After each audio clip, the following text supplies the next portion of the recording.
The Human Right to Dominate. Nicola Perugini and Neve Gordon. Among the natural rights of the colonists are these: first, a right to life; secondly, to liberty; thirdly, to property, together with the right to support and defend them in the best manner they can. Samuel Adams, The Rights of the Colonists, the report of the Committee of Correspondence to the Boston Town Meeting, November 20th, 1772. My conflict with the other revolves around one single question: who between us today deserves the status of victim? I often told the other, joking, let's exchange our roles. You are a victorious victim. I am a dominated victim. Mahmoud Darwish, interview with the Lebanese poet Abbas Beydoun, Al-Wasat, London, 1995. The Human Right to Dominate. Figure 1. Map of Israel, Palestine. Source: Neve Gordon, Israel's Occupation. Introduction. Human Rights as Domination. The Grand Duchess, and to whom better to speak of crime than a murderer? Kaliaev, What Crime? All I remember is an act of justice. Albert Camus. On a cool spring day in May 2012, the members of the North Atlantic Treaty Organization, NATO, met in McCormick Place, Chicago. The 28 heads of state comprising the military alliance had come to the Windy City to discuss the impact of the Arab Spring on security, a missile shield system for Europe, and the withdrawal of NATO forces from Afghanistan. Nearly a decade before, in August 2003, NATO had assumed control of the International Security Assistance Force, a coalition of 46 countries that had sent soldiers to occupy the most troubled regions in Afghanistan, i.e. South and East. Not long before the Chicago summit, President Barack Obama had publicly declared that the United States would begin pulling out its troops from Afghanistan and that a complete withdrawal would be achieved by 2014. NATO was therefore set to decide on the details of a potential exit strategy. A few days before the summit, placards appeared in bus stops around downtown Chicago urging NATO not to withdraw its forces from Afghanistan. NATO, keep the progress going. Read the posters, thus creating a clear connection between the military occupation of Afghanistan and progress. The caption was spread over a photograph of 2 Afghani women walking in an unrecognizable street, wearing burqas that covered their entire body, including head and face. Walking between them is a girl who seems surprised by the voyeuristic photographer. Hers is the only visible face, which looks neither frightened nor happy, but is nonetheless alert. The photograph's subtext seems clear. The burqa is this child's future. Connecting the caption with the image, one understands that, according to the logic of the placard, NATO needs to continue its mission in Afghanistan in order to emancipate Afghani women, particularly Afghani girls. Indeed, military resolve and even violence is needed to ensure these women's freedom. Just in case the viewer misses the connection, on the top left-hand side of the poster, one reads in large bold letters, Human Rights for Women and Girls in Afghanistan, Figure 1.1. The poster was part of a public campaign against President Obama's declared intention of withdrawing U.S. and NATO troops from Afghanistan. Under the banner NATO, Keep the Progress Going, there was notification about a shadow summit for Afghan women that was to take place alongside the NATO summit. Admission, the public is notified, is free. Sponsoring the event was not a Republican think tank or a defense corporation, such as Lockheed Martin, but Amnesty International. Figure 1.1, Amnesty International campaign on the eve of the NATO summit. Source: Amnesty International. The first and one of the most renowned human rights organizations across the globe. Amnesty also prepared a letter that emphasized the importance of NATO's continued intervention in Afghanistan and managed to secure the signature of former Secretary of State Madeleine Albright, among others. During the Shadow Summit itself, participants made remarks that dovetailed nicely with the U.S. State Department's responsibility to protect doctrine, otherwise known as humanitarian intervention. The idea that the most prominent international human rights NGO, non-governmental organization, was campaigning against the withdrawal of U.S. and NATO military forces from a country halfway around the globe is something worth dwelling on. The assumption underlying Amnesty's campaign that the deployment of violence is necessary to protect human rights suggests that violence and human rights are not necessarily antithetical. Violence protects human rights from the violence that violates human rights. Violence is not only the source of abuse, but, as Amnesty's placard clearly implies, can also be the source of women's liberation. Yet if violence is traditionally associated with domination and human rights with emancipation, then the connection between the two seems odd. Are human rights unavoidably connected to domination? Or is this campaign just an exceptional case?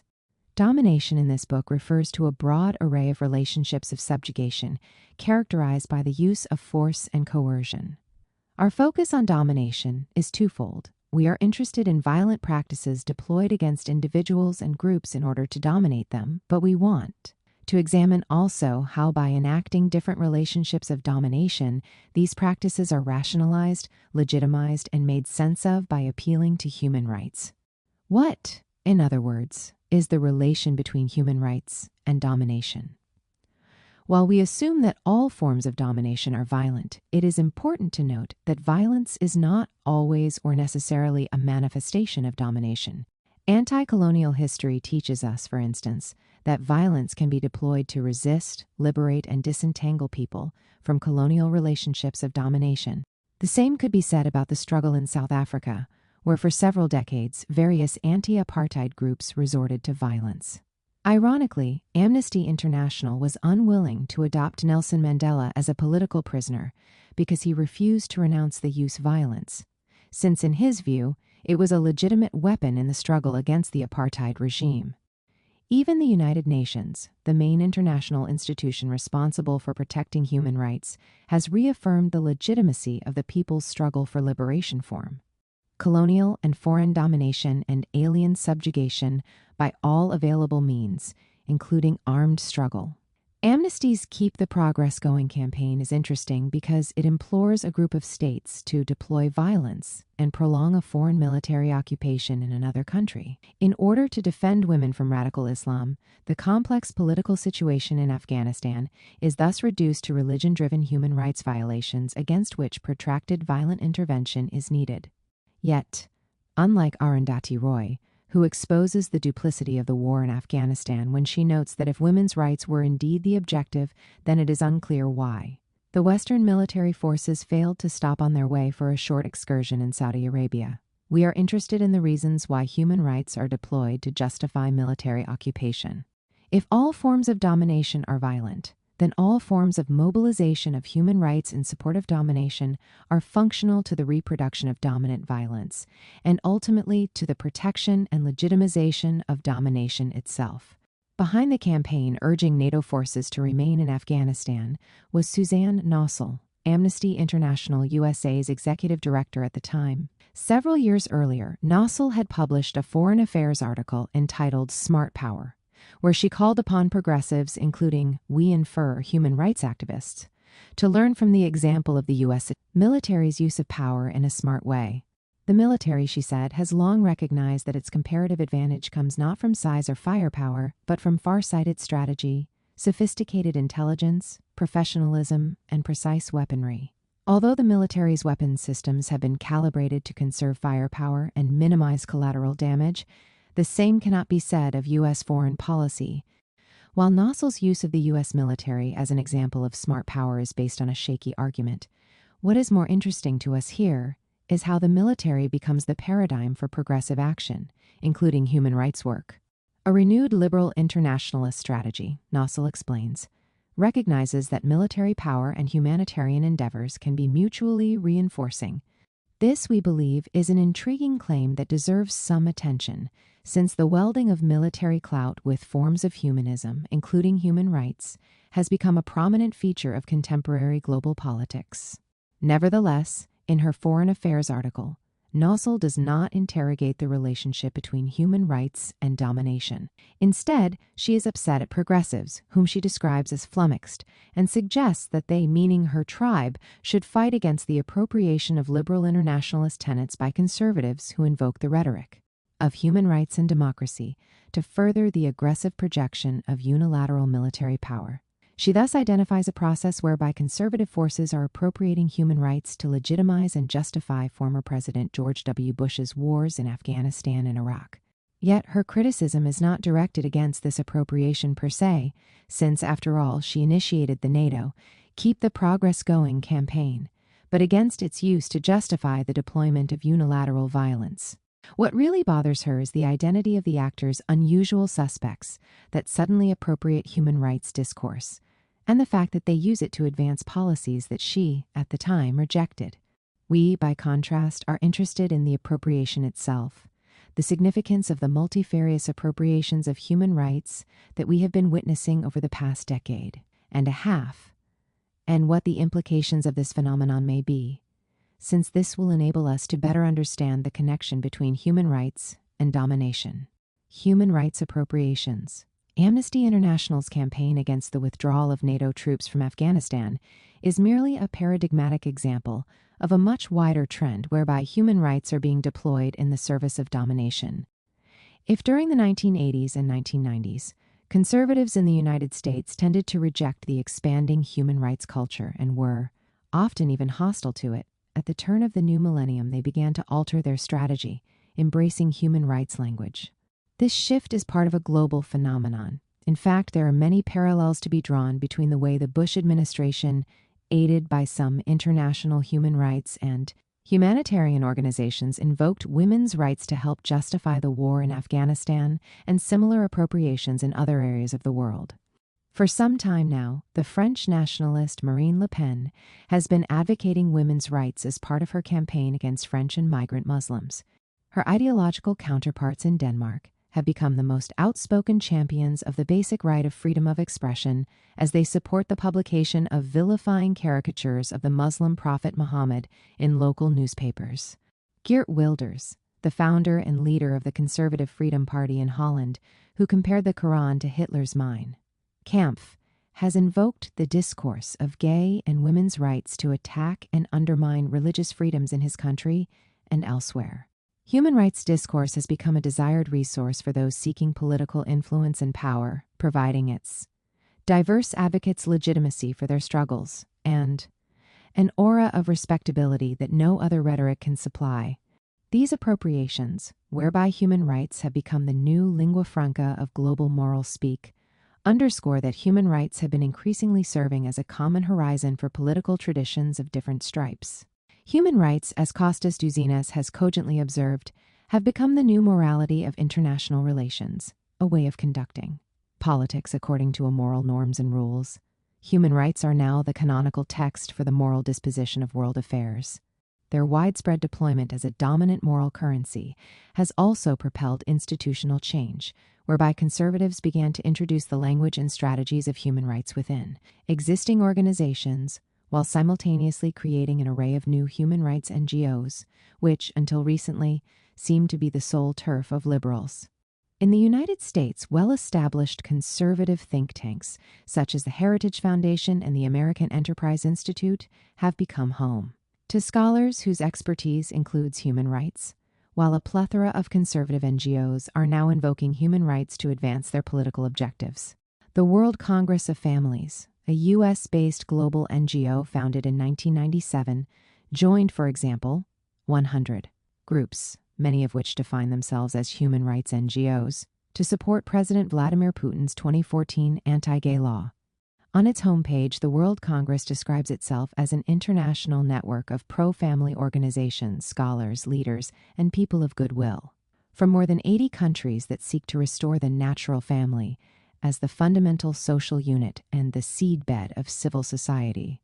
If in Holland conservatives mobilize gay rights to advocate the infringement of religious freedoms, in this case conservatives invoke human rights to advocate the violation of gay rights.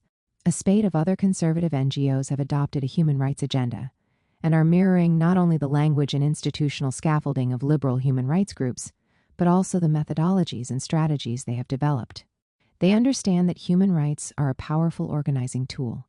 Advocacy campaigns that name and shame perpetrators of abuse are no longer the prerogative of liberal human rights groups, which developed these strategies in the 1970s and 1980s, while international human rights and humanitarian law, once the signature of liberal human rights groups such as the International Commission of Jurists and the American Civil Liberties Union, now appears in petitions filed by the conservative Rutherford Institute to maintain prayers in schools, the National Rifle Association, and the American Center for Law, and Justice ACLJ. Affiliated with the Christian Right in the United States, The ACLJ uses U.S. constitutional law, European Union law, and human rights law to advance its pro-life and religious freedom agenda. The NGO engages in litigation, provides legal services, offers advice to individuals and governmental agencies, and counsels clients on global freedom and liberty issues. It also supports training law students from around the world in order to protect religious liberty and safeguard human rights and dignity. Even though it is affiliated with the ideology of the Republican Tea Party, it has opened European offices in Strasbourg so that it can more easily file suits in the European Court of Human Rights. By 2013, it had already intervened in 15 cases before this court. The appropriation of human rights language, institutions, and strategies by conservative actors points to an increasing convergence between liberals and conservatives on a global scale. In this introductory chapter, we provide a thumbnail sketch of these convergences, while in the following chapters, we offer a more extensive analysis in relation to the case of Israel-Palestine. Significantly, the condition of possibility of these convergences is the mutual agreement on some fundamental assumptions.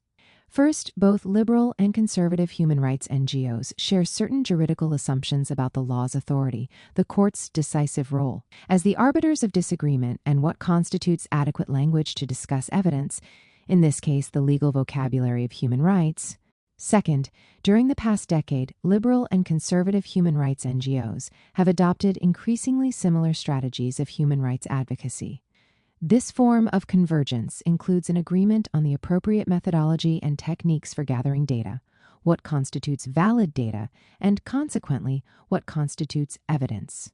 Different actors might disagree on the interpretation of the data, but they tend to concur upon which data have the capacity to serve as proof. Third, both liberals and conservatives use the evidence of human rights abuses to generate meanings and allocate guilt and innocence. Such convergences suggest that human rights lawyers, activists, and experts representing a variety of organizations with different objectives ultimately share assumptions about the predominant role of the law and about certain methodological standards that need to be satisfied for the data to actually produce evidence. Hence, it is no surprise that they often use similar strategies to advance their objectives. We define the deployment of the same strategies by different organizations as mirroring. Liberals and conservatives from different geographical areas aiming to advance different political goals mirror each other in numerous ways. These include the way they formulate the petitions submitted to courts, the invocation of international law in these petitions, the kind of advocacy campaigns they launch, and even the iconography used in their campaigns. One example is the utilization of the burqa as the prime symbol of women's oppression. Amnesty International framed its pro-NATO placard in a way that is reminiscent of numerous Islamophobic campaigns initiated by conservative organizations such as the poster, distributed by the conservative Frankfurt-based International Society for Human Rights, which used the image of a burqa as a prison figure 1.2, and the poster used by the Swiss People's Party in a successful referendum campaign to ban the construction of minarets on mosques, figure 1.3. Hence, convergence is predicated on a basic agreement of underlying assumptions and systems of symbols, and serves as the condition of possibility of these kinds of mirrorings. However, because of the diverse political proclivities of these groups, we not only witness convergences and mirroring, but also numerous inversions. Organizations with different political agendas struggling around the same moral dilemmas launch uncannily similar types of campaigns articulated through the language of human rights, but the ideals and beliefs these campaigns convey may be radically different. According to liberal human rights groups worldwide, legislation against gays constitutes a figure 1.2, a campaign by the conservative NGO, the International Society for Human Rights. Source: www.igfm.de IGFM, Internationale Gesellschaft für Menschenrechte. Figure 1.3. A campaign by the Swiss People's Party against the construction of minarets. Source: Swiss People Party. Violation: whereas conservative NGOs invoke Article 16 of the Universal Declaration of Human Rights, which deals with the universal family, to show how anti-gay legislation secures human rights. In the United States, the Coalition to Stop Gun Violence invokes human rights against the widespread circulation of weapons and ensuing massacres, while the National Rifle Association depicts gun owners as a persecuted minority, victims of human rights violations. In Israel, several liberal NGOs are fighting against settlement expansion and oppression in the occupied Palestinian territories, denouncing human rights violations against the Palestinian inhabitants, while their conservative counterparts characterize the Palestinian population as invaders and perpetrators of abuse, and Jewish settlers as indigenous victims. As these examples illustrate, victims, according to one human rights group, are perpetrators in the eyes of another. Human rights discourses have the power to shape moral legal categories, victims and perpetrators, and to invert and subvert the definition of the relationships of power within which they are mobilized.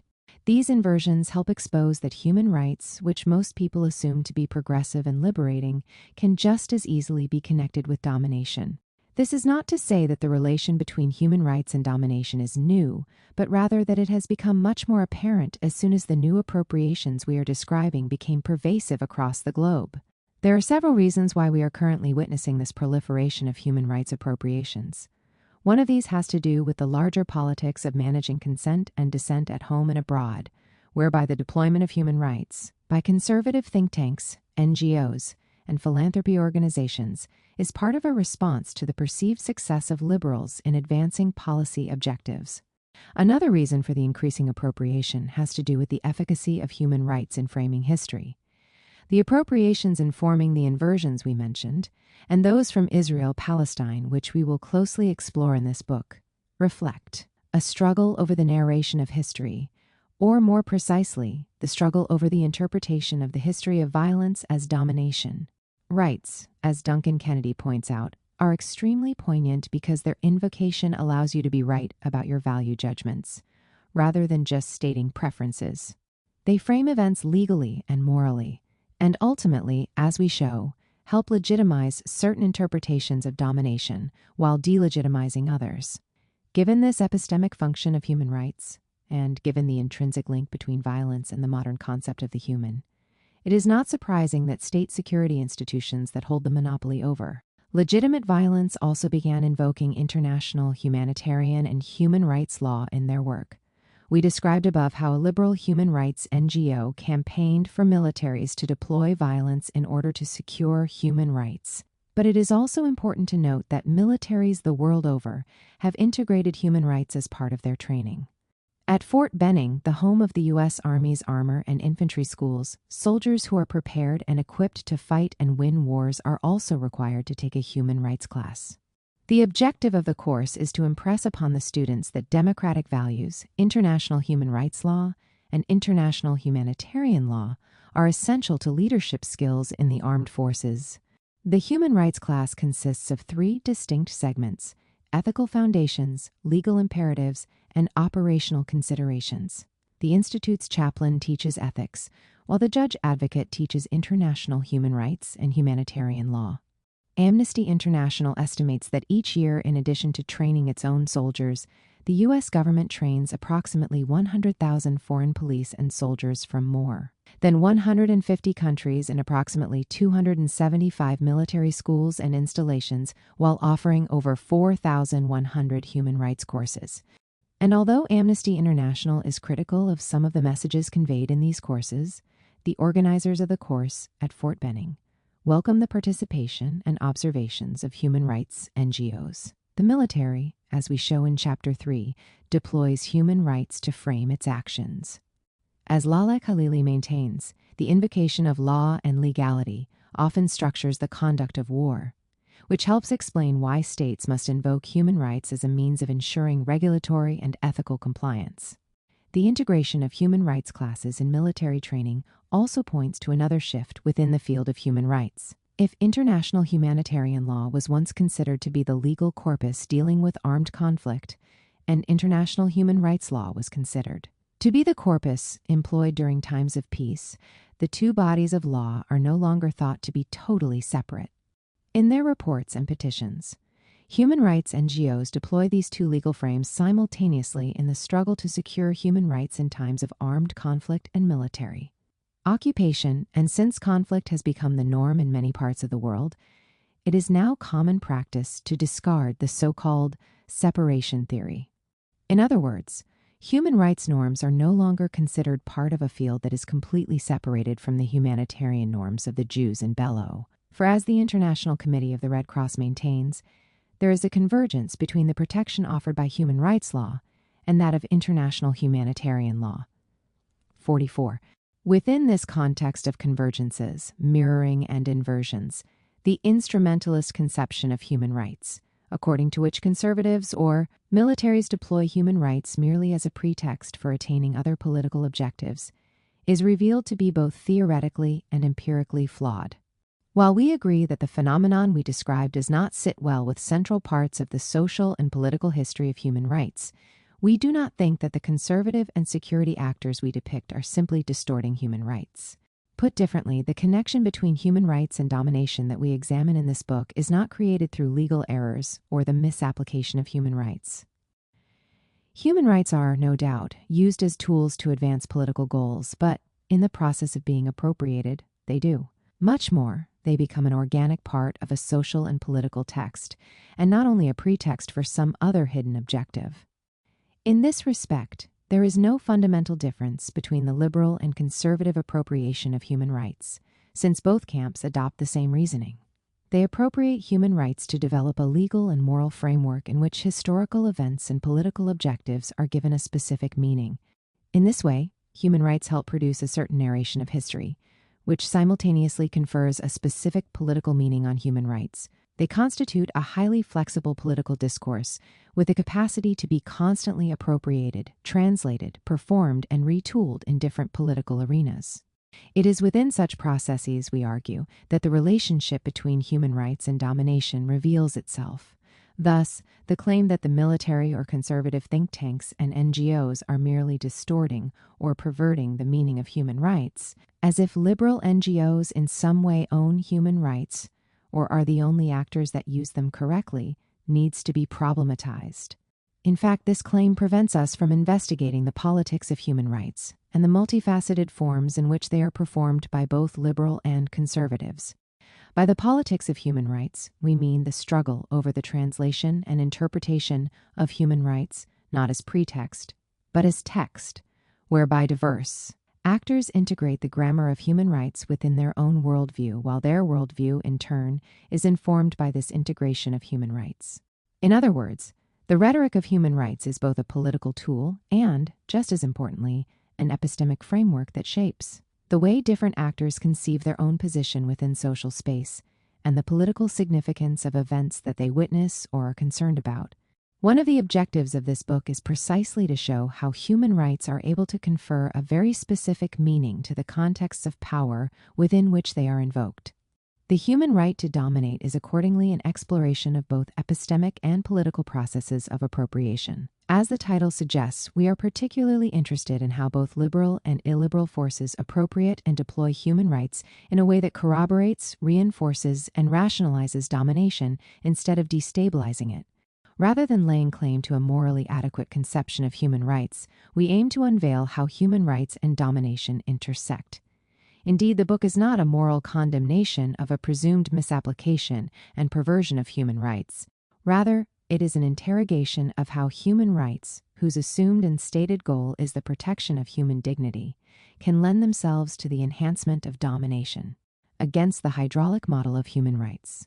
The global convergences between liberals and conservatives, rights activists and militaries, cause lawyers and government officials are manifestations of the changes the culture of human rights has been undergoing.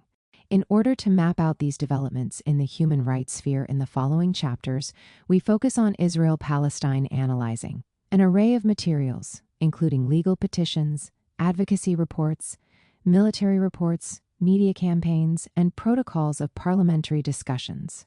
In addition, we have interviewed directors of human rights NGOs, cause lawyers, and other practitioners. Through a careful examination of empirical evidence, we criticize the widely accepted hydraulic model, namely that more human rights equals less domination, which normally associates the promotion of human rights with the empowerment of the weak. Michael Ignatieff argues that human rights are universal because they define the universal interests of the powerless. Indeed, the prevalent assumption of this model is that the proliferation of human rights mitigates and subverts the asymmetrical relationship between oppressors and oppressed.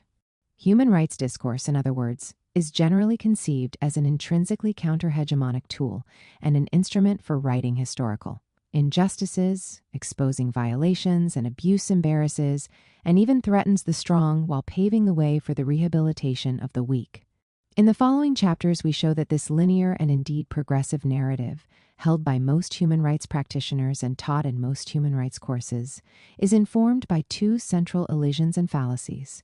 First, insofar as human rights discourse is deployed by the weak in order to make demands on the dominant actor to exert its power more ethically, then human rights end up empowering the dominant actor, since this discourse expands the spheres of legitimate sovereign intervention.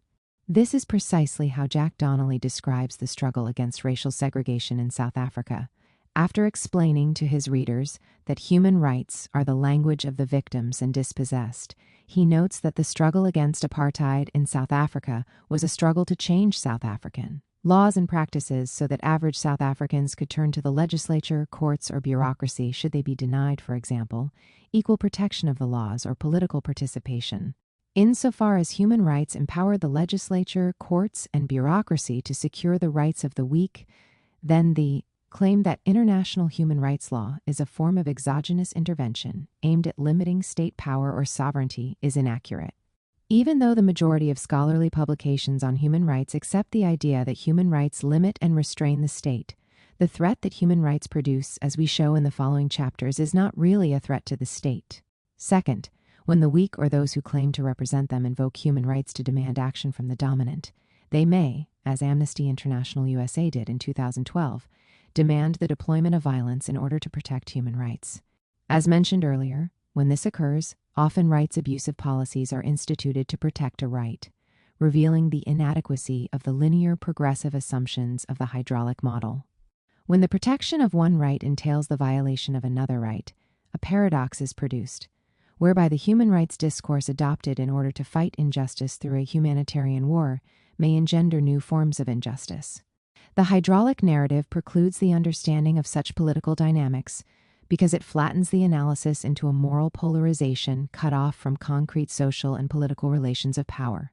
It thus obscures the dialectic of power between the perpetrators of abuse and their victims and obfuscates situations whereby the oppressors can claim, reshape, and translate human rights, and thus create their own human rights culture in order to rationalize the perpetuation of domination. Interestingly, major human rights books such as The Power of Human Rights and Activists Beyond Borders do not really engage with the limitations of the hydraulic model. Yet once one becomes aware of the intricate ties between human rights and domination, it becomes apparent that this book's title, The Human Right to Dominate, is not really an oxymoron.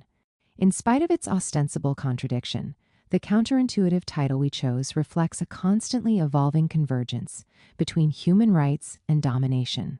To be sure, the claim that human rights can reproduce existing relations of power is not new. Several thinkers have argued that human rights are actually bound by power and often operate in its service without really threatening it. This critique can be traced back to Karl Marx's discussion of political rights in On the Jewish Question, and has more recently been invoked by governmentality theorists who have examined how human rights can be deployed by states to manage the conduct of populations and individuals. Human rights, according to this perspective, help refine forms of government. They are not merely a normative framework embraced by NGOs and other non-state actors, but are also employed by the state to entrench its own rationality and shape the comportment of populations and individuals it administers. In this sense, human rights help create new subjectivities, since through the evolving inventory of rights, they define what it means to be a fully human subject. We accordingly show in the following chapters on Israel-Palestine that state and non-state actors define who the subject of human rights is, thus producing a certain economy of human rights. By economy of human rights, we mean the mechanisms through which human rights are developed, appropriated, and circulated by state and non-state actors, and then allocated unevenly to different individuals and social groups. Consequently, some groups may be bearers of a more extensive inventory of rights, and therefore be considered more human than other groups. The form a state takes on and the way it deploys power in its relations with non-state actors can, as we show in Chapter 4, be revealed and ascertained from an analysis of the economy of human rights. The illusion of the original, a different kind of critique that also emphasizes the deployment of human rights by the powerful, argues that human rights are a Western construct and have been utilized as an apparatus to advance Western imperial or colonial projects. Still, other commentators have insisted that the recourse to sanctions, embargoes, and different forms of humanitarian intervention in order to enhance the diffusion of human rights is actually part of a strategy for maintaining control and influence, in which the old colonial trope of the civilizing mission is being rearticulated. The universalist discourse of human rights is, according to such critics, epistemologically, historically, and normatively inscribed within Western culture, which aspires to expand and cement its own domination. While this latter critical literature offers several significant insights, we disagree with some of its basic assumptions. Makau Mutua, for example, exposes and criticizes the savage's victim's savior's schema through which human rights advocacy often operates. Human rights NGOs, he correctly claims, tend to depict third world abusers as savages, third world populations that are subjected to violations as victims, and the human rights defenders from the West as saviors. He then calls upon all proponents of human rights to reject this schema and in its stead seek a truly universal platform. Mutua's idea that people can invoke a truly universal platform as if human rights are signifiers with a stable universal meaning that needs to be revealed is, we believe, misguided. We also do not subscribe to the arguments advanced by scholars such as John Brickmont, who maintain that human rights emerge as essential characteristics of Western culture and are always deployed to spread imperial projects. This is an extension of the Marxist critique, and it assumes that human rights are innately the weapon of the strong, ignoring, for instance, the complexity of a post-colonial world in which the weak are increasingly appropriating human rights and contributing to the production of new political meanings. As we show, human rights discourse has the power to reframe history, as when Palestinians adopt it in order to define themselves as victims of colonial abuse. Similar to the historical relationship between humanism and domination, the human of human rights discourses has the contradictory power to legitimize domination as well as oppose it. There is no historical or logical necessity in the relationship between human rights and domination, or human rights and liberation. Hence, this critique, like Mutua's, risks overshadowing the historical malleability of human rights, reducing human rights to a tool of an essentialized Western imperial bloc. Ultimately, the underlying assumption of both these critiques is that human rights have some kind of stable core that is either inherently good and therefore needs to be uncovered and deployed, or inherently bad and consequently cannot be used under any circumstances. By contrast, we maintain that human rights is a contested and overdetermined concept. When they are claimed, they have an ever-present potential to acquire new political meanings, which may mirror or invert existing ones. This is one of the perplexities of human rights, which Hannah Arendt discusses in The Origins of Totalitarianism. Human rights have universal pretensions, but upon examination turn out to be time-bound in their articulations, codifications, and applications, circumscribed by the time and place, and, not least, the given language in which its very terms are formulated. Human rights discourse speaks of the universal in a mode that is always less and other than universal. This is why we assume that human rights are adopted by a wide array of political actors who translate them, often in dissimilar ways, into local idioms. During this process of translation, human rights, as Sally Mary has pointed out, are remade in the vernacular, which inevitably produces fragmentation of meanings and thus destabilizes the ostensible international consensus on what universal human rights are. The point is that in every translation, as Walter Benjamin held, the original undergoes a change.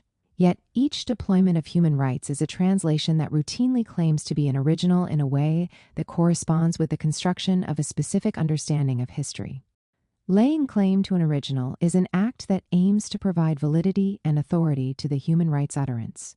Since the original is supposedly unrelated to particular political relations and struggles, it is universal, neutral, and non-political. Precisely its guise as an original is what bestows power upon a human rights claim.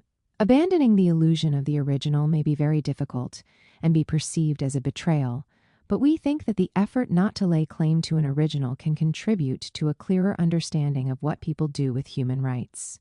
And, as we maintain in the concluding chapter, it can open the door for a different kind of human rights, even after their entrenchment within forms of domination.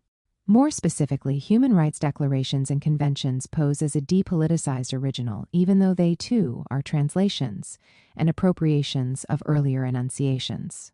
But it is crucial to notice that the translations from these original conventions take place in relation to a variety of political forces that invoke and mobilize them, regardless of these forces' ideological orientations or the power differential between them. There are three dimensions to this claim. First, the adoption of human rights as a language of struggle and of making sense of events is in itself a political choice. Human rights are mobilized in place of, and sometimes at the expense of, other political discourses of justice. Hence, the decision to adopt human rights discourse as a political language is already a political decision. Second, when they are adopted in a concrete context, human rights are also shaped by the context itself. In other words, the specific translation of human rights tends to be determined through a struggle among different forces within a given society. Therefore, the struggle over the legitimate appropriation and meaning of human rights concomitantly reflects and produces socio-political relations. Third, precisely because human rights present themselves as universal, their appropriation and vernacularization in a local context are beneficial for both hegemonic and counter-hegemonic projects, which often operate by reframing group interests as universal in order to acquire global legitimacy. The combination of these three dimensions produces what we call the politics of human rights, and its existence underscores that human rights are fundamentally political, rather than a tool that can or cannot be politicized. Political relations help shape and are concomitantly shaped by the meaning of human rights and the two words that make it up, the human and rights. Every translation of human rights is informed by this dual process in which the tension between existing political forces that mobilize human rights and a presumed universal produces potentially endless significations and political scenarios. The meaning of the human and the social allocation of various degrees of humanity have changed from one historical and geographical context to another.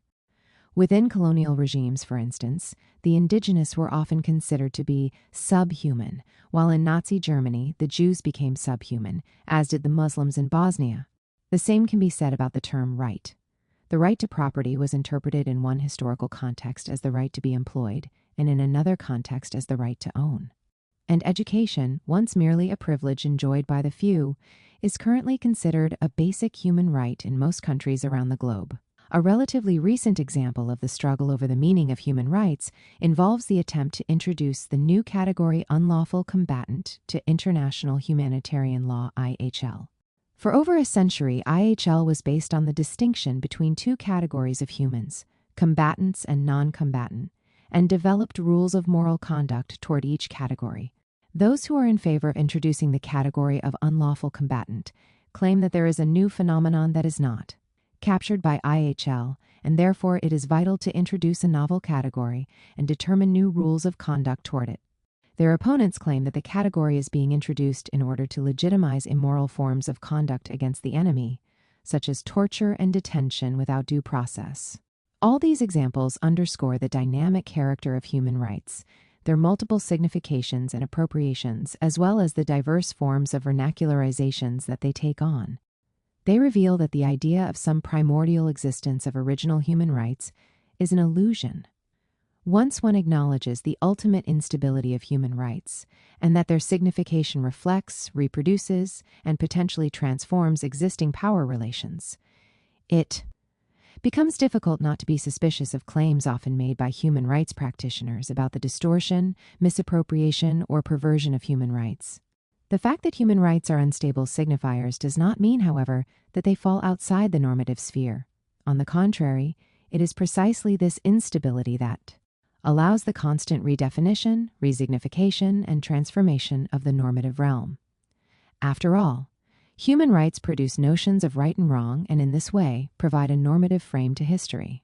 Their political mobilization is carried out in order to seize the rules of history and define their acceptable content. Consider, in this context, the allegation often made by liberal human rights NGOs about authoritarian regimes that suddenly appropriate the language of human rights to justify certain policy choices. Condemning the deployment of human rights in this way in a discussion one of us had with a former chairperson of Amnesty International USA, he did not draw a connection between his criticism of a dictator who supposedly distorted the language of human rights and the fact that during the Cold War his own organization dealt solely with political and civil rights and was unwilling to monitor or condemn the violation of economic and social rights. The dictator's so-called distortion is accordingly considered political, but Amnesty's omission is objective and neutral. Indeed, for years, Amnesty's justification for this policy was that civil and political rights are first-generation rights, while economic and social rights are second-generation, which is a way of producing the illusion of an original and a hierarchy of rights in order to provide a specific normative frame to history. This, to be sure, is a politicization of human rights, and is not fundamentally different from the dictator who uses human rights discourse to justify his policies. Our claim is that human rights cannot be deployed in any other way, since every appropriation is a translation, and every translation is a form of politicization. Therefore, the challenge is not to understand when human rights are politicized and when they are not. The challenge is to comprehend the ways in which they are politicized, and what the epistemic and political implications of these processes are. Human rights and the state. Our work aims to identify the meanings human rights acquire within a situation of vast power differentials, and to show how human rights have been mobilized to justify, produce, and reproduce domination. The types of translation and appropriations of human rights that we describe in the chapters dealing with Israel-Palestine are taking place also across the globe. But the fact that these transformations are part of a growing global culture does not suffice to announce the death of the local and its dissolution into a decentralized form of global politics. Our emphasis on the local leads us to reject another kind of critique, the one voiced against human rights by Antonio Negri and Michael Hart. The two authors maintain that human rights are the weapons of an amorphous form of decentralized power they call empire, which has emerged as a result of the state's ongoing disintegration. This, we believe, is a misguided critique. Empirically, we are not witnessing the state's dissolution, the disappearance or withdrawal of state sovereignty, or the succumbing of the state from its status as the central unit within the existing global order. The state is still the source and a target of human rights activism. Consider for a moment refugees attempting to enter Italy or Australia in order to enjoy the human rights provisions offered by these states. When refugee boats approach the promised shores, often the states in which they seek asylum send the vessels back to deep waters. As a result, over the years, thousands of refugees have ended up drowning in the sea. In spite of the transformation of their seas into migrant cemeteries, these states preserve their international legitimacy as defenders of human rights. To be sure, the European Court of Human Rights and some international NGOs condemned these states and asked them to rectify their policies, but they never questioned the relationship between human rights and the state. A similar example involves the International Criminal Court's ICC decision to avoid opening an investigation into alleged war crimes carried out in Gaza during Israel's 2014 military campaign Protective Edge. Responding to criticism, the ICC's chief prosecutor, Fatou Bensouda, explained that she can only investigate and prosecute crimes committed on the territory or by the nationals of states that have joined the ICC statute or which have otherwise accepted the jurisdiction of the ICC through an ad hoc declaration to that effect. This means, she continued, that the alleged crimes committed in Palestine are beyond the legal reach of the ICC, since the Palestinian Authority had not signed the Rome Statute, which established the ICC. The point is that without the consent of the state, one of the major international human rights bodies can neither investigate war crimes nor prosecute alleged offenders. In this way, war crimes and human rights violations can be condoned in the name of the principle of sovereignty. Thus, the claim that the state is disintegrating in the face of empire seems empirically inaccurate. In order to lay bare the complexity of the relationship between the state and human rights, we discuss in Chapter 1 the state's central role within the post-World War II human rights regime. We demonstrate how the same form of political organization that was historically responsible for the most egregious human rights violations was, in turn, elevated to the protector of human rights. Not only is the state concomitantly the major perpetrator of abuse and the one responsible for securing human rights, but the post-war human rights regime also offers the state itself protection by bestowing upon it the authority to arbitrate and protect human rights. Simultaneously, the state provides this regime with legitimacy, since the human rights conventions making up the regime only come into force after a certain number of states have signed and ratified them. This does not mean that the state should be considered as a totalizing structure of power or as a coherent and autonomous actor that is external to society yet somehow fully controls it.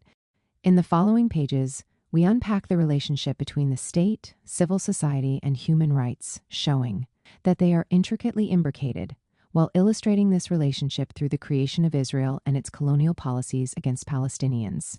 Describing the contradictions informing the notion of human rights as external to the modern nation-state, we thus underscore that the relation between human rights and domination is not accidental, but rather tied to the way human rights were constructed following World War II. We stress that the post-war human rights regime helped legitimize the state as the central entity within the global order. Human rights legitimize the state and are, in turn, ultimately implemented by the state through its positive laws. The legitimacy of human rights does not exceed the legitimacy of the state. If the state ever dissolves, then human rights as we know them today would also disappear at the borders of the human. Like in many other places around the globe, in Israel-Palestine, the state continues to be the primary framework through which human rights are allocated. However, within the context of the changing culture of human rights, new actors constantly appear and interact with the state in different ways, employing a variety of practices. Thus, in order to understand the relation between human rights and domination, we examine human rights organizations of different stripes that have mushroomed in the last 2 decades and analyze how their work, wittingly or unwittingly, aligns with state violence. As we show, the struggle for human rights helps determine who the subject of human rights is through the demarcation of the borders of the human, while domination operates in order to create and guard these borders. This process of determining who the subject of human rights is becomes apparent when analyzing the inversions taking place in Israel-Palestine. Settler human rights NGOs portray, for instance, the indigenous Palestinians as the invaders and thus perpetrators of human rights violations, while Jewish settlers are conceived of as natives and depicted as victims of abuse.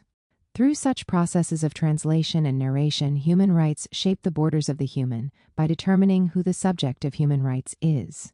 For these settler NGOs, the Israeli Jew is the subject of human rights, while the Palestinian is not. In fact, once human rights are identified with the Jew, they serve to bolster the Zionist project of sustaining Israel's Jewish character. Some of the organizations we analyze explicitly frame their activities as protecting Zionist human rights. These settler NGOs, which very often mirror the advocacy campaigns of liberal NGOs struggling for the human rights of Palestinians while inverting their claims of justice, underscore that human rights do not need to be grounded in a cosmopolitan worldview or in the assumption of a universal subject in order to be deployed as an effective political tool. It could accordingly be argued that there is an essential difference between liberal human rights NGOs that strive to be inclusionary by appropriating a universal perspective and conservative NGOs that tend to be informed by an exclusionary worldview. Liberal NGOs often perceive the human as a more extensive category, and they resort to human rights in order to criticize government policies that discriminate against people because they are not citizens, or belong to a different ethnic group, class, or religion, or because of their gender or sexual orientation. Their work is fundamentally inspired by international law, and their discourse is marked by a canonical reference to universal human rights. Settler and more broadly, conservative NGOs tend to reduce the borders of the human to a specific community. Thus, among the different groups adopting human rights language and deploying human rights practices, there are significant variances in relation to how the category of the human is employed.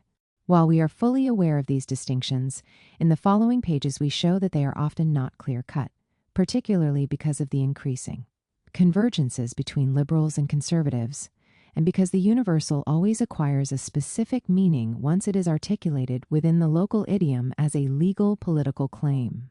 Insofar as the universal is always contaminated or particularized by power relations within the contexts in which human rights are mobilized, then the difference between liberal and conservative or settler NGOs is not between universal and non-universal human rights, since the former are also non-universal, but is one of pretension toward what we call a symbolic universal.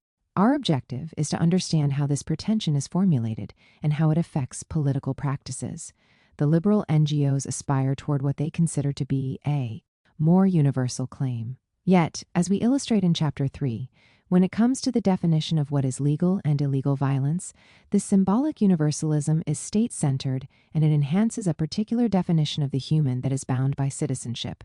International law, which the liberal human rights NGOs incessantly invoke in their work, is aligned with the state, and often with powerful states, in a profound way. In order to illustrate this claim, we show that when Israeli liberal human rights organizations use international law to analyze an armed conflict, they can end up condemning organizations like Hamas for carrying out war crimes because of their deployment of indiscriminate weapons, while exonerating Israel because it uses precise weapons from the air. The fact that Israel killed many more civilians than Hamas is beside the point, according to the liberal NGOs. Unwittingly, then, liberal human rights organizations also produce a hierarchy between civilians. The people who were not intentionally targeted by states using precise weapons are collateral damage according to liberal human rights NGOs, while those killed by indiscriminate weapons are victims of war crimes. To be sure, the different political orientations of conservative and liberal human rights NGOs lead them to appropriate human rights in different ways. The settler NGOs adopt an explicit ethnic register when they translate human rights, while liberals underscore the technological difference that is ostensibly neutral vis-à-vis the human. In reality, however, both of these camps demarcate the borders of the human in ways that often advance the political objectives of the dominant, albeit through different processes. The crux of the matter is that within the context in which they operate, the technological distinction between weapons corresponds to the ethnic distinction between Jews and Palestinians. For both settler and liberal human rights NGOs, Palestinian life ends up being worth less.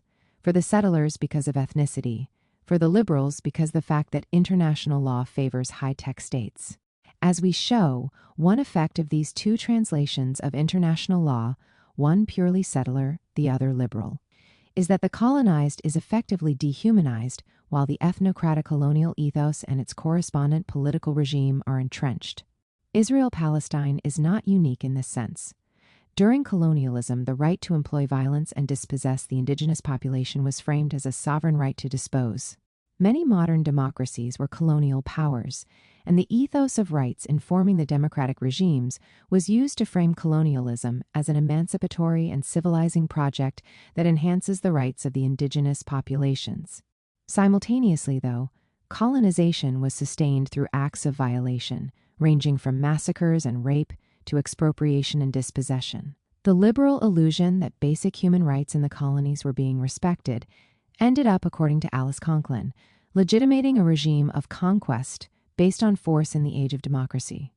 The convergence of rights and colonialism was made possible through the circumscription of the subject of the rights of man, so that not every human being was considered a subject worthy of enjoying full rights.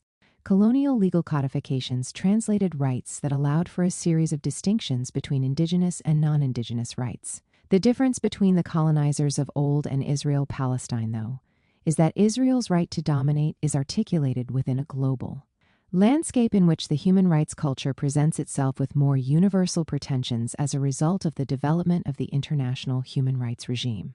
The colonizers of the past did not conceive themselves as part of a global human rights movement devoted to the creation of universal human rights standards.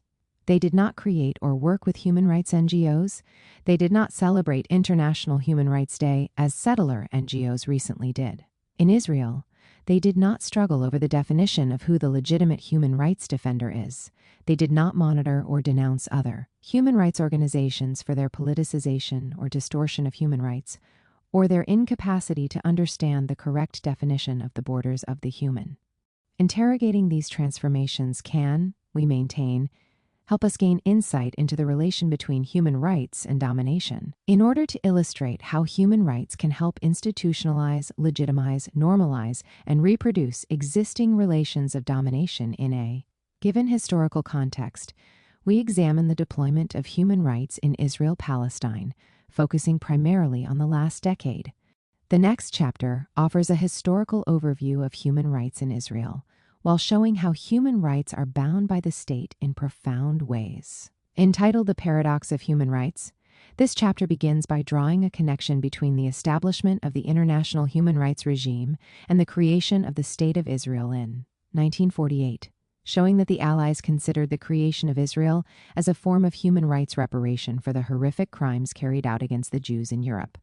It then uses the Eichmann trial to illustrate how the so-called universal human rights discourse was nationalized in Israel and how human rights informed by a universal aspiration reappeared in Israel-Palestine only after the eruption of the First Intifada in 1987.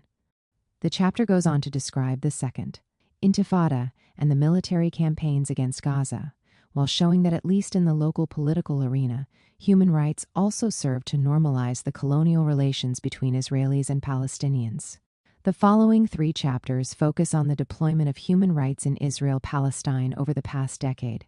In The Threat of Human Rights, we show how human rights activism began to be conceived as a threat in Israel, while describing the institutional response to this threat.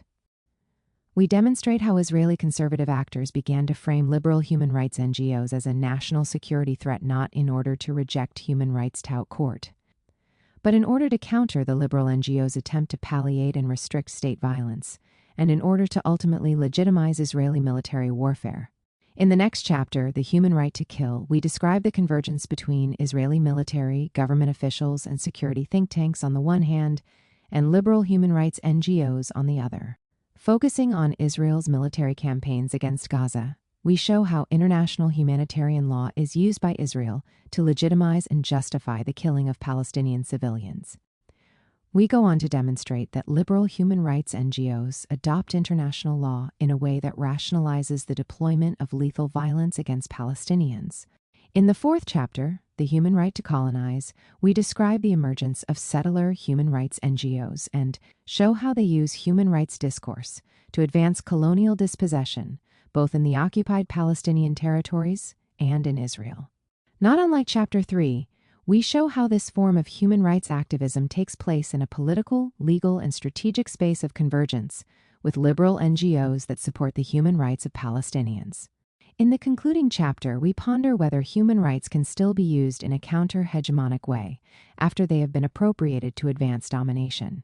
Far from rejecting human rights and their political potential to correct social wrongs, we argue that human rights can still be a potent tool for advancing justice. Hence, for us to be for human rights means, following Edwards said, to be willing to venture interpretations of those rights in the same place and with the same language employed by the dominant power. It means, in other words, to understand human rights as a form of power, and to understand power as a mechanism that increasingly adopts human rights as its lingua franca.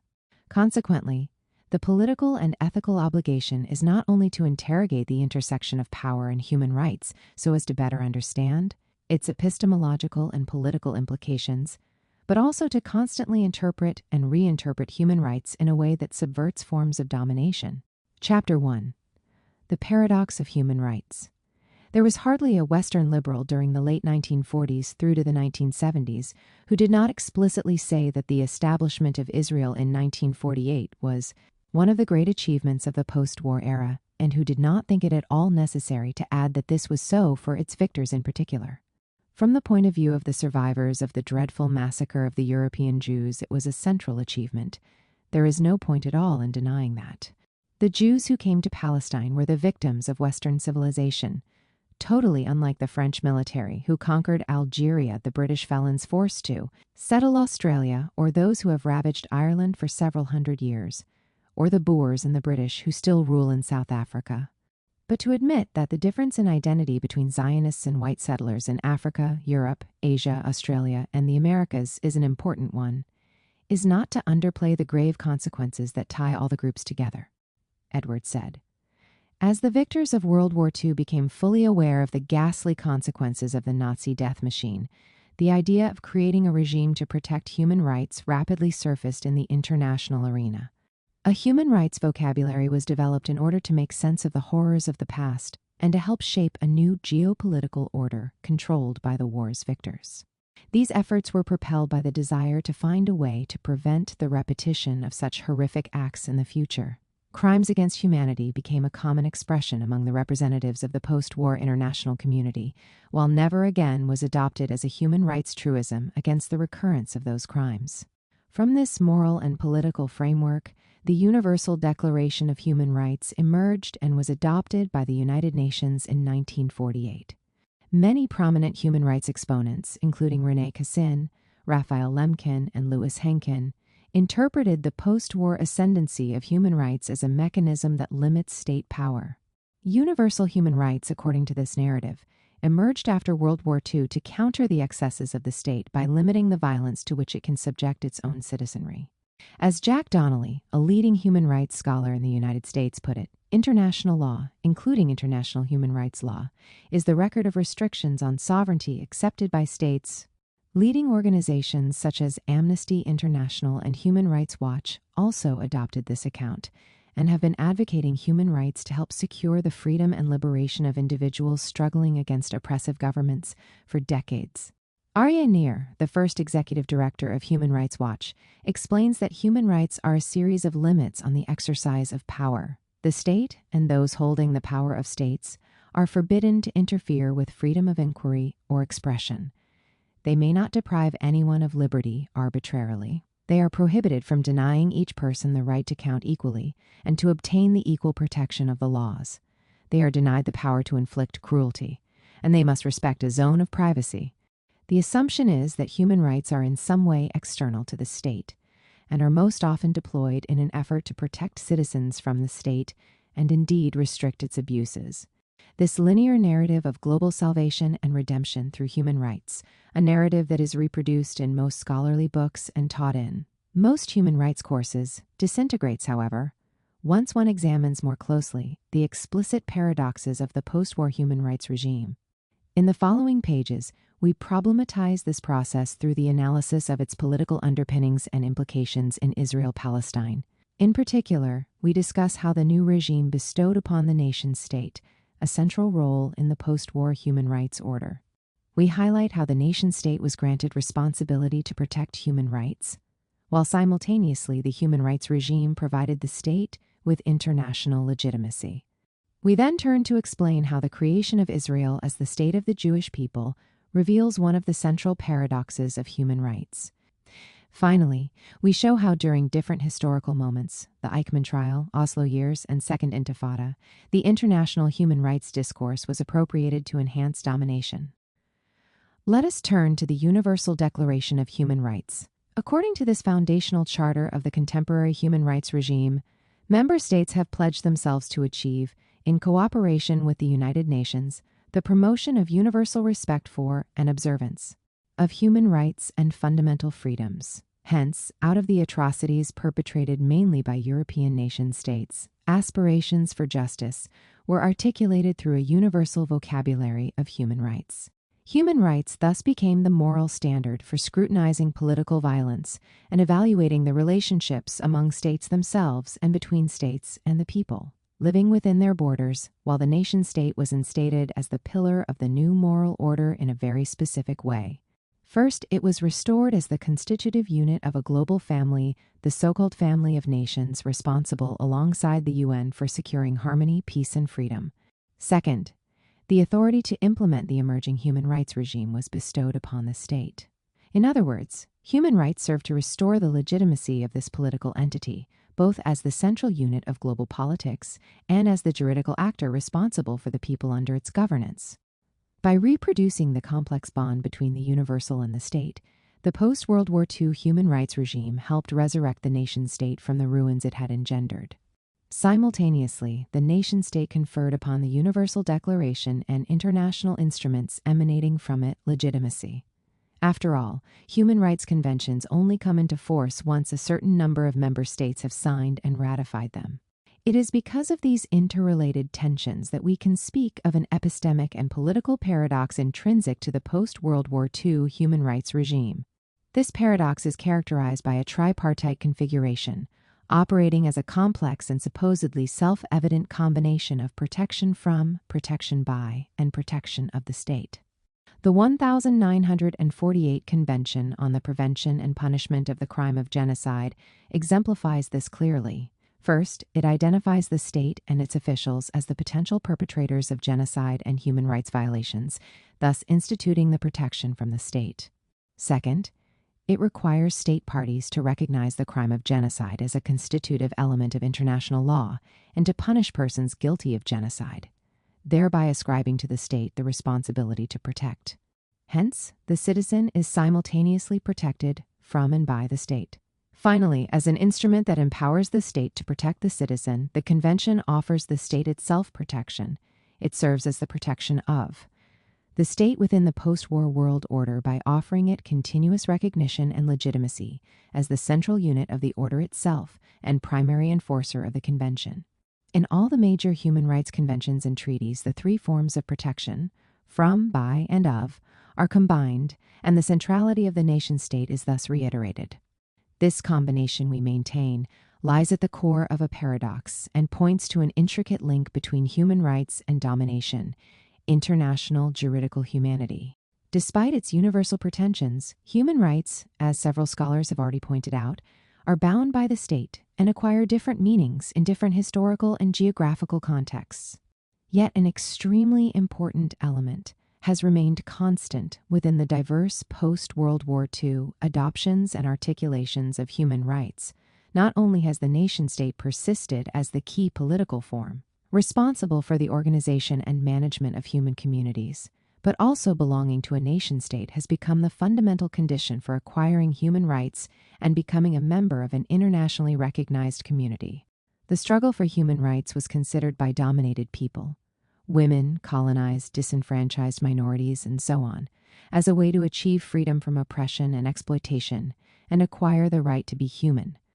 This struggle came to embody a process through which dominated groups could either achieve self-determination or become full citizens in an existing state and thus enter the family of nations. By becoming a sovereign people or citizens of a sovereign state, the stateless believed they would be protected and acquire international legitimacy, independence, and dignity, the conditions for being fully recognized as human by those who had already attained citizenship. Entering the family of nations, a process enshrined in the Declaration as a universal human right, thus became one of the ultimate goals of the stateless. Consequently, alongside the struggles for human dignity and defense from state abuses, human rights were conceived as synonym of the struggle for national statecraft. Universal human rights thus provided the framework for the creation of new states in the name of self-determination. Simultaneously, a central role in securing human rights was bestowed upon the state, even though colonial and World War II history demonstrates that the sovereign state is among the most egregious human rights violating entities. Developments in the international arena after World War II and throughout the decolonization process are similar to the changes taking place in colonial Egypt, analyzed by Samara Esmir. Esmir poignantly shows how in Egypt the definition of the human was constituted through modern law under colonial rule. She calls this process juridical humanity and describes it as a mechanism through which modern colonial law endows itself with the power of humanization and declares that its absence signals dehumanization, binding the definition of the human to colonial state power. Along similar lines, but on a global scale, the treaties and conventions that followed the publication of the Universal Declaration can be interpreted as the articulation of an international juridical humanity. They laid out the conditions for having one's individual or a people's collective humanity recognized and protected within the post-war international order, anti-colonial and, more broadly, post-World War II.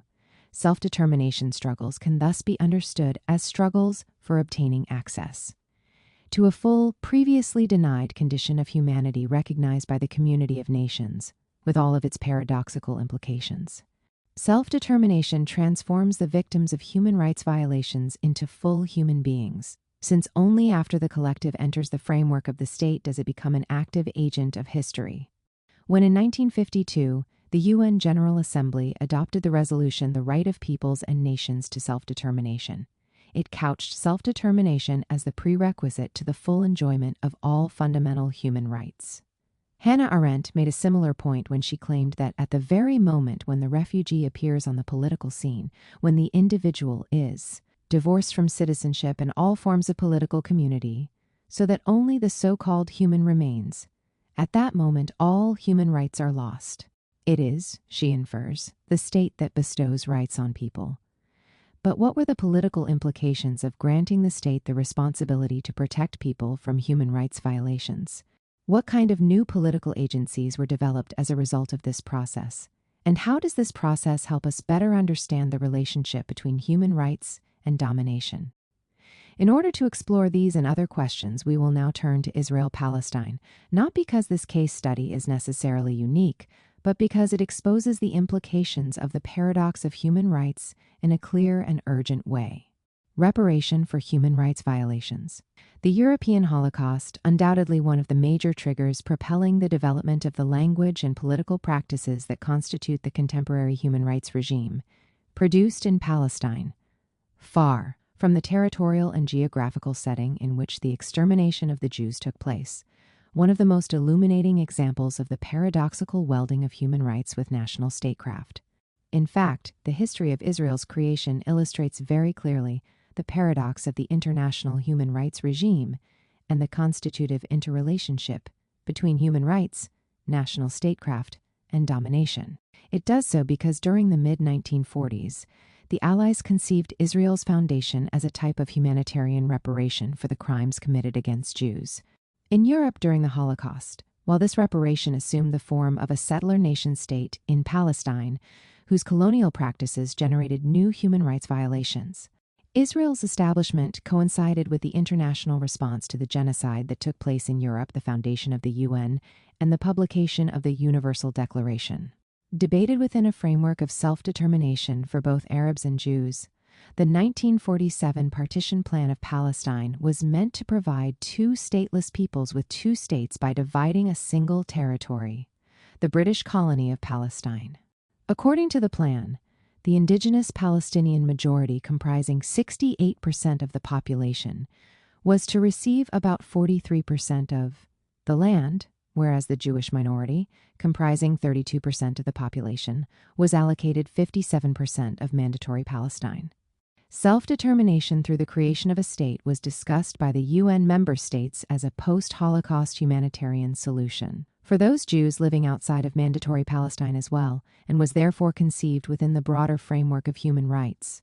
Hence, Jewish migration to Palestine alongside national settler statecraft was first contemplated and then implemented as a way out from the protracted condition of refugeehood, in which Jewish survivors were left after the Holocaust. As Daniel Cohen points out, in contrast with other ethnic groups assisted by the International Refugee Organization, i.e., a UN agency, post-war Jewish refugees occupied a position of political centrality in international relations. Unlike other refugee communities in Europe, the UN did not limit itself to providing assistance to the stateless Jews, but rather morphed the political victims into a state-forming political nation. The UN drew a connection among three issues: the genocide and other egregious human rights violations carried out against the Jews during World War II, its efforts to find a solution for the post-war Jewish refugee problem in Europe, and the establishment of a state for the Jewish people in Palestine. Consequently, it is not surprising that Zionist scholars like Alexander Jacobson and Amnon Rubinstein have described the creation of Israel as embedded in the global history of human rights. Everything that naturally derives from the definition of the Jewish state, including the law of return, meets human rights norms as accepted by the free world today, not just acceptable in 1947, the two scholars argue. And indeed, when one carefully examines the connection between Israel and human rights, a prominent feature emerges, namely, that the establishment of a nation, state in this case, Israel was considered by the international community as a natural reparation for human rights violations carried out by Nazi Germany and other European states. After World War II, the Allies referred to the extermination of millions of European Jews as an unprecedented moment in human history. The notion of genocide was introduced into international legal and moral debates on human rights as the primal form of violation against which the international community should adopt a politics of permanent mobilization, a new politics against those acts committed with intent to destroy, in whole or in part, a national, ethnical, racial, or religious group. 22. But while the extermination of people was framed as a relatively new phenomenon, and as the primal murder that founds contemporary human rights discourse, 23 authors from Hannah Arendt and Aimé Césaire to Frantz Fanon and Mahmoud Mamdani subsequently underscored that the European Holocaust had a long history, since systematic mass killing along racial lines was first developed in the European colonies before being redeployed in the continent.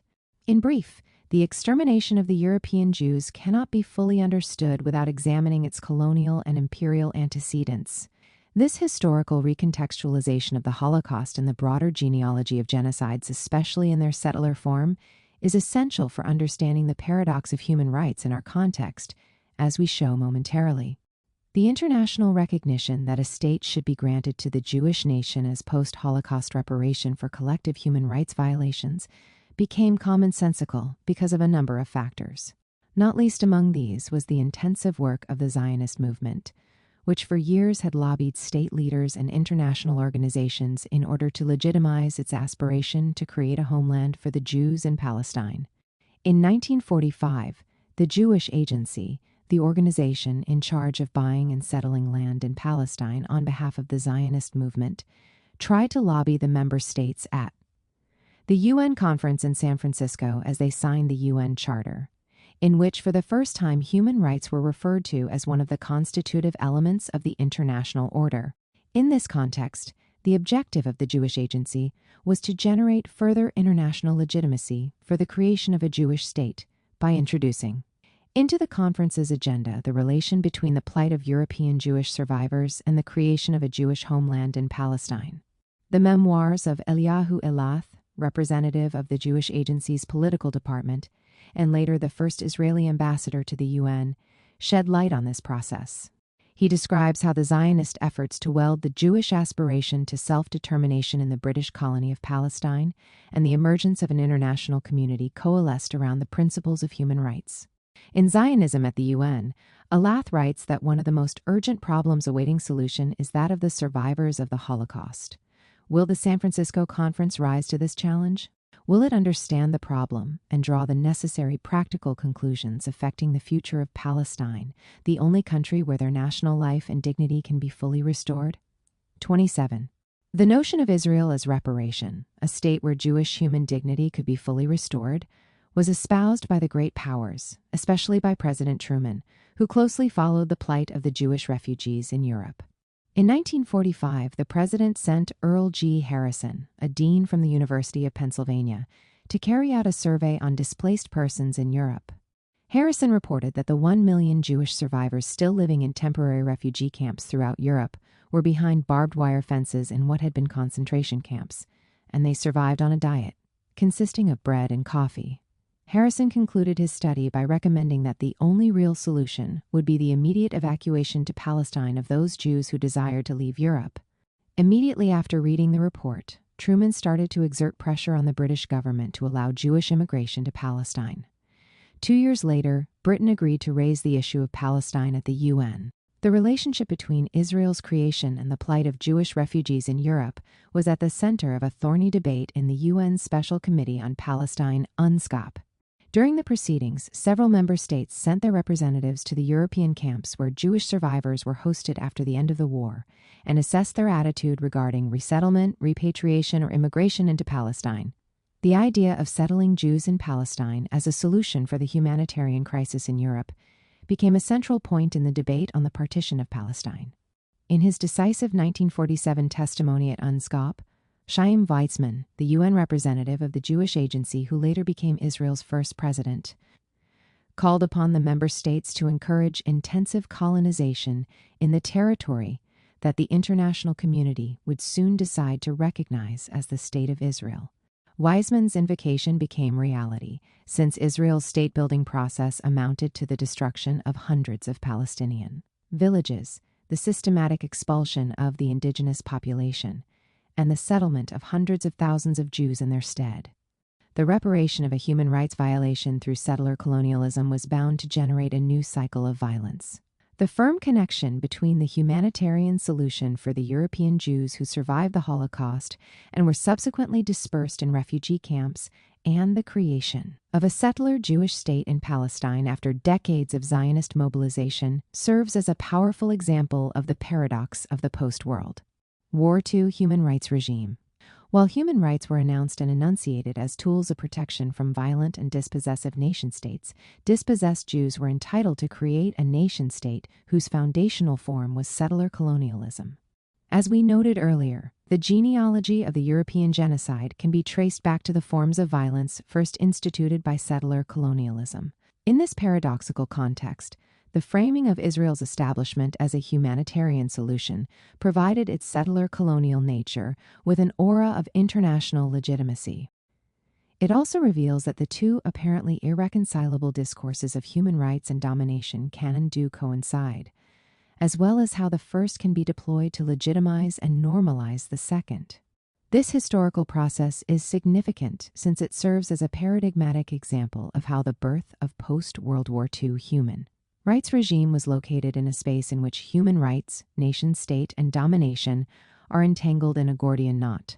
The Eichmann trial and the subject of human rights.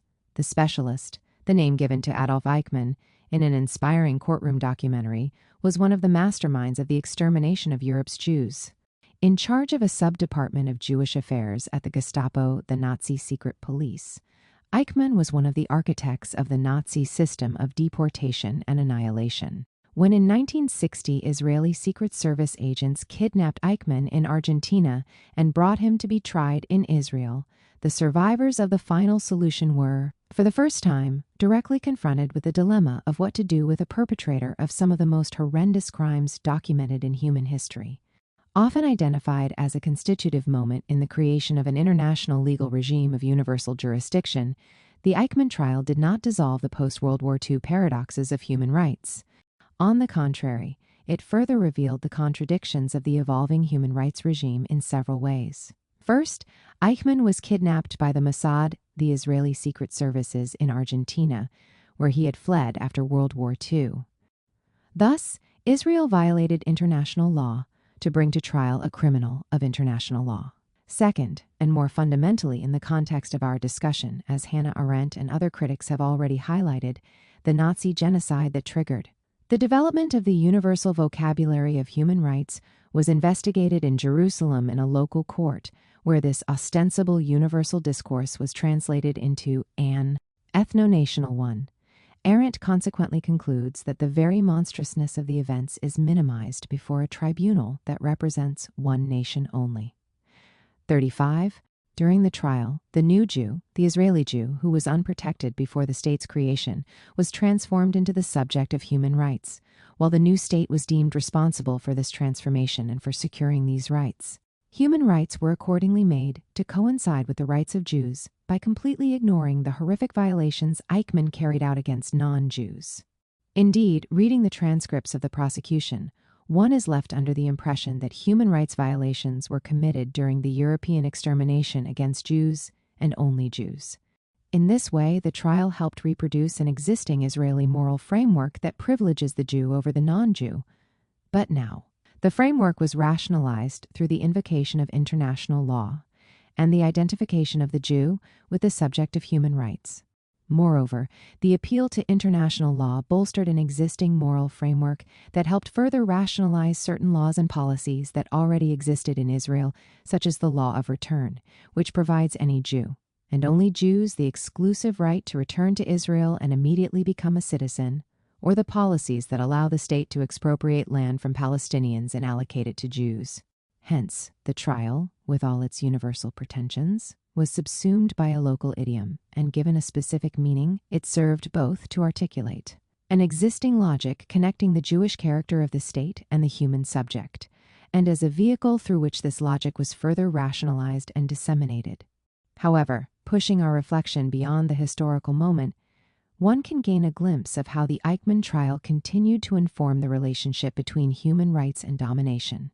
building on Talal Assad's insights on the practical effects of human rights when they are translated into the local language of the nation-state. We have to ask ourselves what role human rights played after Eichmann was hanged in 1962.38. Indeed, the unprecedented configuration of the Eichmann trial and the legal political mechanism through which it was performed generated a situation whereby human rights for Jews were nationalized and the state assumed sole responsibility for their protection. This nationalization buried the universal human rights discourse within the Israeli political arena, and for almost 3 decades. Following the trial, one witnesses the promulgation of an ethnocentric nationalism without direct mobilization of human rights discourse. But even though human rights had almost disappeared from the discursive landscape, they continued to produce an array of political effects. In the following section, we examine how human rights were further transmuted into nationalism and thus contributed to the enhancement of ethno-national domination, even without being directly invoked. The reterritorialization of the threat. Due to a convergence of various historical processes, the Eichmann trial exacerbated the instrumentalization of the Holocaust by helping to facilitate the articulation of 2 interconnected projections, temporal and spatial. It helped project the genocidal threat of the past into Israel's present, and was used as a mechanism to expedite the geographical displacement of the threat of egregious human rights violations from a European territorial setting to a Middle Eastern one. The combination of these 2 projections accelerated the progressive equation between the European human rights violators of World War II and Arab populations of the Middle East. This is the twofold nature of what we define as the reterritorialization of the threat, and it is relevant here because it exposes more clearly how the paradox of human rights manifests itself even when this discourse is not invoked. As Edith Zertal convincingly argued, in order to comprehend the political impact of the Eichmann trial, we must analyze it in its relation to the 1967 war between Israel and the Arab armies. Before the trial, Israel had adopted a strategy of selective amnesia, suspension of the grief, and organized silence in which the Holocaust and the experience of exile were all but disavowed by the state in order to construct a new Jewish identity, namely the new Jew who escaped a vulnerable condition of exile and achieved self-determination in Israel. However, the Eichmann trial marked a return of the vulnerability discourse and transformed the Holocaust's memory of suffering into a national discourse of existential threat. In other words, through the trial, the Holocaust threat was projected into Israel's current present and into a new territorial setting different from the one in which it had originated. Eichmann, who was guilty of crimes against humanity committed in Europe, was judged in the Middle East, in the territorial setting of the state that was considered by the Western powers as reparation for those very crimes. Concomitantly, the Arab states in the region, as well as the Palestinians who were displaced as a result of Israel's establishment, were progressively equated with Eichmann. In fact, following the trial, Ben-Gurion and other political leaders carried out a fundamental discursive operation that Zertal defines as the Nazification of the enemy. The connection between the Holocaust and the Arabs was produced through the latter's transformation into an existential threat, reinforcing the idea of Israel as an entity in a permanent state of emergency. During and after the 1967 war, the Israeli conquest of new Palestinian and Arab territories was constructed as an answer to this state of permanent emergency. When in 1969, 2 years after his post-1967 war speech at the UN, in which he defined the war as an Arab collective assault against the last sanctuary of a people which had seen 6 million of its sons exterminated by a more powerful dictator 2 decades before, 42, Abba Eban, Israel's foreign minister at that time, defined the return to the pre-1967 borders as something of a memory of Auschwitz. 43, he thus evoked the temporal persistence of the Holocaust into the present. In this way, through the metaphor of Auschwitz lines, a metaphor that was later remobilized by other Israeli political actors, he re-territorialized the threat in the context of Israel's conquests. A withdrawal from the territories occupied in 1967 would have corresponded, according to Abba Eban's logic, to the return of history, the potential repetition in a new temporal and spatial setting of the horrific events that triggered the creation of the contemporary international human rights regime. The paradox of human rights in Israel after the Eichmann trial is precisely this process through which the crimes against humanity committed in Europe served to rationalize and justify the rights-abusive expansionist process of Israeli national statecraft in the Middle East. The eternal presence of the horrific violations perpetrated during the Holocaust served, in other words, to validate the claim that Israel was constantly threatened by the potential repetition of these violations. Thus, the spatial and temporal displacement of the Holocaust into the Palestinian Middle East served to justify practices of forced relocation and dispossession of the area's indigenous population. It helped legitimize settler colonial practices because it enabled Israel to evoke the past in order to provide the domination of the present with moral justification. Conquest and colonization were normalized and legitimized as a sort of preemptive measure against the rematerialization of Auschwitz. Fundamentally, this discourse of permanent emergency resulted in a twofold reification. First, it transformed the Arabs into an ultimate threat. Second, it re-emphasized and crystallized the position of Israeli Jews as the perpetual victims of human rights violations. In another local manifestation of the global paradox we have been examining in this chapter, human rights were subsumed by the nationalist ethnocentric rhetoric and therefore made to disappear. A different human rights discourse. During the 1970s and the beginning of the 1980s, human rights continued to play a role in the background of Israel's policies in the Middle East. Israel's rights-abusive policies were condemned in different UN resolutions, which used the language of international law while emphasizing the Palestinian right to self-determination. However, these resolutions were like empty words voiced merely to fulfill a ceremonious obligation. The human rights vocabulary was hardly invoked within Israel, the territories it had occupied in 1967, or the international arena. At the popular level, even though the Palestinians in the West Bank and Gaza had been living under Israeli military rule for an extended period and had been subjected to various human rights violations and forms of state violence on a daily basis. Only following the outbreak of the first Palestinian uprising, known as the Intifada, in December 1987, did the discourse begin to change.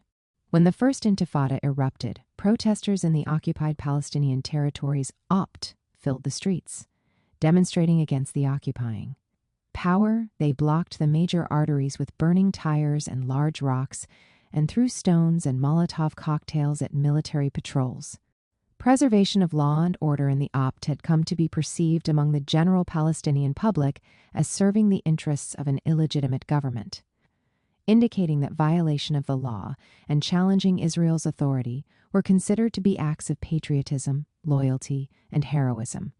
Fundamentally, the uprising was an attempt to unveil the oppressive character of what had been primarily couched by the occupying forces as a bureaucratic rule. The goal was to force Israel to replace the colonial rule of law and its administrative apparatus with more soldiers and, in this way, to undercut all attempts to present the occupation as normal. Israeli rule, in other words, would apply only where soldiers were present to enforce it. The objective was to undo Israel's 20-year efforts to normalize the occupation in the West Bank and the Gaza Strip. It is within this context that the human rights discourse reappeared on the political scene under a new guise. After decades in which Israel strengthened its collective nationalist identity and the Palestinian liberation movement shaped its struggle as a nationalist, anti-colonial one, based on armed resistance, and almost 20 years starting from the 1970s, in which the world had witnessed the increasing mobilization of individual human rights as tools for international campaigns of advocacy, Palestinians adopted the language of human rights and used it both to justify their resistance and as a critique of Israel's military rule. Human rights were progressively adopted as the language spearheading the struggle for self-determination. The uprising, which was informed by an array of anti-colonial actions ranging from demonstrations and strikes to a boycott of Israeli goods, was met with harsh measures, including extrajudicial executions, massive administrative arrests, curfews, closure of schools and universities, and severe restrictions on movement. But an important transformation occurred. Palestinians as well as Israeli and international media that covered the ongoing events started to frame the confrontations between the Palestinian resistance and the Israeli military using the vocabulary of human rights.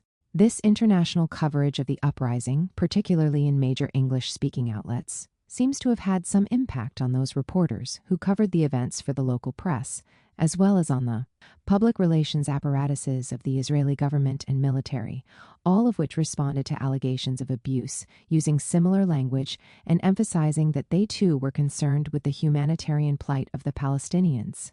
Furthermore, within an extremely short period, human rights were institutionalized, and numerous new NGOs emerged. Before the uprising erupted, only one human rights NGO existed in Israel, while about 15 human rights NGOs were established in the years immediately following its outbreak. In the Opt, the impact of the uprising on the institutionalization of human rights was just as striking. Only 2 human rights NGOs existed before the Intifada, and about 6 others were established within a very short period following its eruption. This proliferation took place with the help of international funding. In some cases, Palestinian human rights NGOs helped fill the void created in 1967, following Israel's banning of all Palestinian political parties. These NGOs instantly created networks among themselves, and with a range of international human rights groups, from Amnesty International and Middle East Watch, a predecessor of Human Rights Watch, to the International Commission of Jurists and Physicians for Human Rights USA. They imported, translated, reinterpreted, modified, and contextualized the global human rights discourse in order to connect it to the local political landscape. The new NGOs began using the human rights vocabulary in their press releases, reports, and correspondence with Israeli authorities, government, military, civil administration. Some of them focused on Palestinian victims of torture, introducing the language of clinical trauma as a tool for advocating human rights in the Palestinian political arena. Other organizations centered their activities on monitoring forms of violations that became the basic grammar of human rights activism for Palestine: deportations, house demolitions, administrative detention, dispossession, denial of the freedom of movement. In addition, several of the new rights organizations adopted the direct litigation strategy and filed literally hundreds of petitions to the Israeli courts, invoking both international humanitarian and human rights law in their petitions. The media covered some of these cases so that the rights discourse also entered the public domain via the Israeli judicial system, after it had infiltrated from the international sphere to domestic NGOs that employed it in their appeals. Thus, the first Palestinian popular uprising and the diffusion of the global human rights discourse helped reframe the Palestinian question.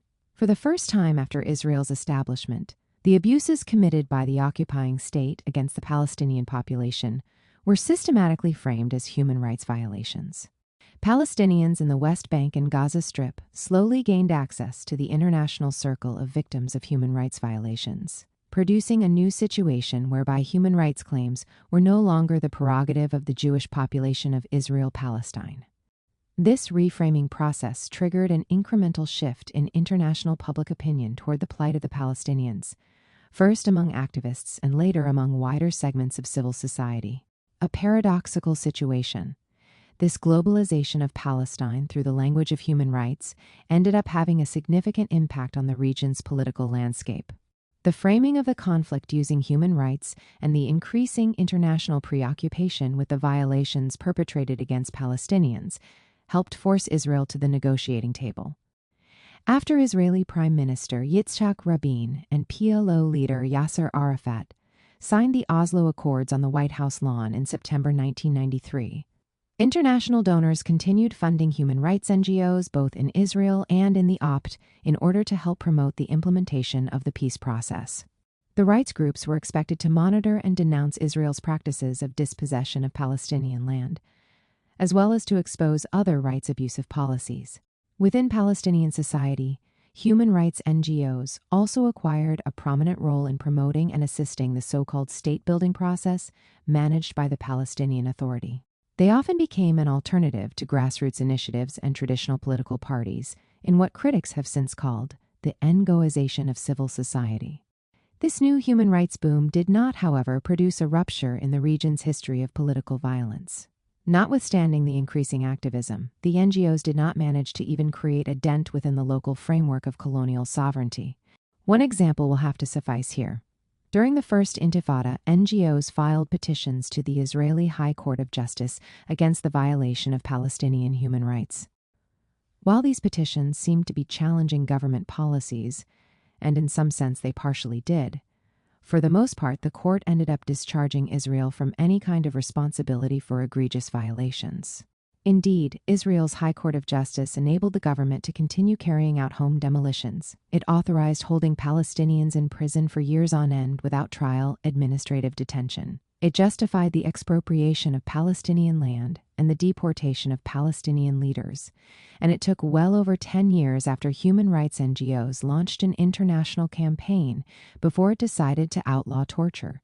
In the absence of an international body able to enforce international human rights conventions, cause lawyers and activists remained trapped in the paradox of human rights, whereby the colonized had to resort to the colonizer's court to seek protection.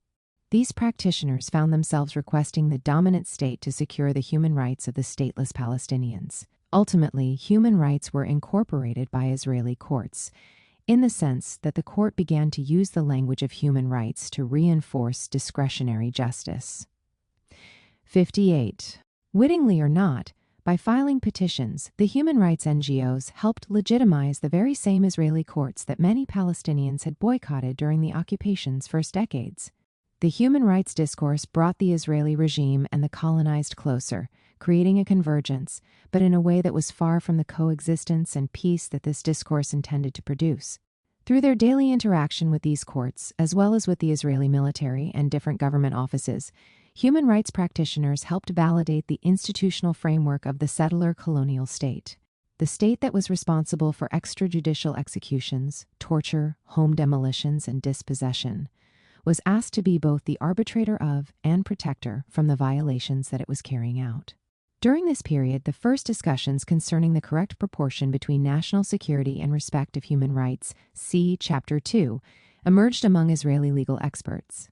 Invoking the principle of proportionality, requiring belligerents to refrain from causing damage disproportionate to the military advantage to be gained, Justice Reed Weiner, a senior attorney at the Israeli Ministry of Justice during the First Intifada and currently a researcher at the Jerusalem Center for Public Affairs, displaces the context of violence in which proportions are calculated.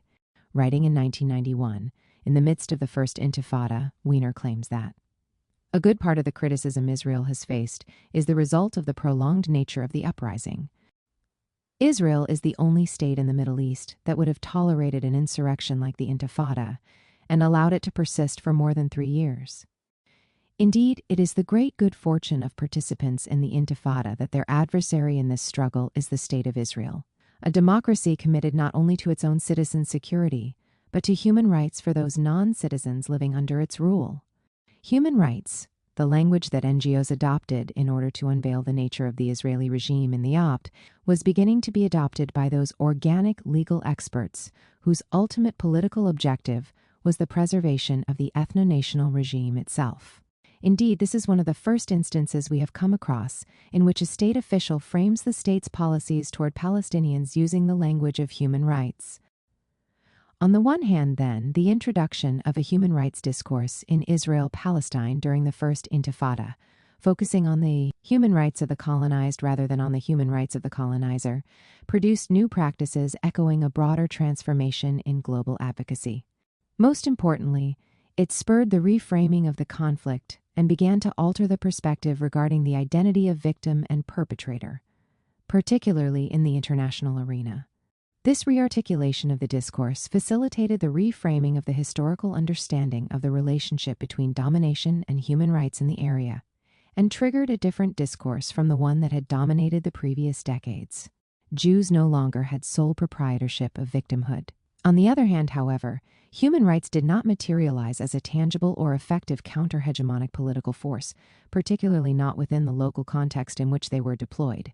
The human rights NGOs helped numerous Palestinian patients cross checkpoints to reach hospitals.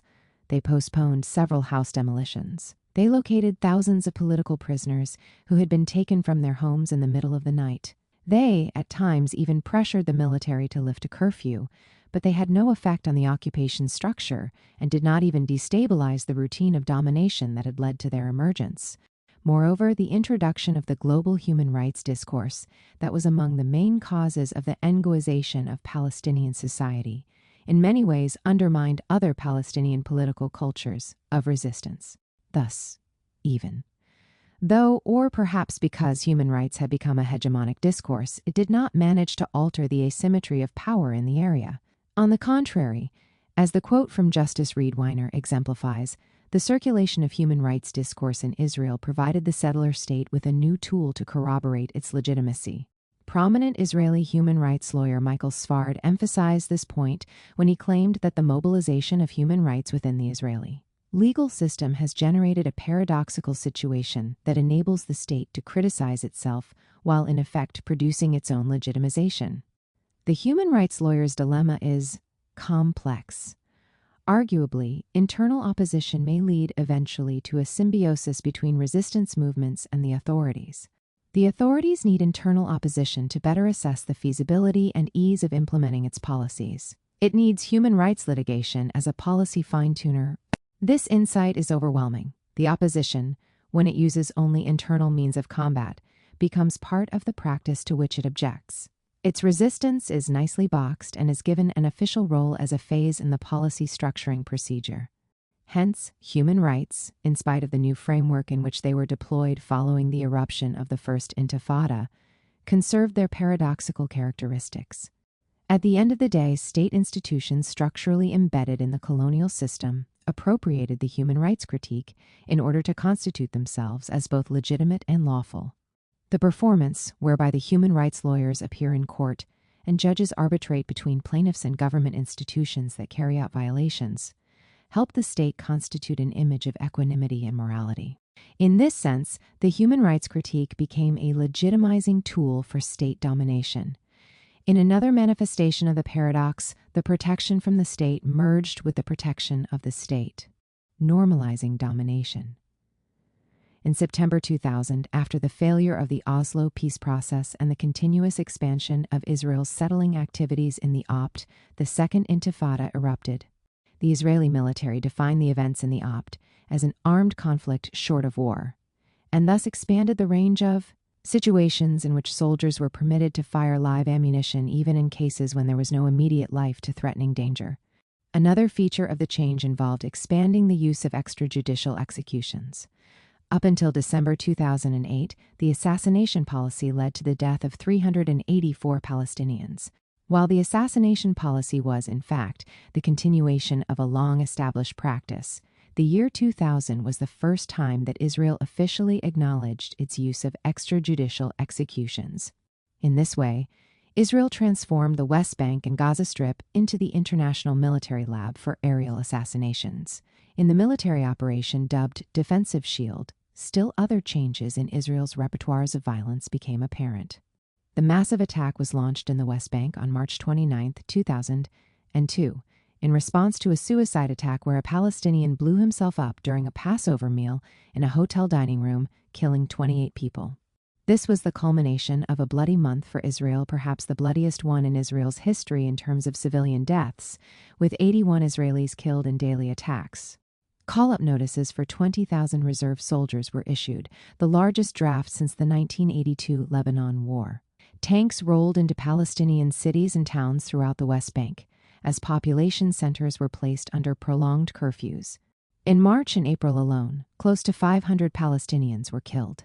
Over the following months, many West Bank cities, towns, and villages were transformed into restricted military zones, and their residents were held under sustained, often 24-hour curfew for days on end.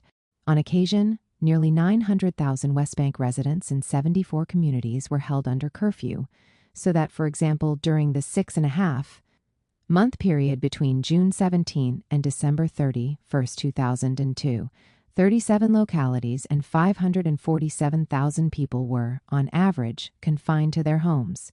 Israel also developed a dense network of both fixed and movable military checkpoints, numbering some 140 in the West Bank and 25 to 30 in the Gaza Strip. In addition, it set up literally hundreds of unmanned physical obstacles in the form of concrete blocks, piles of dirt, or trenches, which were used to prevent access to and from towns and villages. Palestinian movement was thus almost completely curtailed. The extensive recourse to dehumanizing forms of state violence, on the one hand, and the Palestinian resort to armed struggle and suicide attacks as, Techniques of resistance, on the other, increase the efforts to make sense of political violence through the invocation of the human rights discourse. The international NGOs operating in the area and the local Israeli and Palestinian organizations that had become prominent during the First Intifada and the ensuing peace process published report after report about the violent confrontations, often framed fatalistically by the media and human rights practitioners as a new chapter in an endless conflict, the increasing documentation and denunciation of human rights violations paradoxically decreased the focus on the structural elements and political rationales producing them. With the exception of exposing the state's dispossessive land regime, the major mode of critique espoused by the liberal human rights NGOs focused on uncovering instances of violations rather than on the structural underpinnings of domination. The move away from structural critique manifests itself in several ways, of which we will mention three: the constitution of the violation as a case, and the appeal to the violating state. To correct the violation, the constitution of the violation as a routine to be administered according to human rights standards, and the reduction of structural colonial violence to a series of symptoms. First, by adopting a legalistic strategy and demanding justice from the High Court of Justice, the human rights NGOs, as Gad Barzilai has pointed out, often translate the violation into a case, categorizing, differentiating, and insulating it, and thus obfuscating the structural underpinnings of the violation.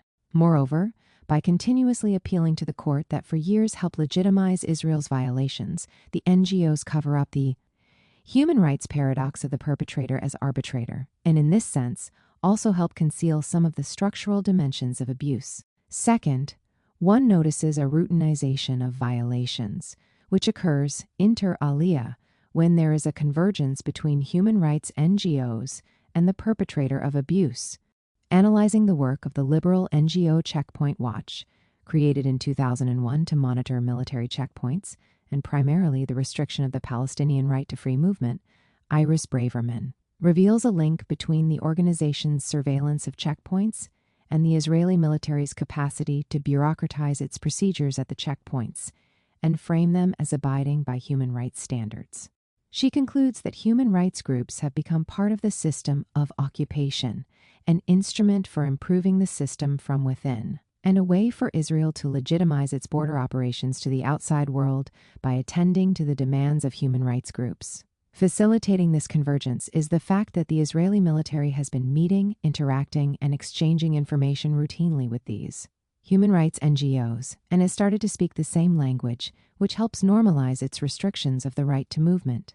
Finally, the way human rights organizations portray the violations at times allows for the perpetuation of the political power that carries out the violations.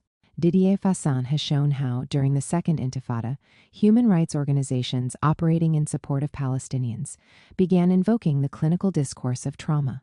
This discourse, and the techniques through which Doctors Without Borders and local human rights practitioners tried to produce evidence of Israel's human rights violations, reinscribed the Palestinian question within an internationally emerging hegemonic framework of interpretation, one of psychological trauma, whose main effect was the reduction of a long history of colonial violence to a series of mental scars and symptoms to be healed by human rights and mental health practitioners.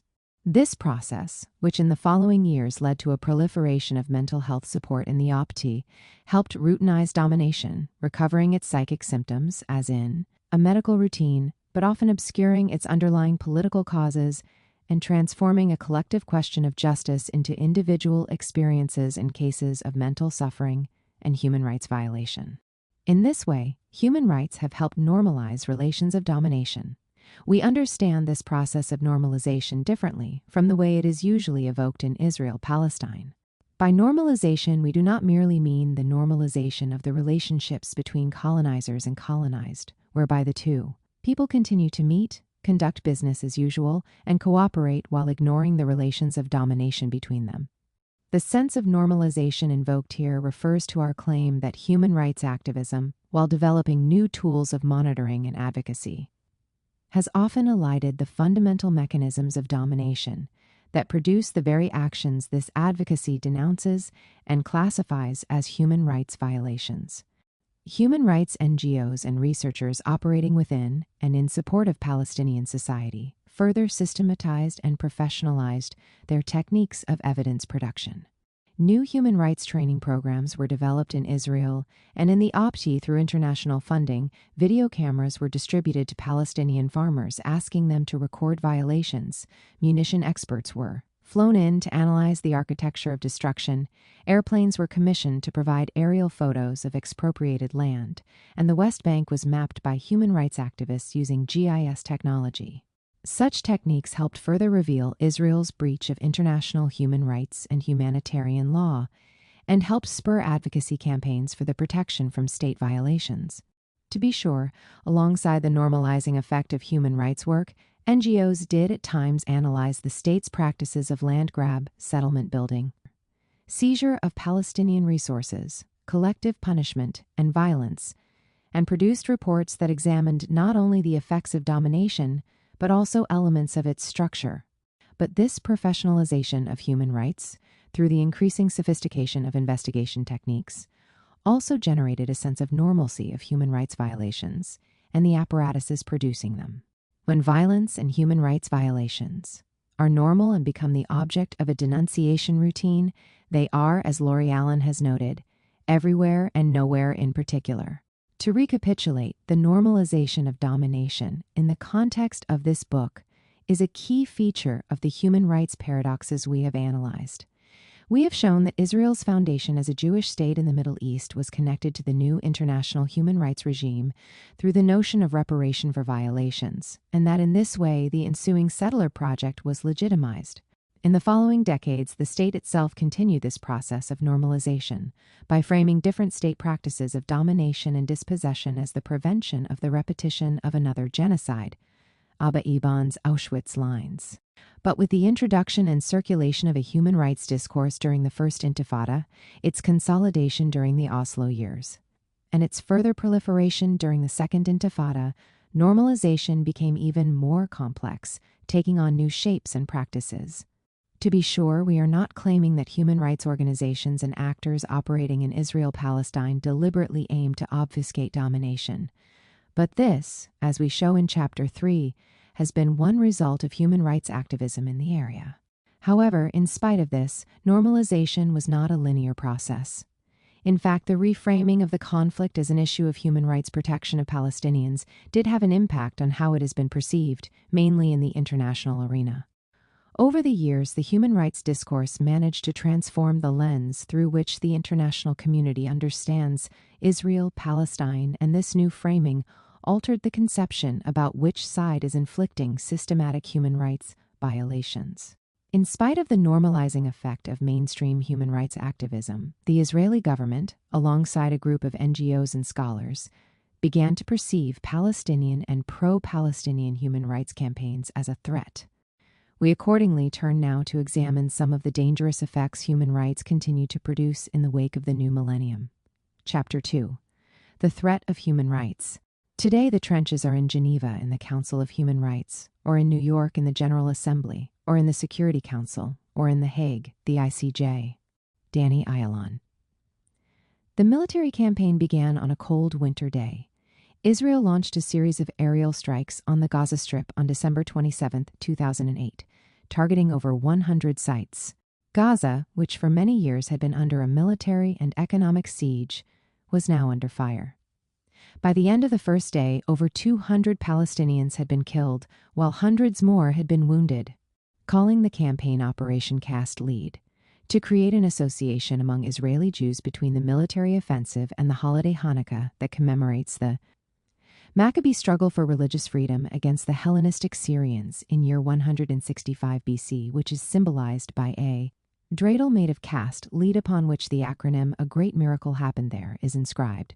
Israel continued bombing the Gaza Strip for several days, unleashing its F-16 fighter jets, Apache helicopters, and drones from the air, and naval warships from the sea.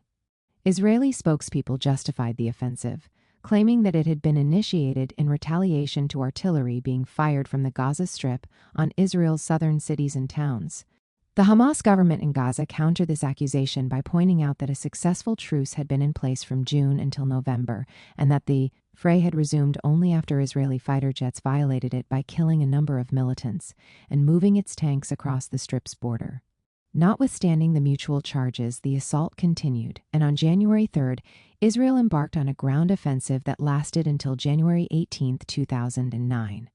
Even before the fighting had subsided, it was obvious that the magnitude of the harm to Gaza's population and its vital infrastructures was extensive. After the soldiers had pulled out, the Israeli human rights organization B'Tselem assessed the damages on both sides, reporting that 1,389 Palestinians had been killed, of whom 759 had not taken part in the hostilities. Of these, 318 were minors under the age of 18. The rights group went on to note that more than 5,300 Palestinians had been wounded, 350 of them seriously. In addition, Israel had caused enormous damage to residential dwellings, industrial buildings, and agriculture, as well as infrastructure for electricity, sanitation, water, and health, which was already on the verge of collapse prior to the military operation. Citing a United Nations report, the human rights group estimated that Israel had destroyed more than 3,500 residential dwellings, rendering an estimated 20,000 people homeless. B'Tselem also pointed out that during the operation, Palestinians had fired hundreds of rockets and mortar shells at Israel with the declared purpose of striking Israeli civilians. These attacks ended up killing 3 Israeli civilians and 1 member of the Israeli security forces, and wounding dozens more. 9 soldiers were killed within the Gaza Strip, 4 of them by friendly fire, and more than 100 soldiers were wounded, 1 of them critically. In the history of the Israeli-Palestinian conflict, caste lead was a watershed, not only owing to the extent of unfettered violence, but also because of the legal debate that it propelled. Following the Israeli attack, the UN Human Rights Council appointed Judge Richard Goldstone to head a fact-finding mission to examine the hostilities in Gaza. Originally, the Commission's mandate was to investigate only possible Israeli violations of international law, but before accepting the appointment, Judge Goldstone demanded that the mandate include the investigation of all violations of international human rights law and international humanitarian law that might have been committed at any time in the context of the military operations that were conducted in Gaza during the period from December 27, 2008 and January 18, 2009, whether before, during, or after.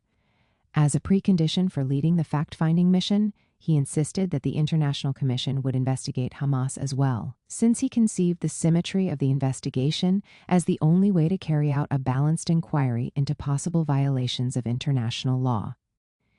Impartiality is, after all, considered to be a basic principle of human rights and humanitarianism, and international investigations have to present themselves as unbiased in spite of the fact that they assess political contexts marked by vast asymmetries of power and violence.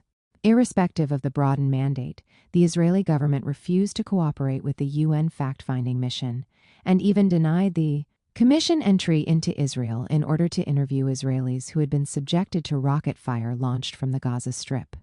Nonetheless, in July 2009, the Israeli Ministry of Foreign Affairs published a 159-page legal defense of the military campaign that was cited by the International Commission in its final report.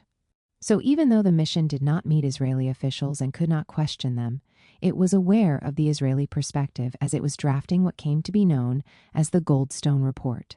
After carrying out numerous interviews and on-site visits in Gaza, as well as reading dozens of human rights reports, the UN team concluded that both Israel and Hamas had breached international humanitarian law and had committed potential war crimes and crimes against humanity.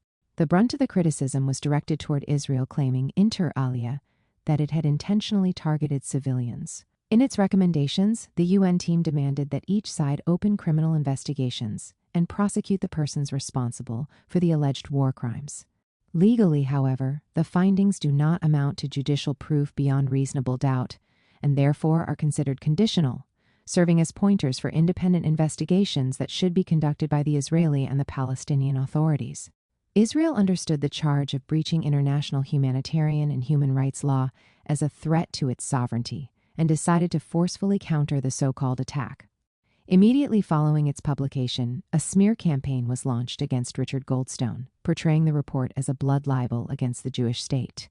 There are three primary threats facing us today.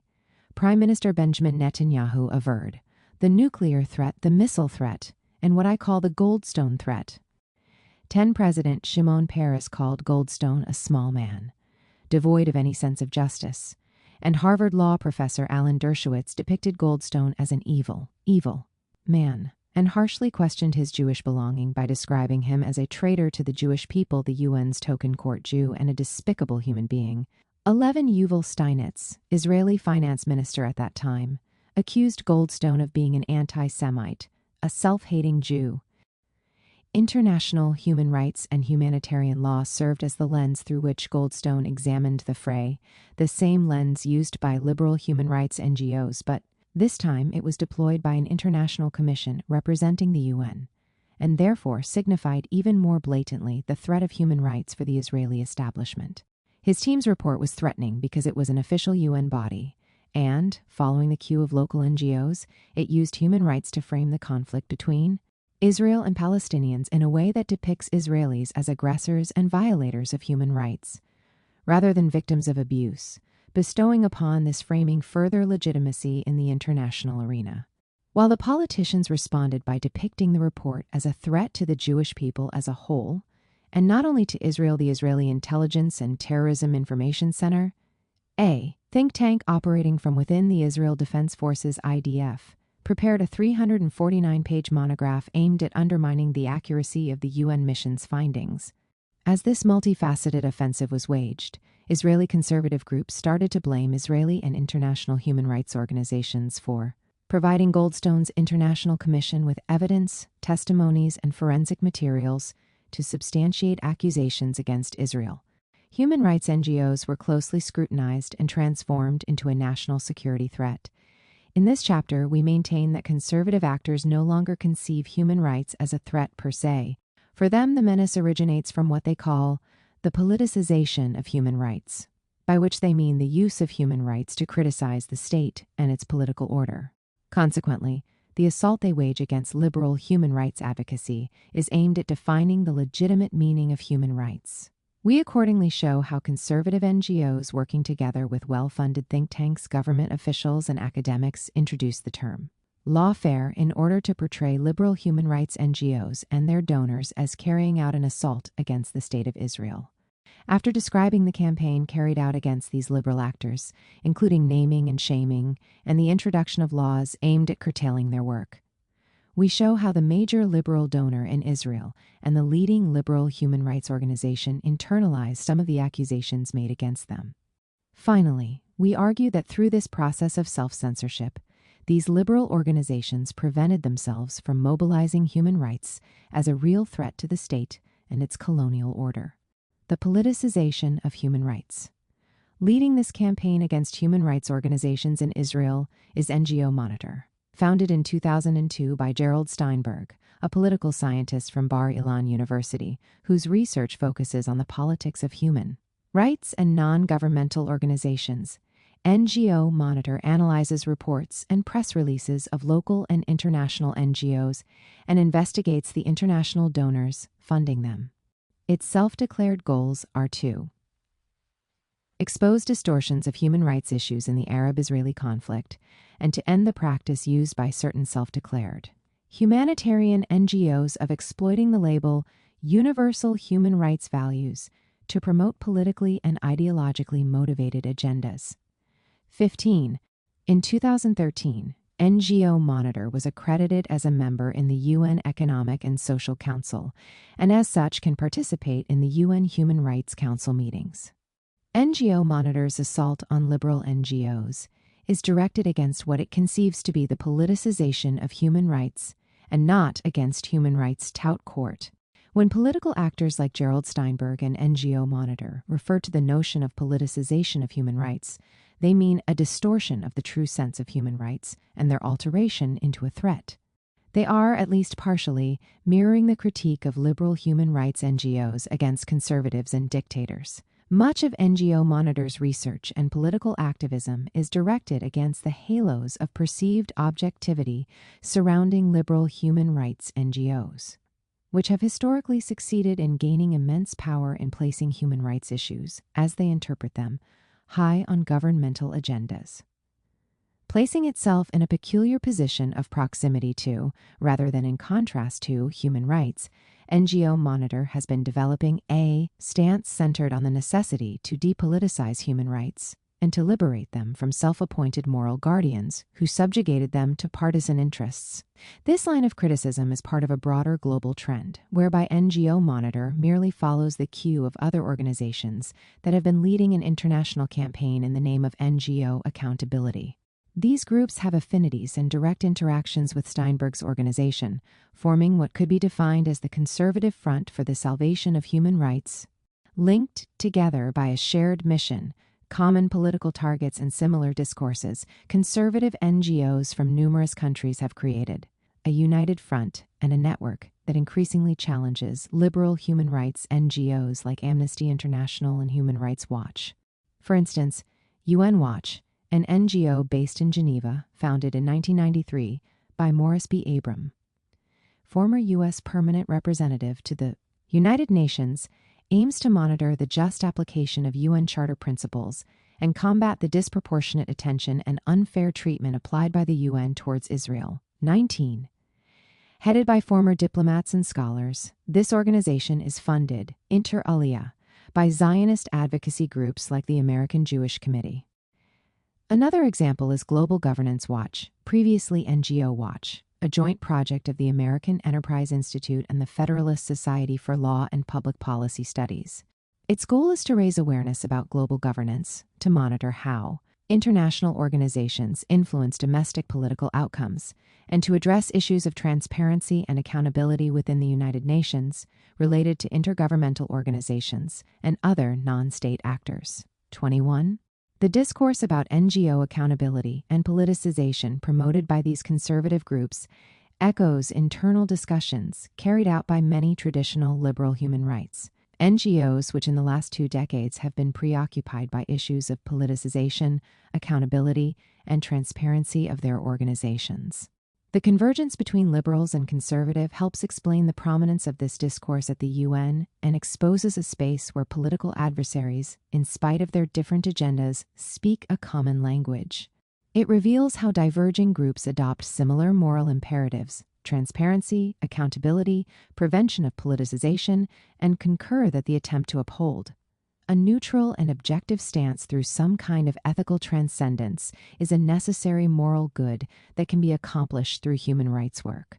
Thus, the philosophy of human rights of both liberal and conservative NGOs is grounded in what we called, in the introduction, the illusion of. The original, namely, the belief in the existence of something called human rights that is external to empirical historical social relationships.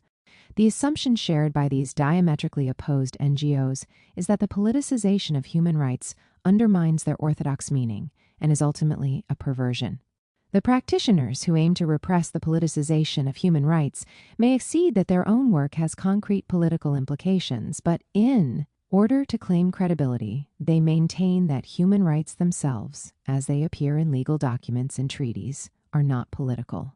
The ostensible non-political nature of human rights, their so-called objective, neutral, and universal character, is considered by liberal and conservative practitioners alike to be both the prime source of power of human rights and the source of their moral legitimacy. Human rights, in other words, are conceived to be legitimate only insofar as they are nonpartisan, and their power stems from their universality and the assertion that they do not represent particular interests. We, by contrast, maintain that human rights, like all rights discourses, are intrinsically political in the sense that the very process of adopting, claiming, and deploying human rights, a process for which people receive training and education, is always politicized. The translation of any struggle into the language of human rights is already a political choice, and consequently an integral part of the political. Thus, in spite of the illusion of the original, human rights do not constitute an alternative to politics, or an extra-political and pure tool confined to the realm of ethics. as many NGOs concerned with reasserting their neutrality and non-political reputation claim. Rather, the deployment of human rights is always a partisan operation in its literal meaning of taking part, in which determined historical political situations of conflict, struggle, exploitation, and domination become the object of political debates and practices whose outcome aims to determine who are the moral and immoral actors in a given political context. This is the power of human rights to strengthen or destabilize power, and to ultimately frame history and give it different kinds of meanings. Thus, instead of rejecting the expanding human rights discourse and culture as they had in the past, the current objective of conservative scholar activists a la Steinberg is to create their own alternative human rights idiom that is used to undermine the human rights idiom that had been developed and historically embraced by liberal human rights NGOs worldwide.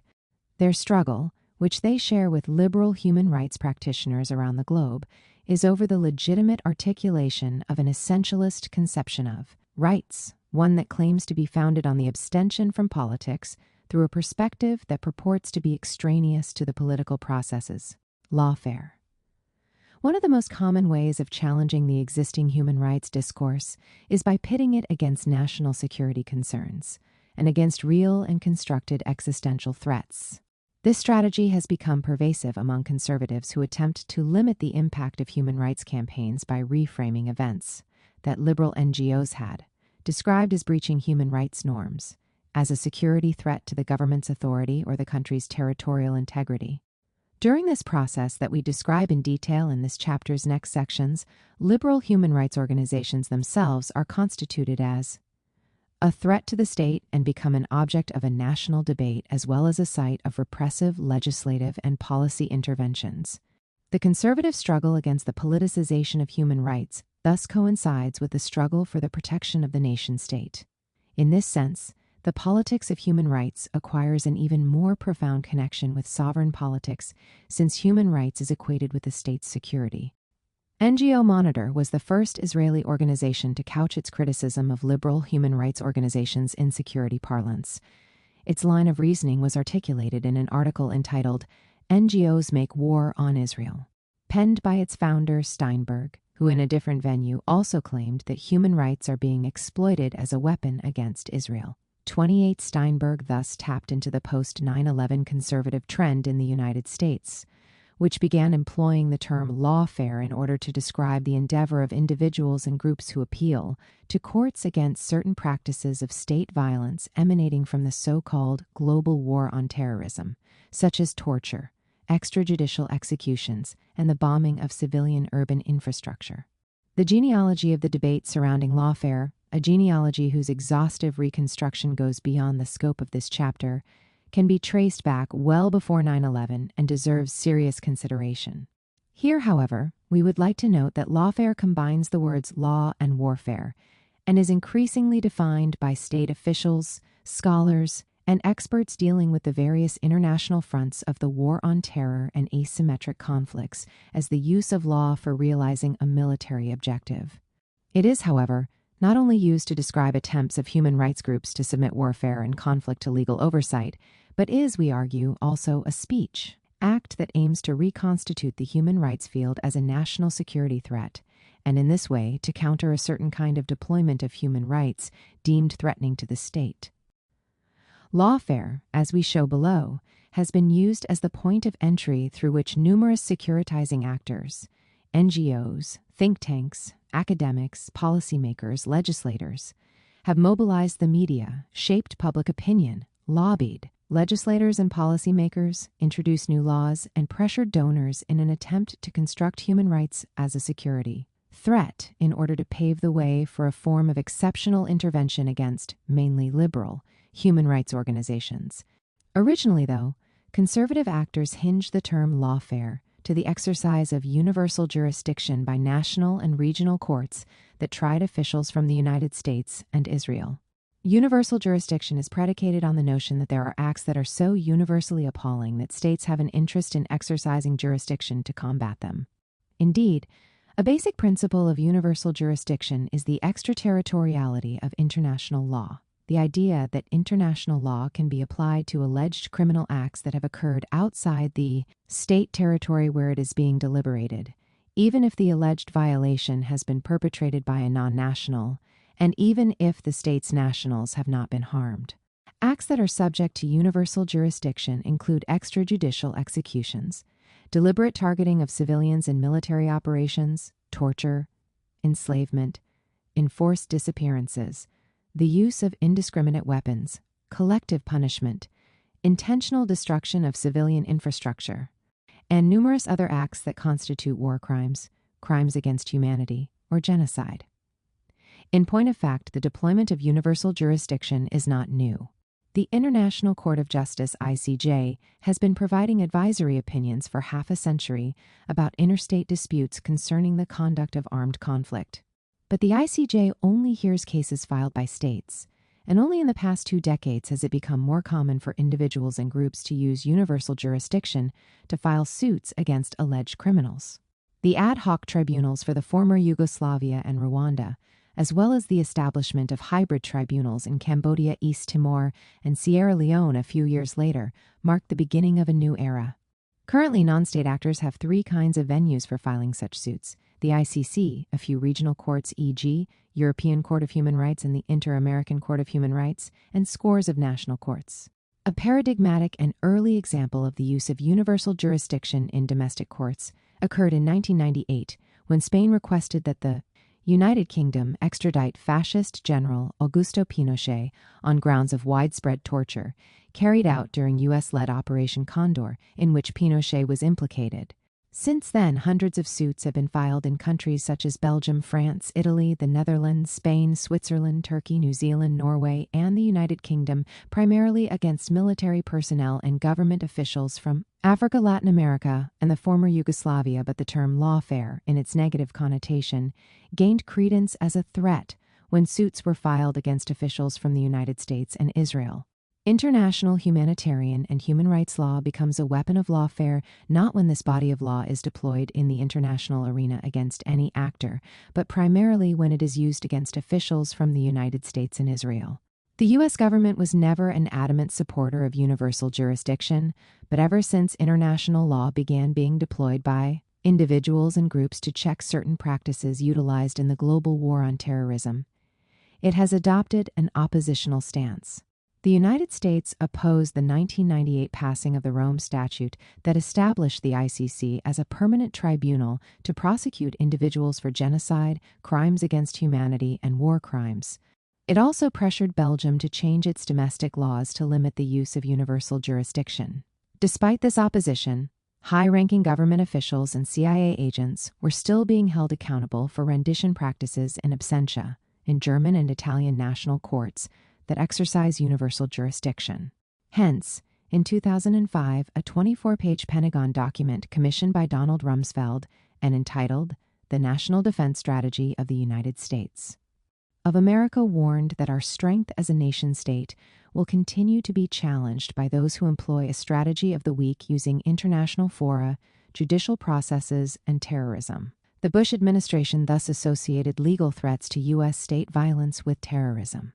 The Israeli government has also been increasingly alarmed by the deployment of lawfare. Already in 2001, Ariel Sharon, Israeli foreign minister at the time, was indicted by a Belgian court in relation to the well-known war crimes committed against Palestinian refugees in the Sabra and Shatila camps in Beirut in 1982.39. Since then, news reports have suggested that scores of lawsuits have been submitted against Israeli politicians, high-ranking military officers, and heads of secret services in several states. While none of these suits has actually led to a conviction, the Israeli government has assigned experts in international law to accompany combat military units and has advised former politicians and military officers to refrain from traveling to certain European countries. In addition, government officials alongside staff members from NGOs and think tanks and a number of academics have spent time examining more closely the suits filed against Israelis. Not surprisingly, they have found that the reports published by human rights NGOs are frequently cited as incriminating evidence. Writing for Bar Ilan University's Begin Sadat Center for Strategic Studies, Bessa Center, which characterizes itself as advancing a realist, conservative, and Zionist agenda in the search for security and peace for Israel.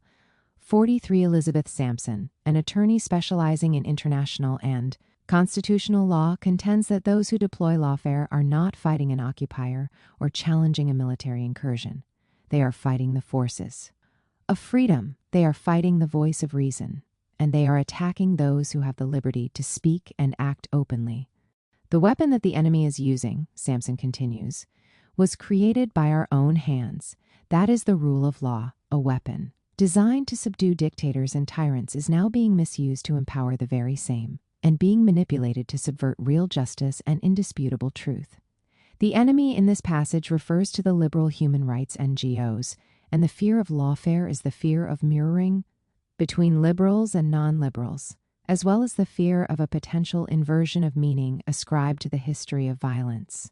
Sampson's outrage is informed by an accurate historical understanding of international law, which has been a tool of sovereign states and their imperialist endeavors ever since the 17th and 18th centuries. From a historical perspective, then, the effort of human rights NGOs to use international law as a weapon against sovereign states, particularly dominant ones, is a form of illegitimate appropriation of law. It is an attempt to alter an existing idiom that confers privileges on powerful countries by granting them the moral high ground to define the legitimate or illegitimate deployment of violence. Law becomes lawfare, and human rights a menace, precisely when they are deployed against dominant states and their agents. It is then that law is accompanied with the suffix fair and suddenly perceived to be, by sovereign states, parliaments, and in this case think tanks like BESA and NGO Monitor, a violent force and a threat. As a contemporary manifestation of what Edwards said called the semiotic warfare encompassing the Palestinian question, the attack against the threat of human rights lawfare must be understood as a semiotic struggle over the legitimacy of Israel's state violence, as well as over the meaning of human rights. Accordingly, NGO Monitor defines lawfare as a strategy of using or misusing law as a substitute for traditional military means to achieve military objectives. Although NGO Monitor's Ann Hertzberg acknowledges that Israel is not the only country that has been subject to non-governmental human rights lawfare, it has been, she writes, a primary target of these efforts. Leading the lawfare campaign against Israel are what Hertzberg calls NGO superpowers, e.g., Amnesty International and Human Rights Watch, who, in cooperation with liberal Palestinian and Israeli human rights groups, resort to universal jurisdiction to pursue litigation in European, North American, or Israeli national courts. While these NGOs claim to be part of the fight for human rights, the evidence shows, in Hertzberg's opinion, that the core motivation for this activity is to promote lawfare in order to punish Israel for carrying out anti-terror operations. 49. In other words, anti-terror operations are one of the referent objects of this securitization process. They are considered to be threatened by NGOs, which are accused of misusing human rights. Hertzberg goes on to claim that NGO involvement begins well before the filing of any lawsuit. These organizations issue numerous press releases and lengthy research reports condemning Israeli anti-terror operations. Political NGOs also regularly submit written statements to UN committees and other international bodies. The reports are then adopted by the decision-making bodies of the UN, such as the General Assembly, and underpin further condemnations and actions taken against Israel. Through this process, NGO statements become part of the official dossiers of cases at international legal institutions, such as the International Court of Justice or the International Criminal Court, or part of the court record in domestic suits. NGO Monitor, the BESA Center, and other organizations and academics are employing the term lawfare to condemn the work of liberal human rights NGOs. Thus, the term, as mentioned, is not only descriptive, since it also frames the liberal human rights NGOs as a national security threat.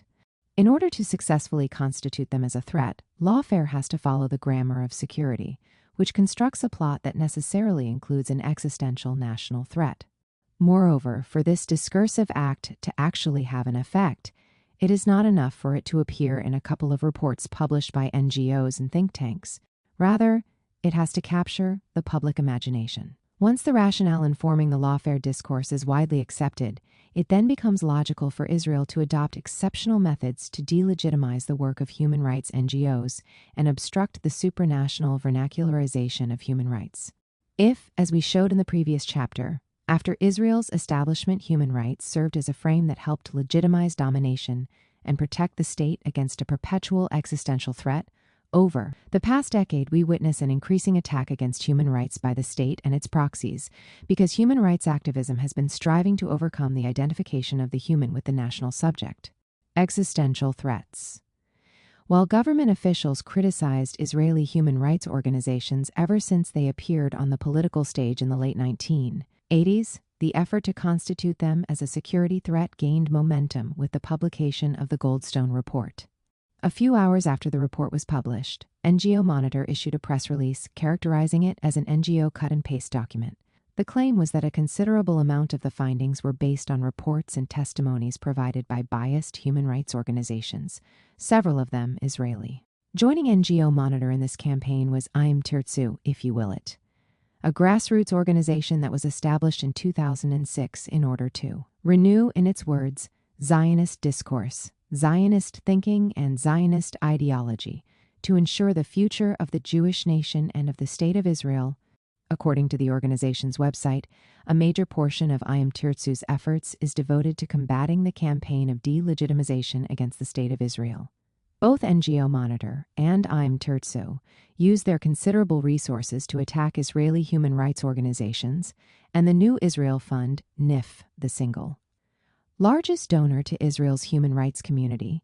Hence, the strategy was not only to delegitimize these organizations in the public's eyes by portraying them as a security threat to Israel, but also to create a wedge between the rights groups and their funding sources. The organizations published long briefs claiming that Israeli human rights NGOs, funded by the NIF, served as the building blocks for the Goldstone Report.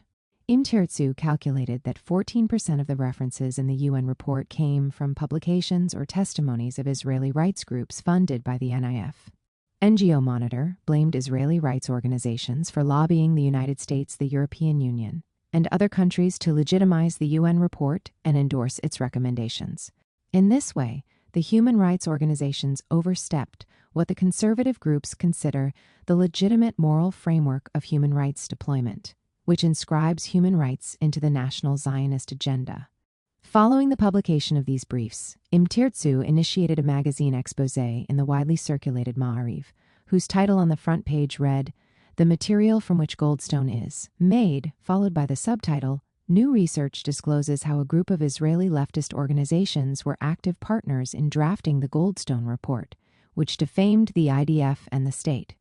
Israel's reputation, the article explained, is at an all-time low. Mounting international pressure, calls for boycotts, and excommunication are increasing. All these were fueled by the Goldstone Report, which was, in turn, fueled by Israeli sources.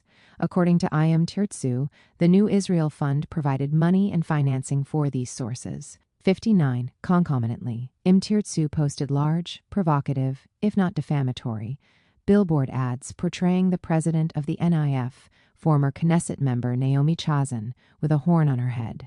The caption reads, "Naomi Goldstone Chazan, Naomi Chazan's new fund, stands behind the Goldstone Report." The campaign proved to be extremely successful. For several days, television and radio talk shows spent hours discussing whether or not the NIF and human rights organizations had betrayed their country and Zionism. Simultaneously, NGO Monitor targeted policymakers, embassies, international newspapers, donors, and other groups. Between October 2009 and May 2011, the Conservative Watch Group published 16 briefs and 11 opinion articles in leading newspapers, sent representatives to appear in several television and radio talk shows, and issued numerous press releases about the Goldstone Report's reliance on evidence provided by human rights NGOs. The campaign culminated in the publication of an edited volume called The Goldstone Report Reconsidered, which featured chapters by former Israeli ambassador to the UN, Dor Gold, and Harvard professor Alan Dershowitz. In this volume, Gerald Steinberg describes the UN report as an existential threat to Israel, arguing that it constitutes a major threat to the existence of Israel as the nation-state of the Jewish people and its sovereign equality among the nations. To reiterate, Israel as the nation-state of the Jewish people is threatened by the politicized NGOs. Despite the fact that these Israeli liberal human rights organizations never challenged the foundation of the Jewish state, and that in the past the government had often presented their existence as evidence of Israel's thriving democracy. After the appearance of the Goldstone Report, these organizations became a major existential threat. The threat of human rights then becomes the threat to the Zionist project, a threat that the state compares to terrorism, legal terrorism. Campaigns launched by civil society organizations normally aim to shape public opinion and to put pressure on policymakers and legislators. In this particular case, however, the policymakers and legislators did not need much convincing. Within 2 days of the Goldstone Report's publication, the Israeli Ministry of Foreign Affairs responded, claiming that it ties the hands of democratic countries fighting terror worldwide, calls into question the legitimacy of national legal systems and investigations, and promotes criminal proceedings against forces confronting terrorism in foreign states, and tries to expand the jurisdiction of the ICC beyond its statute. 3 months later, Israel's Deputy Foreign Minister Danny Ayalon used a lawfare metaphor to describe the situation, claiming that today the trenches are in Geneva in the Council of Human Rights, or in New York in the General Assembly, or in the Security Council, or in The Hague, the ICJ, to mark Human Rights Day. In 2010, Ayalon denounced the human rights misappropriations by liberal NGOs, and in a joint press conference held with representatives from NGO Monitor, he claimed that the International Human Rights Day has been transformed into Terror Rights Day. 65. Foreign Minister Avigdor Lieberman's party, Yisrael Beitenu, went on to propose creating national committees of inquiry to investigate human rights groups that delegitimize Israel and abet terror. Although Prime Minister Benjamin Netanyahu ended up not supporting the initiative, he told the cabinet that while the law establishing such committees was important, we have to act cautiously and wisely and prevent further delegitimization of Israel. The notion that Israeli rights groups support terrorism was, however, taken up by the Israeli colonel in charge of the military's International Law Department, who averred that war crimes. Charges brought abroad against Israeli soldiers and officers involved in Operation Cast Lead were nothing but legal terrorism. 68. The reports, policy briefs, press releases, and governmental statements that were put out by the Israeli Ministry of Foreign Affairs, the military, NGOs, think tanks, and public intellectuals rapidly coalesced into a doctrine about lawfare and how it constitutes a national threat. By November 2010, the Ministry of Foreign Affairs published a long report entitled The Campaign to Defame Israel, where it asserted that the strategy to delegitimize Israel using legal frameworks and exploiting both international and national legal forums was adopted following numerous failed military attempts to destroy the Jewish state. The ministry proceeded to explain that lawfare had been used by individuals and groups who filed criminal and civil lawsuits in national and international legal forums against prominent military and government figures for alleged violations of international law. The number of lawsuits that have been filed against Israeli officials has grown exponentially in recent years. This form of lawfare does not simply impede Israeli travel plans, but aims to intimidate officials from acting out of fear of prosecution, and in fact impacts foreign relations, strains international ties, and serves to delegitimize the Jewish state. It must be recognized that just as German military theorist Karl von Clausewitz states that war is a continuation of political activity by other means, so too, lawfare is a continuation of terrorist activity by other means.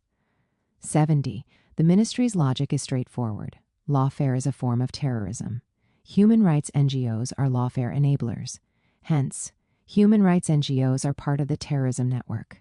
International law, it should be stressed, is not criticized per se, but, on the contrary, what is debated is the legitimacy of its uses.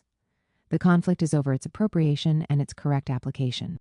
International law is thus conceived to be a weapon of war only when it is deployed in a certain way by specific actors, suggesting that lawfare denotes the illegitimate use of international law against states that consider themselves liberal and not simply its deployment in the global arena.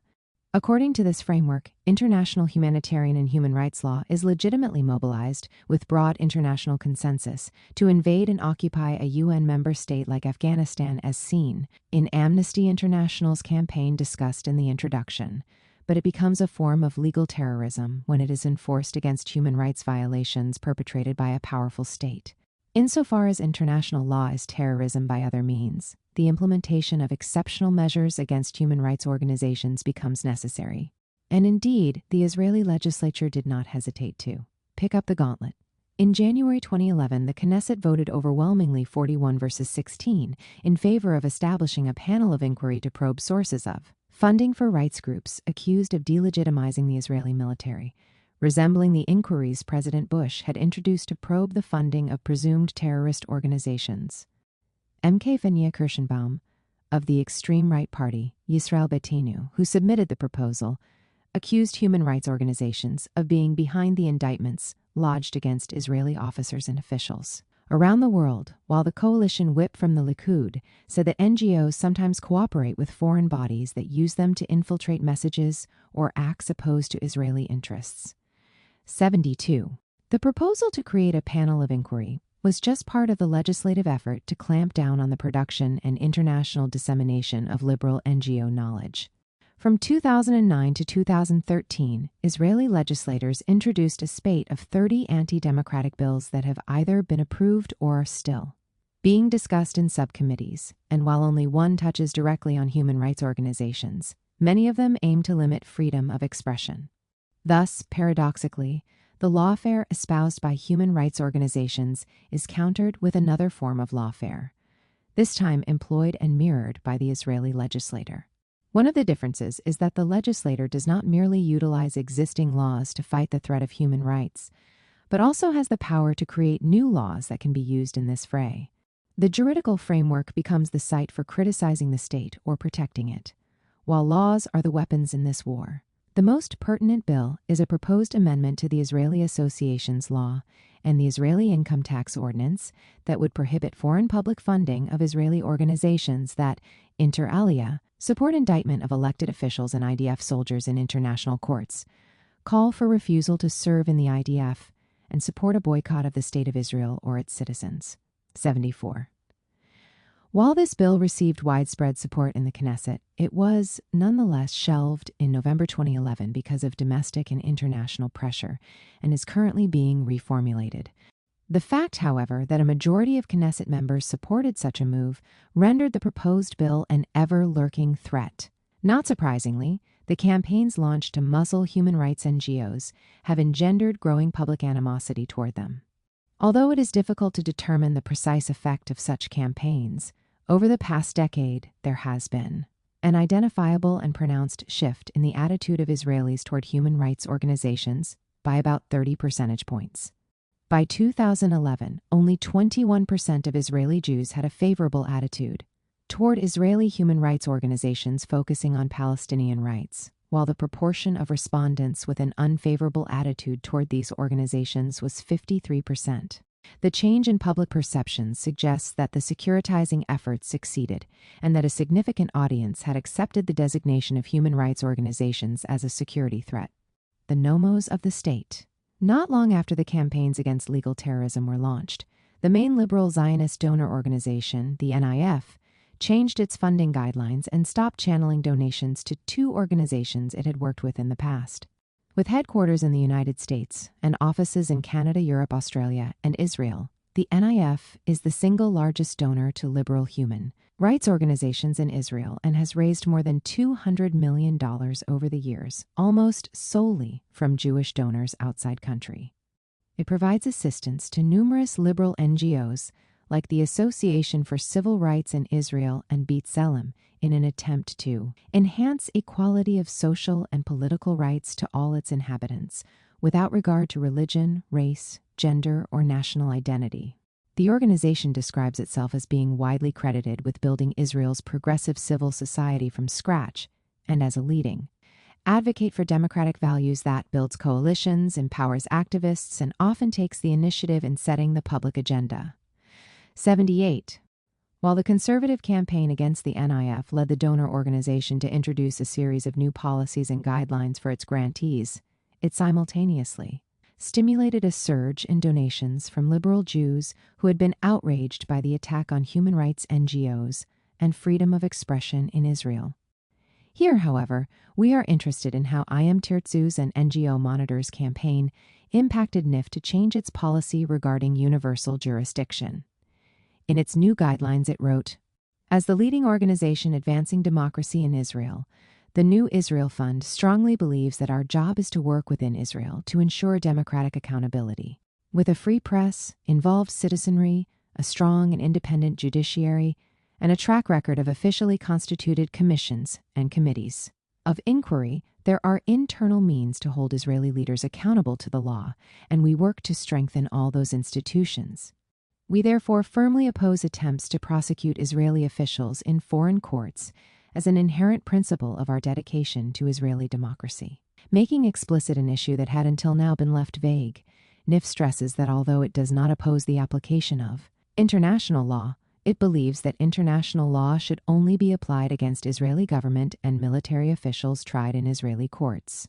This view is based on the widely accepted notion that universal jurisdiction is, as Human Rights Watch states, a reserved tool in the fight against impunity, to be applied where the justice system of the country that was home to the violations is unable or unwilling to do so.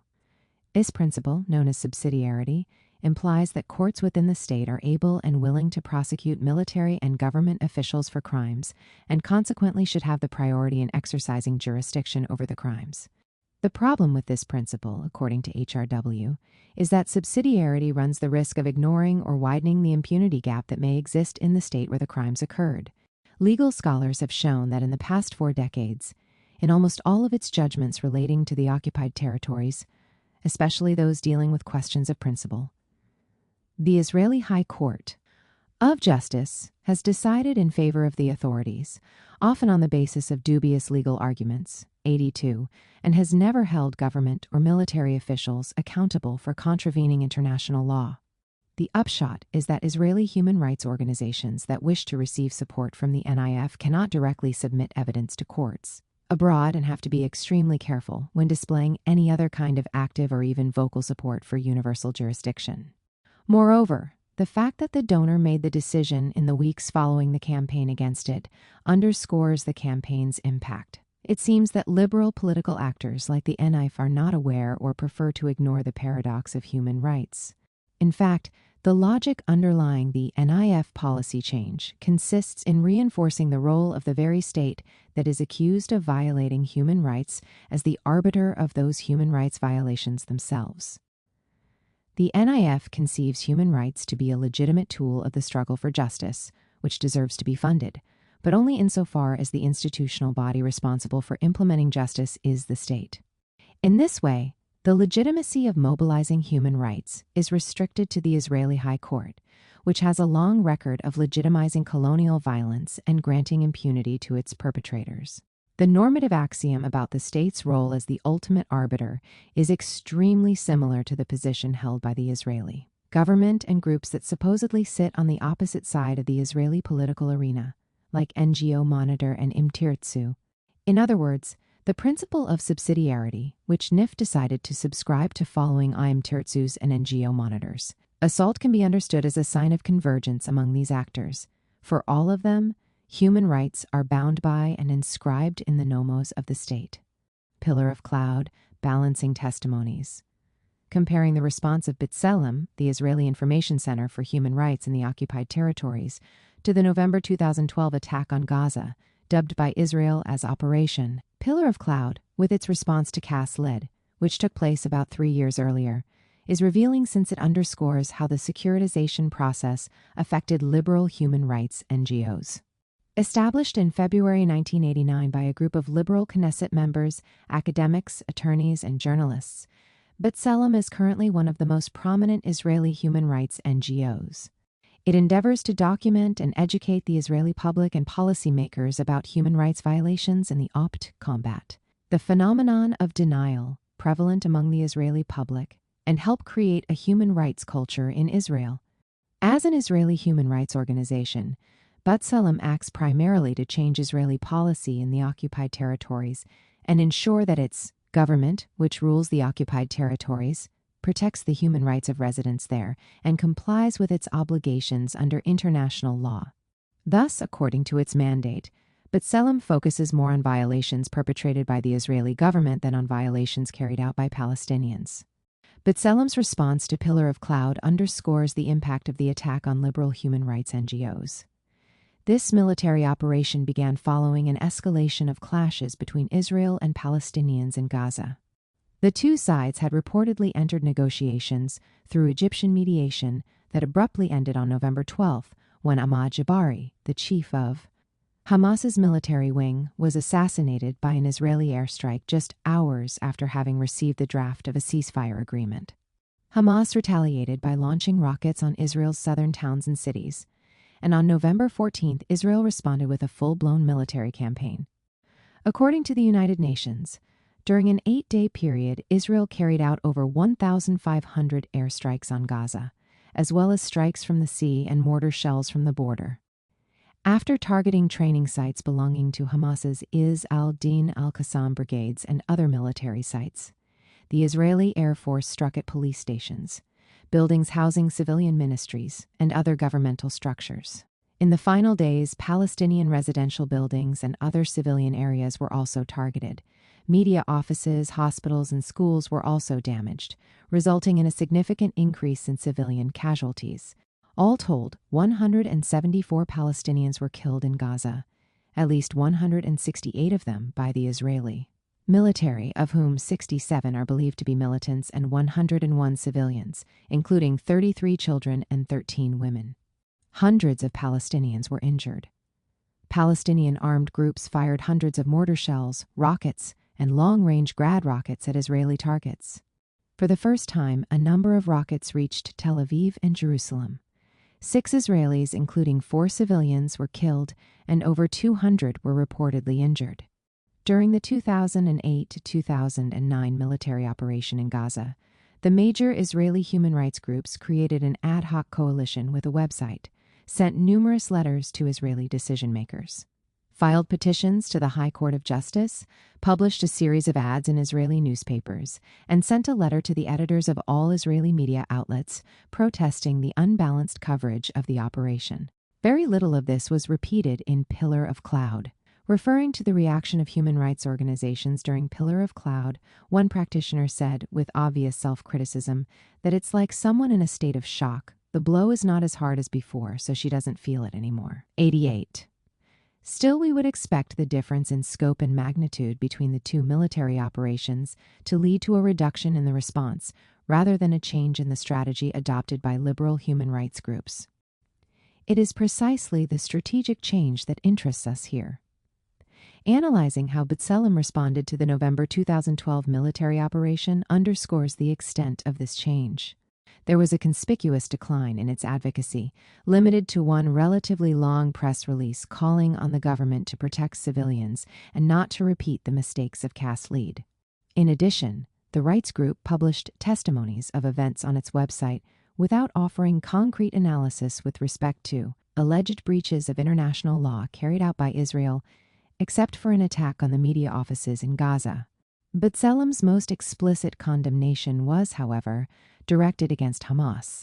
Hamas and other groups operating in the Gaza Strip, the rights group explained, violated international law, which imposes restrictions on combatants with regard to permissible targets, weapons, and circumstances for carrying out attacks. Their violations include deliberately launching rockets at Israeli civilians and Israeli communities, firing from within civilian Palestinian neighborhoods, thereby jeopardizing the lives of the local residents, and concealing ammunition and arms in civilian buildings.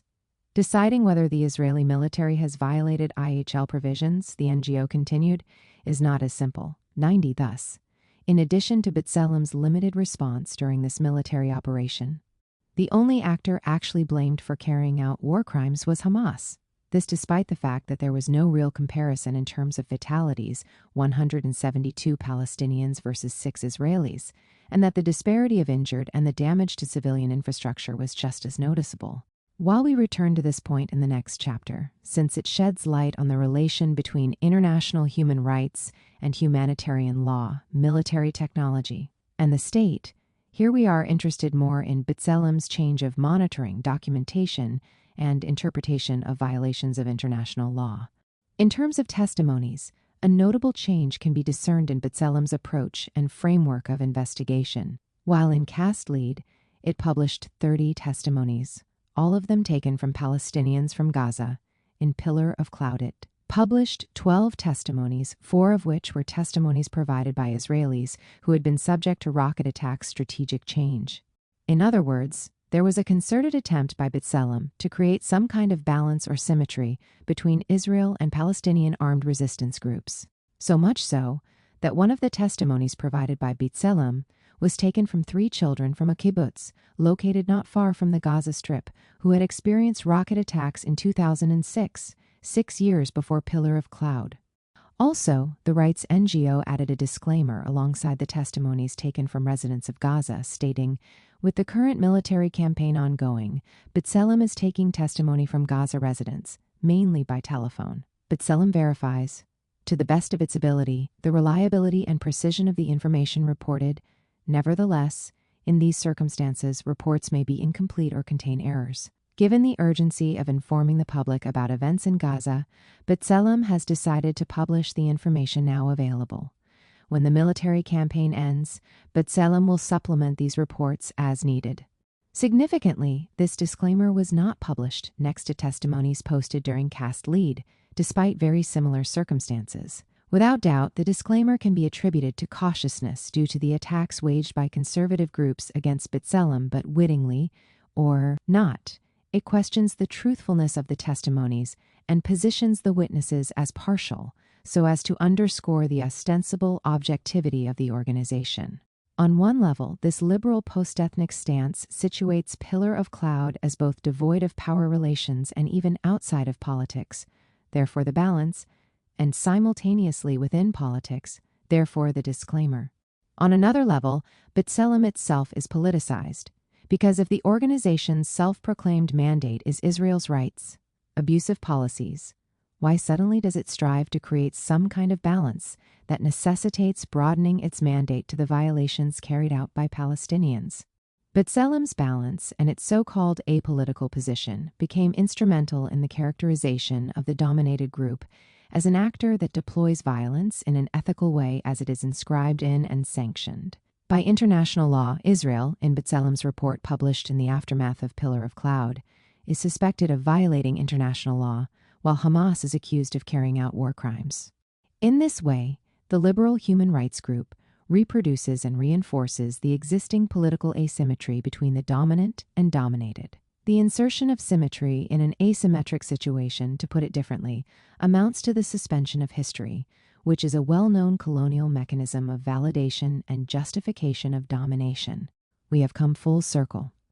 The assault against human rights organizations that we described in the first part of this chapter is clearly informed by Edmund Burke's famous claim, when writing about the French Revolution, that there is no such thing as the abstract rights of men, only the rights of Englishmen.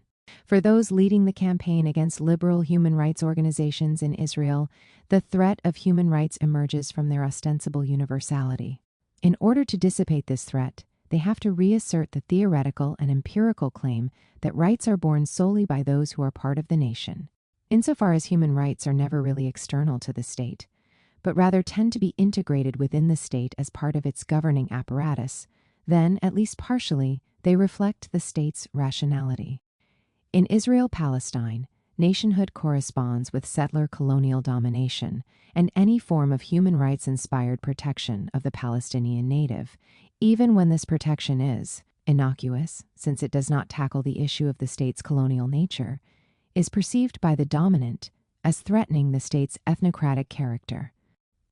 Accordingly, the charge that liberal NGOs are politicizing human rights is in fact an accusation that they are adopting human rights beyond the boundaries of Jewish Israeliness in order to protect non-Jews. It is at this point that human rights are compared to a terrorist threat, a ticking bomb. We, however, have tried to show that this opposition, made up of the state on one side and threatening human rights on the other, is tenuous. In this sense, the title of this chapter uses the notion of threat as a euphemism.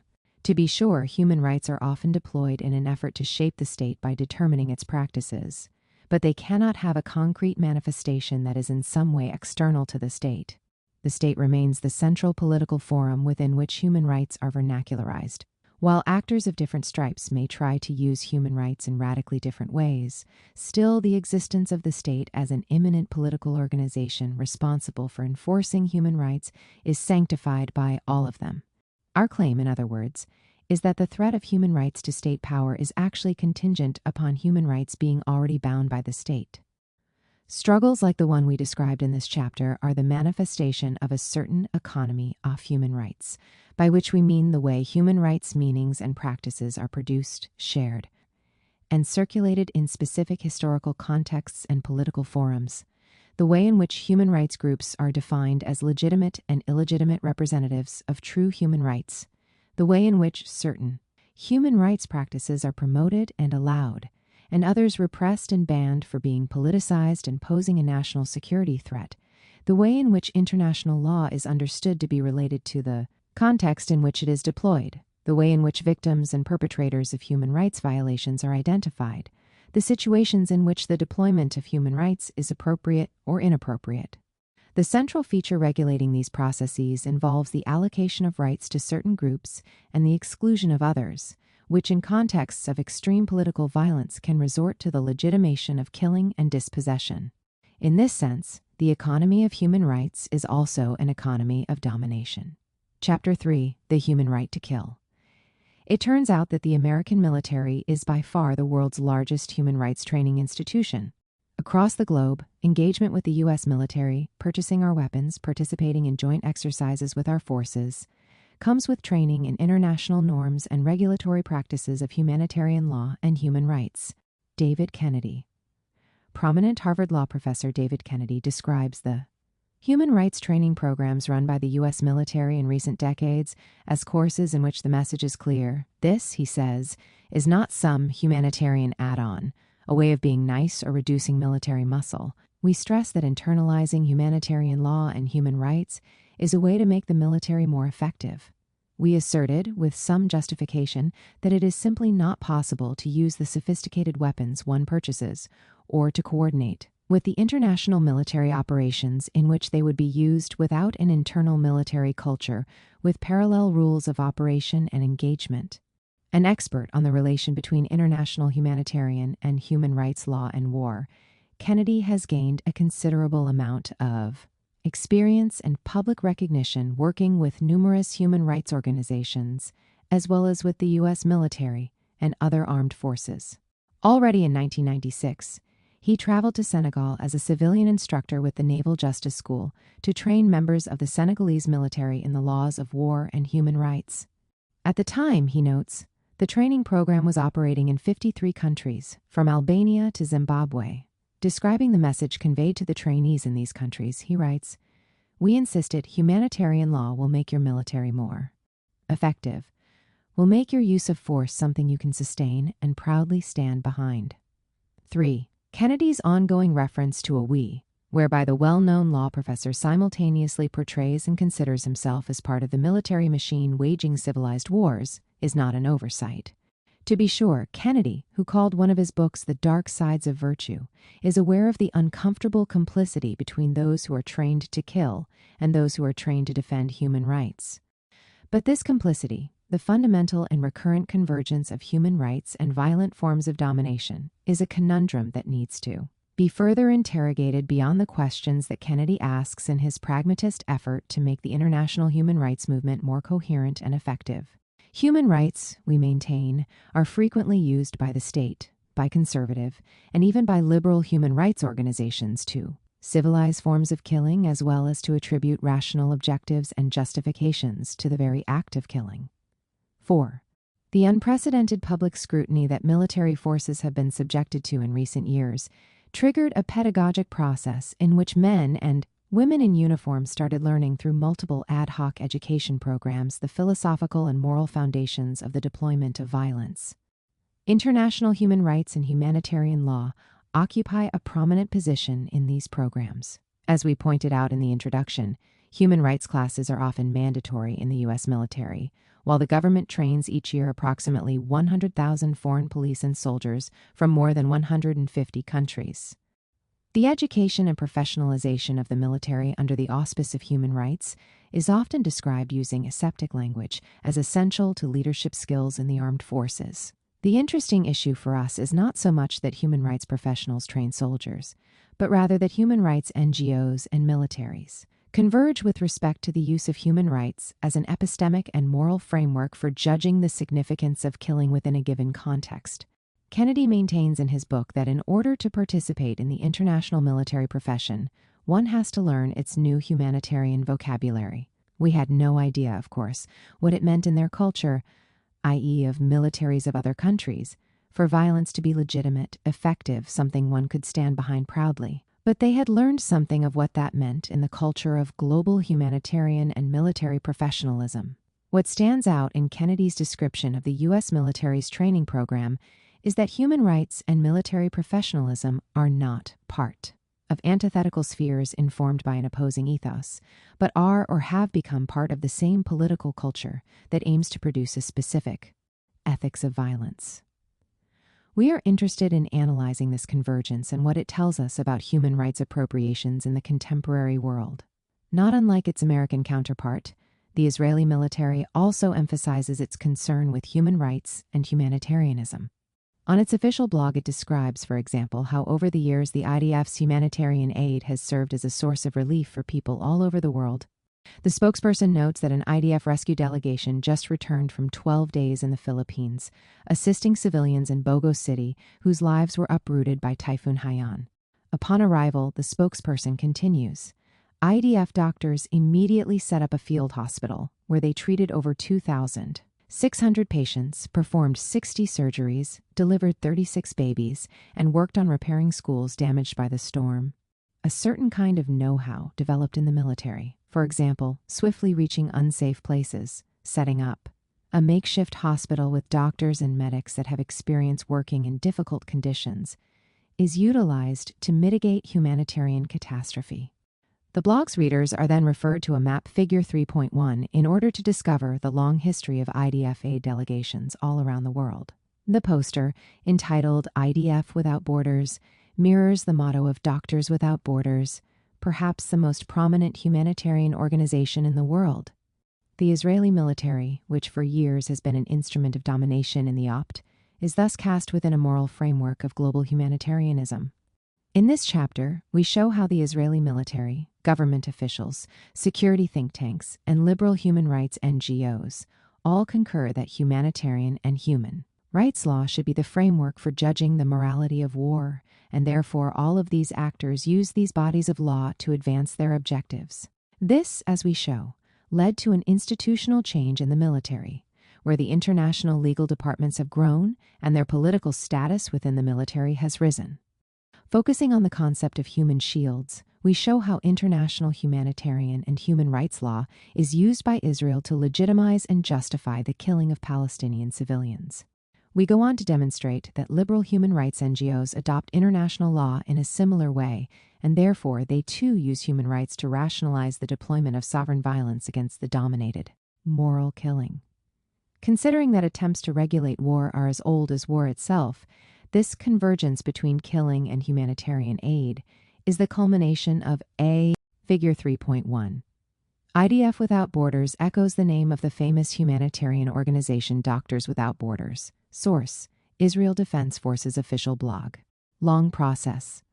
While many scholars trace the emergence of modern laws of war and IHL back to Francisco de Vitorias de Indis, Noviter Inventis, and De Jure Bellis Hispanorum in Barbaros and Hugo Grotius's On the Law of War and Peace, it nonetheless took a few centuries before the different ideas pertaining to the regulation of wars were formulated in international declarations and conventions, beginning with the 1856 Paris Declaration respecting maritime law and the 1868 St. Petersburg Declaration, which was drafted because the progress of civilization should have the effect of alleviating as much as possible the calamities of war. 11 later, the 1899 and 1907 Hague Conventions were published, followed by numerous treaties including the Four Geneva Conventions of 1949, whose goal has been to develop agreed-upon rules among states with respect to more humane ways of fighting. Over the past decades, legal experts, munitions experts, medical doctors, philosophers, statisticians, and, more recently, human rights professionals have been working together to continuously develop additional treaties and ethical codes to regulate and refine the methods and means of warfare and, purportedly, to protect civilians as well as combatants in armed conflict. Simultaneously, leading academic institutions and think tanks have been organizing conferences and workshops that bring together these diverse experts and thus have helped to produce a shared space where a common culture of ethical warfare can develop. A paradigmatic example is the Carr Center for Human Rights Policy at Harvard, which helped the U.S. military revise its counterinsurgency field manual. Following vocal criticism, Sarah Sewall, the center's faculty director who wrote an introduction to the manual and had previously been a Pentagon official, explained that faculty members were trying to instill institutional change within the military. This convergence between human rights discourse, informed by the imperative to protect civilians, and forms of legal killing is constantly deepening, for, as Kennedy describes, in his books, militaries the world over are inviting human rights experts to give talks and offer advice about what is permissible and impermissible in contemporary warfare. In this way, they not only regulate the forms of killing, but also offer the state itself protection from accusations that its way of killing violated international law. Israel is, of course, no exception.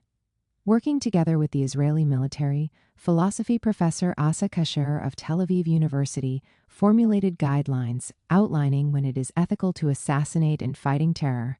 The right to assassinate, according to Kasher, is informed by the obligation of the state to protect the human rights of its citizens, including the right to life.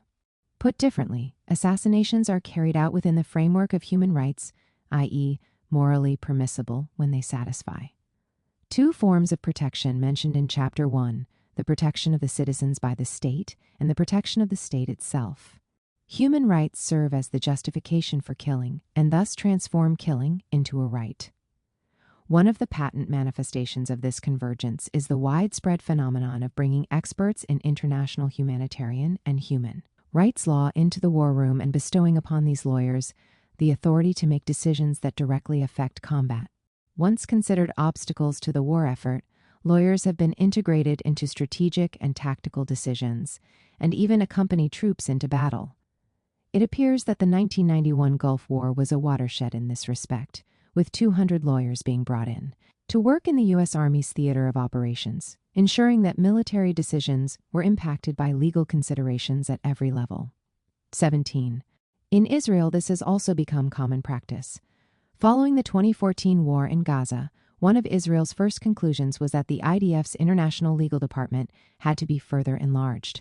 In a 2013 magazine interview, Zvi Hauser, Israel's former cabinet secretary and longtime aide to Prime Minister Benjamin Netanyahu, revealed the level of influence lawyers with expertise in international law have in the Israeli decision-making process.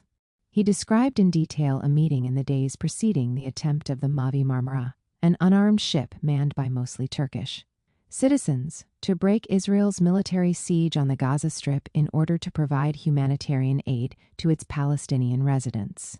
In contrast to others, I said, "Wait a minute. Why shouldn't we allow this unarmed ship to enter Gaza?" I did not anticipate the 9 Turkish citizens that would be killed, but I didn't understand why we had to play the bad guy part for which we were cast by the Turks in that bad movie. I know the Prime Minister. I saw in his eyes that he grasped the situation. Netanyahu likes to hear out-of-the-box ideas, but the jurists in the meeting argued that from the legal aspect, as long as a closure was in effect, Israel was obliged to enforce it. End of discussion. The political decision-makers don't think they can make a decision that is contrary to the imperative of the judicial level. The humanitarian maritime convoy was stopped by Israeli combat units, which, according to Israeli legal experts, abided by international law when they killed the 9 civilians who were on the Mavi Marmara. This process, whereby experts in international humanitarian and human rights law influence decisions that bear directly on combat, has not been unidirectional, but rather reciprocal. Parallel to the military's incorporation of a humanitarian logic, human rights NGOs have been utilizing military know-how and military rationales to advance their goals. As Eyal Weizman points out, human rights NGOs have also begun integrating military theory and knowledge into their work, using, for example, munitions experts to gather evidence about the kind of bombs utilized to demolish houses in the Gaza Strip. From a slightly different perspective, Amnesty International USA's executive director, Suzanne Nossel, launched the campaign against NATO's imminent withdrawal from Afghanistan, claiming that military force helps to protect women's rights. In the introduction, we did not mention that Nossel was hired by the Obama administration as the Deputy Assistant Secretary of State for International Organization Affairs, and from there she moved on to Amnesty International. This relocation is interesting because it reveals that Amnesty and the State Department occupy social spaces that are not all that distant from each other. Nossel's move from the State Department to Amnesty underscores that there is a certain level of convergence between the dispositions, ideas, and actions of the state and those of human rights NGOs. In the first case, then, the human rights organization hires a munitions expert as an authority on violence, while in the second case, the human rights organization hires a State Department official who encourages the deployment of violence as a way of protecting human rights. It is accordingly not only the military that mobilizes a humanitarian vocabulary of international law and uses it as a strategic asset, but also human rights organizations that use the military vocabulary, knowledge, and logic to protect human rights. This discursive and practical proximity underscores that a culture of ethical violence is coalescing, one in which human rights, humanitarianism, and domination are intricately tied. The extent of this propinquity makes it at times difficult to understand if human rights and humanitarianism are regulating violence, or whether violence is determining the parameters of human rights. The convergence between human rights and militarism has, as Kennedy's book intimates, the potential to produce three vital processes in which humanitarian and human rights law renders violence legitimate. These two bodies of law can make violence more effective. And finally, they help transform violence into something you can sustain and proudly stand behind, to quote Kennedy. Human rights, in other words, are not the other side of killing, and killing is not necessarily the other side of human rights. The sovereign right to kill. The notion that the sovereign has the right to kill is intricately tied to the creation of the modern state. According to Thomas Hobbes, the state is that entity whose political legitimacy resides in its capacity to prevent the indiscriminate recourse to the natural right of every person to kill any other person. And because the condition of man is a condition of war of everyone against everyone, in which case everyone is governed by his own reason, and there is nothing he can make use of, that may not be a help unto him in preserving his life against his enemies, it followeth that in such a condition every man has a right to everything, even to one another's body. And therefore, as long as this natural right of every man to everything endureth, there can be no security to any man, how strong or wise soever he be, of living out the time which nature ordinarily alloweth men to live. The way to overcome the unbearable situation deriving from the natural right to kill accorded to every human being in the state of nature, and thus in effect constituting a universal human right to kill, was to introduce the social contract. Humans, Hobbes tells his readers, must lay down this right to all things and transfer it to a sovereign, thereby abandoning the state of nature and achieving, by entering a social contract, the condition of civil humanity under the protection of the state. The social contract, in other words, is an institution that was created to overcome the universal and natural right of every person to kill every other person. It congregates all rights within a sovereign body, and thus institutionalizes various sorts of rights, including, crucially, the right to kill. This is one of the pillars of the modern social contract theory. Law encompasses the sovereign administration of violence, which is based on the prior transferring of the right to kill from the individual to the sovereign. Among the responsibilities bestowed on the sovereign through the social contract is the task for ensuring the peace and defense of them all. In order to carry out this responsibility, the sovereign must become the sole bearer of the right to kill. Thus, The universal natural right of every human to kill is bequeathed upon the sovereign alone. This capacity to dictate who may live and who must die is, as Mbembe reminds us, the ultimate expression of sovereignty and its fundamental attribute 24, since, as Foucault notes, it is at the moment when the sovereign can kill that he exercises his right over life. 25. Hobbes goes on to claim that the sovereign responsibility for ensuring peace, which means, in this context, putting an end to the natural, human right to kill by assuming sole authority over the right to kill, comes with the right to determine the means to accomplish this goal. The sovereign is judge both of the means of peace and defense, and also of the hindrances and disturbances of the same, and to do whatsoever he shall think necessary to be done, both beforehand, for the preserving of peace and security, by prevention of discord at home and hostility from abroad, and, when peace and security are lost, for the recovery of the same. 26. Hobbes is not only referring here to what Max Weber later called the state's monopoly over the legitimate use of violence, but even more. Importantly, to the sovereign right to judge what the appropriate means and ends of violence are, which also includes judging the meaning ascribed to events. In other words, the anarchy characterizing the state of nature, which the social contract aims to overcome by transferring all rights to the sovereign, is also an epistemological. Anarchy, there is no agreement on the definition of words and concepts, and each person within the state of nature has, as it were, a private language. This, to be sure, leads to disagreement and strife and prevents the creation of a political community. Consequently, if the sovereign is to establish peace and create stability, he or she must have the authority to determine the meaning of words, including the sense of violence, in public language. A vital part of this role is the production of a specific moral economy of violence, made up of an array of doctrines, norms, and social practices that allow human beings to make sense of violence. The moral economy of violence is both a reflection of sovereign power and a form of power in and of itself. It is the power to define and determine the rational deployment of violence, the power to distinguish between violence's moral and immoral utilization. Hobbes tells us that the sovereign is to be judge of what opinions and doctrines are averse, and what conducing to peace. 28. This can only be done if the sovereign controls the meaning of words and the significance ascribed to events, including the way the deployment of violence is framed. In this way, Hobbes connects the sovereign right to kill to the sovereign decision of when it is right to kill, as well as the best way to describe the killing, thus establishing the sovereign's role as the producer of a moral economy of killing, as the fabricator of ethical violence. The transfer of the natural human right to kill to the sovereign produces a new order, incarnated in the modern state, whereby the sovereign determines which forms of violence are morally acceptable and under what circumstances it is legitimate to use them. On the post-colony, Mbembe describes a similar process when he notes that the founding violence in the colony is always presented as necessary for peace. It is within the context of the production of a moral economy of violence that the human right to kill has emerged. This human right does not denote a natural right of every person to kill every other person as it did in the state of nature, but rather the idea that human rights can serve as a moral justification and validation of the sovereign right to kill.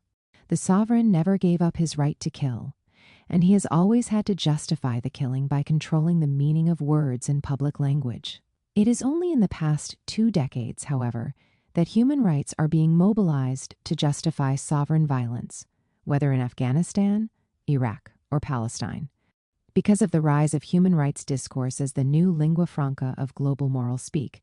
Hobbes's sovereign, which is currently identified with the state executive, legislative, and judicial apparatus, is framing its deployment of violence as an active state that sticks to human rights standards. If once the civilizing mission was deployed to underscore the moral superiority of colonial democracies, currently universal human rights serve a similar purpose for liberal democracies. In other words, human rights acquire a civilizational function in the contemporary liberal era. Moral killing coincides with human rights in 2 major ways. First, killing has to be carried out in a way that does not breach international humanitarian and human rights law. This imperative has become categorical. Second, killing should be used to advance human rights. This imperative is not categorical, but it bolsters the moral claims attributed to the act of killing. Hence, it is not only that the sovereign state emerged following World War II as the organizational entity responsible for guaranteeing and protecting human rights, as we pointed out in Chapter 1, but that the act of protection itself has to be carried out in a way that accords with human rights and, if at all possible, advances human rights. Hence the importance of the military human rights training programs. David Kennedy highlights the novelty of using the lexicon of human rights to frame killing when he contends that the emergence of a powerful legal vocabulary for articulating humanitarian ethics in the context of war is a real achievement of the intervening years. International humanitarian law has, in other words, reached a new stage in its development due to its interlacing with human rights law, and is constantly used by liberal regimes to legitimize their wars. Kennedy says this even though he is aware that compliance with international law legitimates. It means, of course, that killing, maiming, humiliating, wounding people is legally privileged, authorized, permitted, and justified. Third, put differently, those trained to kill are also trained in human rights, precisely because human rights have, over the past several decades, become a yardstick for conferring meaning to events and practices of political violence. Militaries are allowed to kill only when the act does not violate a human right, only when killing and human rights coincide, when killing can be carried out according to human rights and humanitarian regulations. To become morally sound, civilized, and legitimate sovereign violence has to be framed as corresponding with the standards of the new human rights regime and transmuted into a discourse of human rights. The use of human rights to validate and legitimate domination can be seen very clearly, for instance, through the discourse surrounding human shields.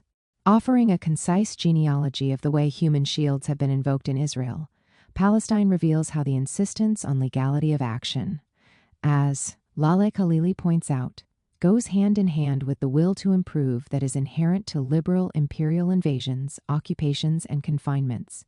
If, Khalili continues, our intent is to better the condition of living of the lesser people by making a gift of our civilization or development or modernization or democracy, then what happens in the process matters little, even if what happens in the process is cruelty, torture, or indefinite confinement.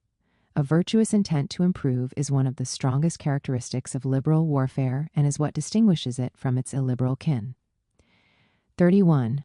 Khalili's analysis of liberal warfare and the desire to frame its deployment of violence as legal and therefore ethical helps explain why the discourse of human shields is prominent within the Israeli context, but nearly absent in relation to regimes that, at least at this point in time, do not claim to adhere to liberal humanitarian and human rights principles.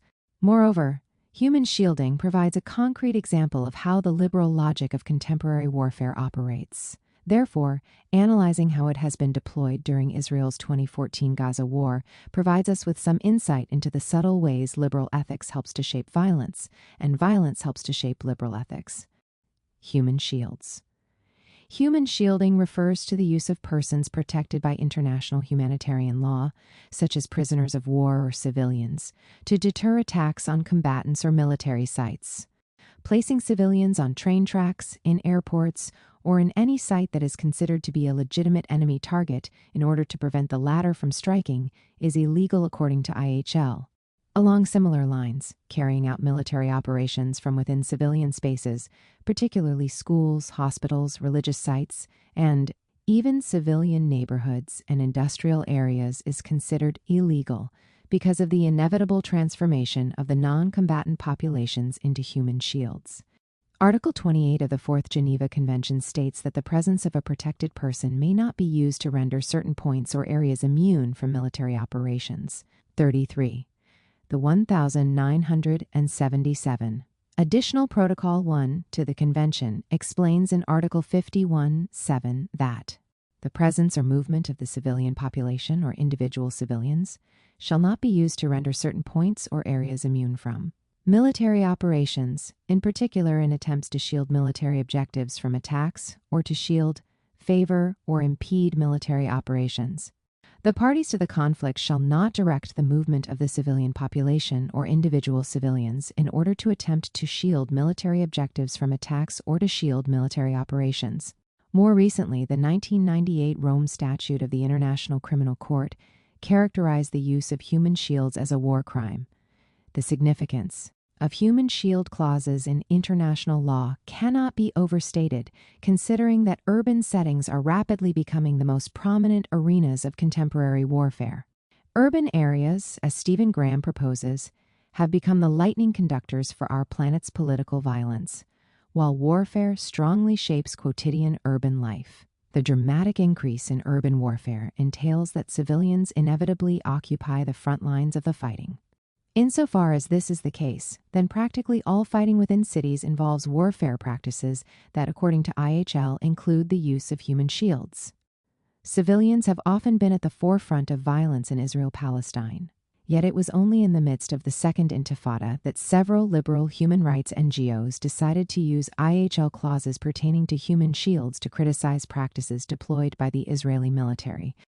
In a report entitled Human Shield, the Israeli human rights organization B'Tselem describes how, during the 2002 military Operation Defensive Shield, Israeli soldiers would randomly take Palestinian civilians and force them to enter buildings suspected of being booby-trapped, made them remove suspicious objects from roads, stand inside houses where soldiers had set up military positions, and walk in front of soldiers to shield them from gunfire. Just a few months earlier, HRW had published a similar report, In a Dark Hour, which documented how, within the same military operation, the IDF routinely coerced Palestinian civilians into performing life-endangering acts that assisted its military operations. These liberal human rights organizations condemned Israel for violating the fundamental principle of civilian immunity inscribed in IHL. They noted that the Fourth Geneva Convention explicitly forbids the use of the civilian population to aid the military objectives of the occupying army, as well as the forced use of local residents as a means toward military advantage or for the securing of intelligence. Invoking Article 28 and the additional protocol, they emphasize that this prohibition includes the use of civilians as human shields. In an attempt to stop this form of state violence, 7 liberal Israeli human rights NGOs submitted a petition against the Prime Minister, the Minister of Defense, and the Israeli military, asking the High Court of Justice to ban the use of human shields. In 2005, the court reached a decision. Citing Jean Pictet, who wrote the official commentary on the Fourth Geneva Convention, Chief Justice Aharon Barak characterized the use of people as human shields as a cruel and barbaric act. He noted that a basic principle, which passes as a common thread running through all of the law of belligerent occupation, is the prohibition of use of protected residents as a part of the war effort of the occupying army. 40. In addition, he claimed that according to humanitarian law, everything possible must be done to separate the civilian population from military activity. This rule, in turn, indicates that local residents are not to be brought, even with their consent, into a combat zone, because the notion of consent is meaningless within a situation of inequality between the occupying force and the local resident. In this instance, and unlike the B'Tselem's reports cited in the previous chapter, the High Court of Justice took into account the asymmetrical context in which violence was being deployed and ruled that people cannot be used as shields. Humanitarian law was, in other words, used by the court to protect civilians against the demands of military necessity. 1 year after the High Court ruling, other Israeli political actors began appropriating the term human shield while giving it a slightly different meaning. The Intelligence and Terrorism Information Center, IDIC, a conservative Israeli think tank whose offices are located in the Ministry of Defense, published a lengthy report about Hezbollah's use of Lebanese civilians as human shields during the 2006 Lebanon War.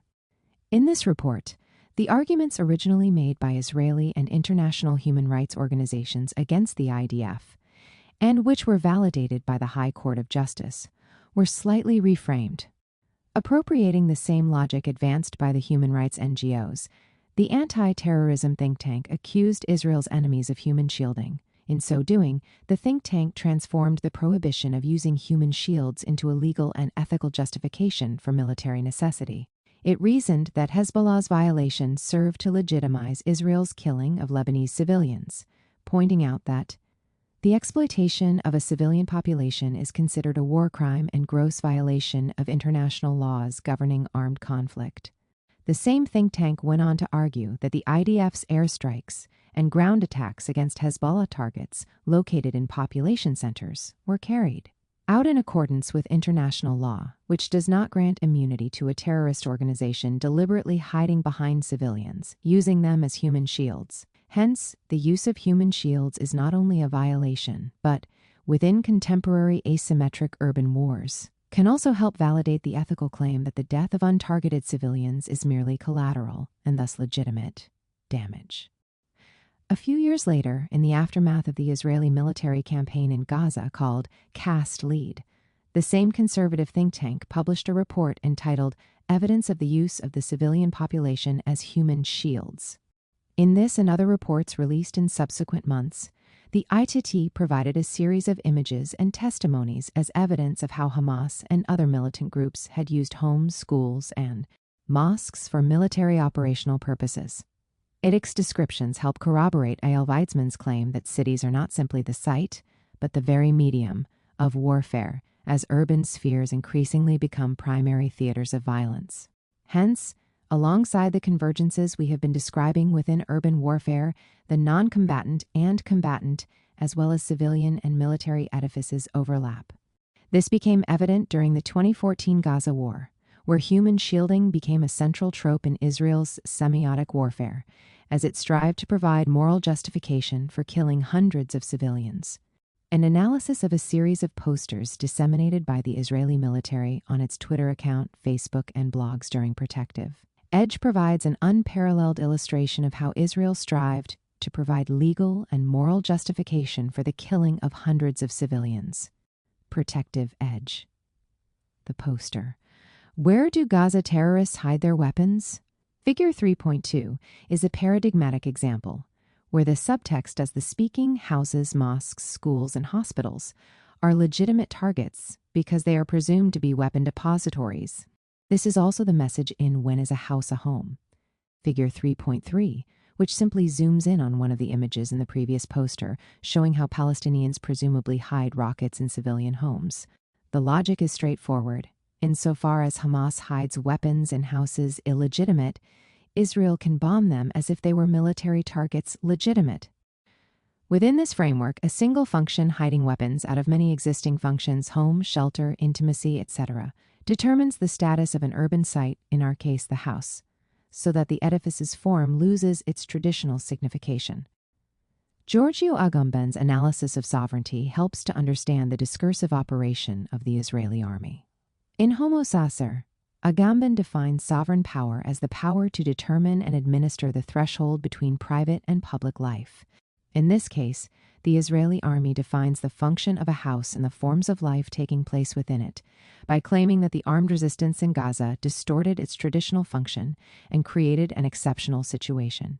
This exceptional situation sanctions the deployment of lethal violence, albeit in conformity with international law, against those civilians who occupy the space where normally private life takes place.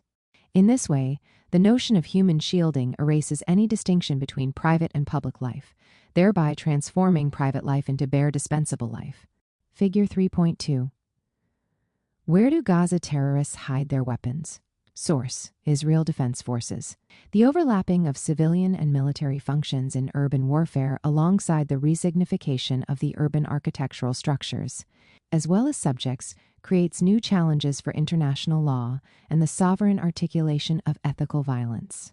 Accordingly, the question posed in Figure 3.3, when does it become a legitimate military target, should be understood as merely rhetorical. The answer the IDF expects is all houses in Gaza can be legitimate targets since all houses are potentially non-homes. In this way, the IDF resolves the ethical dilemma of bombing civilian sites. Israel's warfare is, however, not only about the resignification of architectural structures, but also about the transformation of human beings into collateral damage, subjects who can be killed without violating international law. The legitimization for its indiscriminate bombing is premised upon a profound moral disjuncture between Israelis and Palestinians. According to the poster, Israel uses weapons to protect its civilians. Hamas uses civilians to protect its weapons. Figure 3.4. Palestinians are depicted as barbarians who ignore the elementary grammar of international law. This trope was also reiterated by the renowned intellectual Elie Wiesel, who during Protective Edge published, in collaboration with the US-based This World, The Values Network, An advertisement in The Guardian entitled, "Jews Rejected Child Sacrifice 30,500 Years Ago. Now it's Hamas's turn." The thinly veiled racist statement included an analogy between Hamas and the SS brigades. "In my own lifetime," Wiesel wrote, "I have seen Jewish children thrown into the fire, and now I have seen Muslim children used as human shields." The equation between Palestinians and Nazis is explicit. This is also the subtext of the poster featuring Israel's chief of staff saying, "Even as we carry out strikes, we remember that there are civilians in Gaza. Hamas has turned them into hostages." Figure 3.5. Again, the logic is clear. All civilians in Gaza are being held hostage by Hamas, a practice that is considered a war crime and a gross violation of international law governing armed conflict. This, then, provides legal and moral justification against the accusation that Israel is the one killing civilians. Presumed human rights violations carried out by Palestinians against Palestinians, taking hostages and human shielding, thus become the legitimization of lethal and indiscriminate violence on the part of the occupying force. Hence, the use of human shields is not only a violation. In contemporary asymmetric urban wars, accusing the enemy of using human shields helps validate the claim that the death of untargeted civilians is merely collateral damage. When all civilians are potential human shields, when each and every civilian can become a hostage of the enemy, then all enemy civilians become killable. In order for all this to be convincing, the Israeli military depicts the asymmetric context in which it unleashes its violence against a whole population as symmetric. This symmetric representation is carried out, for instance, through the poster that proclaims, "Some bomb shelters shelter people. Some shelter bombs," figure 3.6. Here, a radically disproportionate situation is presented as if it were balanced. The residents of Gaza are bombed by cutting-edge F-16 fighter jets and drones, yet they do not have bomb shelters, and they have nowhere to flee. Israel's residents are bombed mostly by makeshift rockets, many of which have been intercepted by Iron Dome missiles. The majority of the population in Israel has access to shelters and can flee out of the rocket's range, but the radically disproportionate power differential between a besieged population confined to an enclave and its besiegers is depicted as if the two camps were equal and enjoyed the same juridical status. These powerful images, spread by the Israeli military through social media, attempt to transform the very presence of civilians as suspect in the areas it bombards, regardless of the fact that these areas are urban centers. For Palestinians living in Gaza, simply spending time in their own homes, frequenting a mosque, going to a hospital, or to school became a dangerous enterprise since any one of these architectural edifices could become a target at any moment. One can no longer safely assume that the existence of masses of human bodies in civilian spaces can serve as defense against the lethal capacity of liberal high-tech states.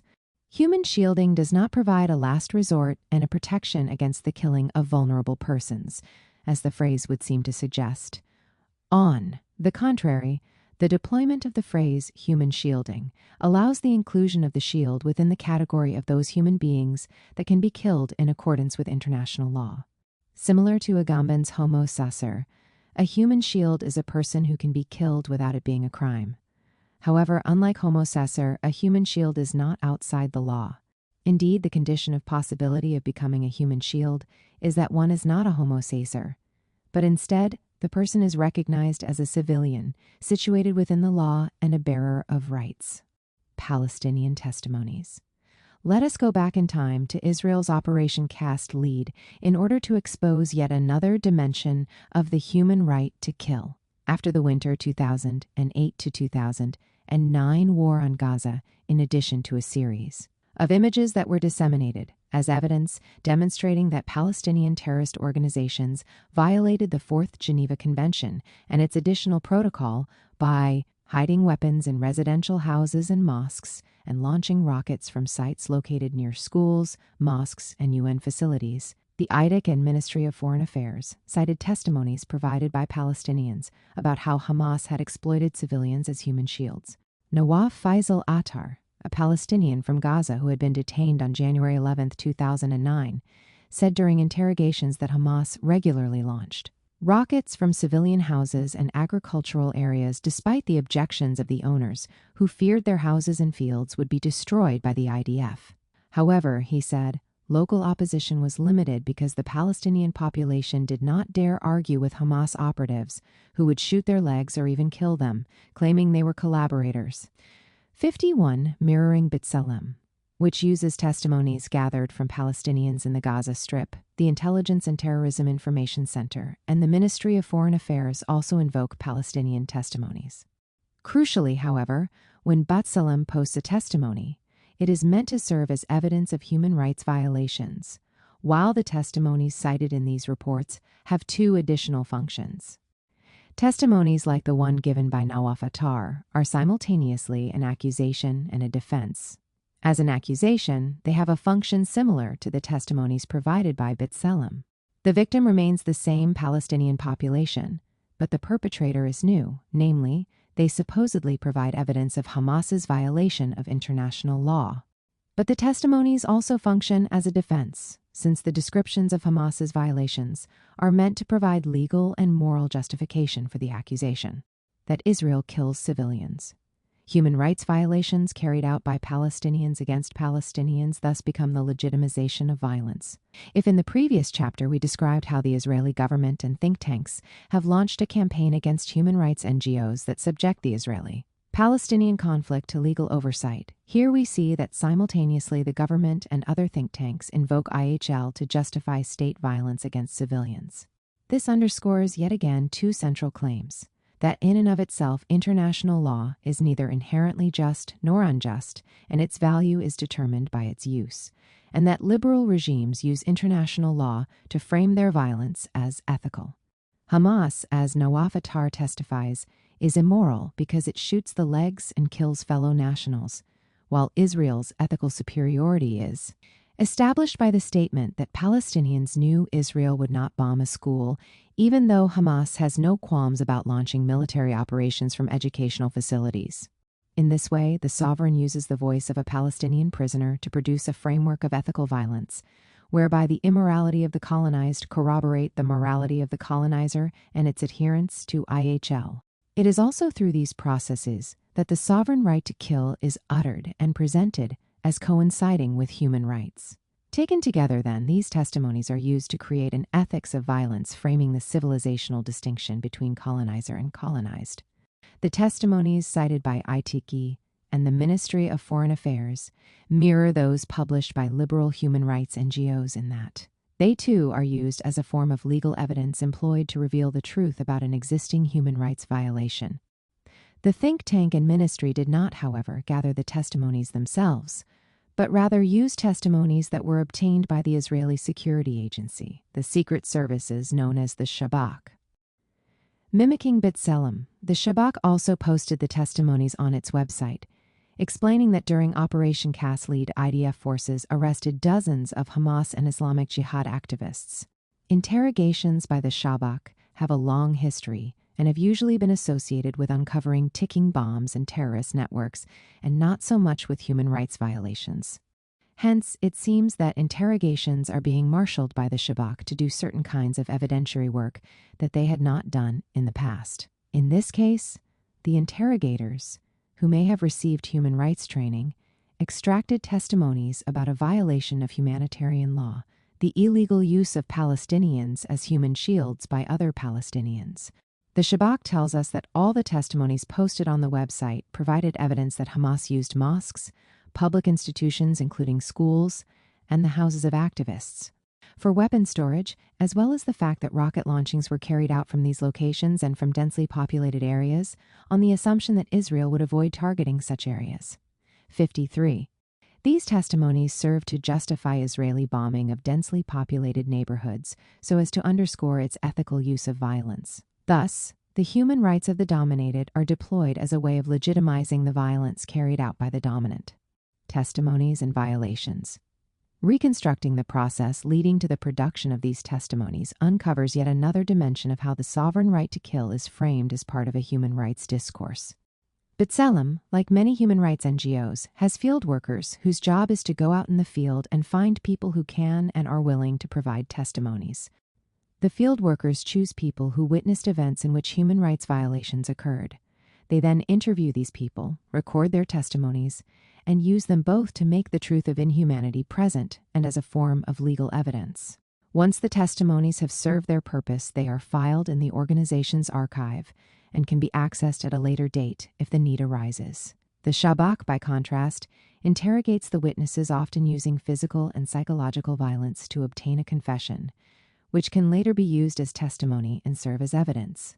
Raji Abed Rabo, born in 1987, single, a resident of Jabalia and an Islamic Jihad activist, was arrested by the IDF during Operation Cast Lead and interrogated on January 12, 2009. During his interrogation, Abed Rabo revealed that Hamas military activists frequently bury explosive charges in streets, near mosques, and in orchards. He also said that senior Hamas members took over a very large bunker under Al-Shifa Hospital, where they were hiding out. 56. The outcome of the interrogation was posted on the Shabak's website as the testimony of a witness.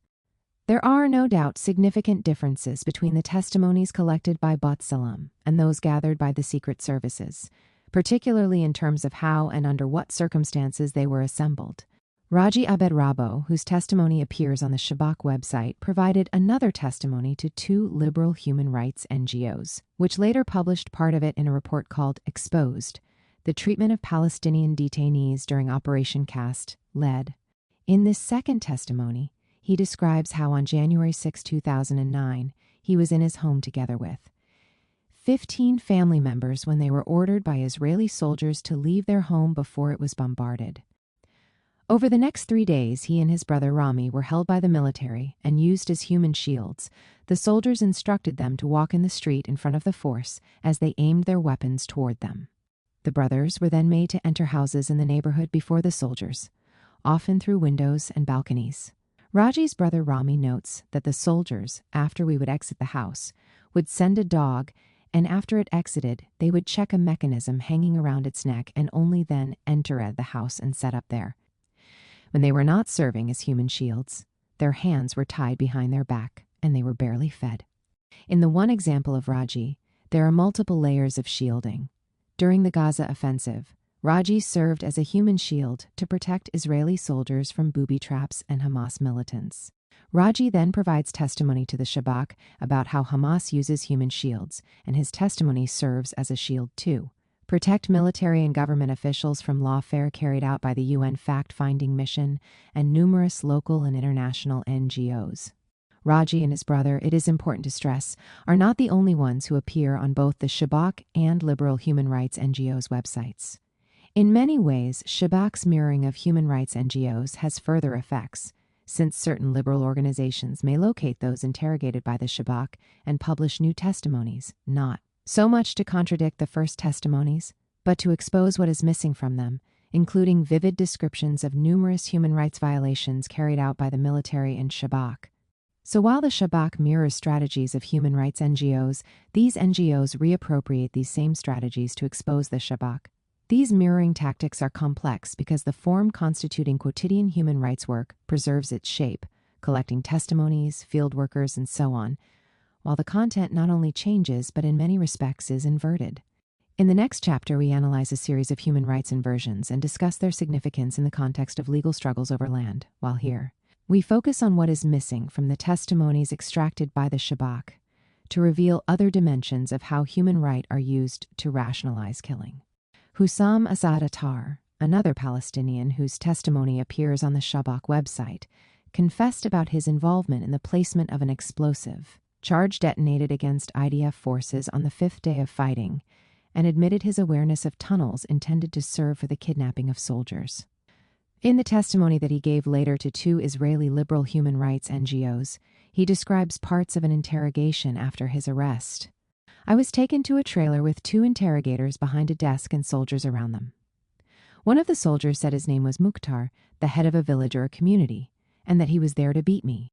At the beginning, they interrogated me while I was still standing, and afterwards they ordered me to squat on my knees and look at the floor. Throughout the interrogation, they asked if I knew where the abducted soldier Gilad Shalit was. After about an hour and a half, they took me outside. Mukhtar and 5 soldiers began to spit on me, kick me, slap me, and punch me all over my body, mostly in my upper body. Afterwards, they put me in a small pit and threatened to shoot me and said, "We want your mother to suffer because of you." 59.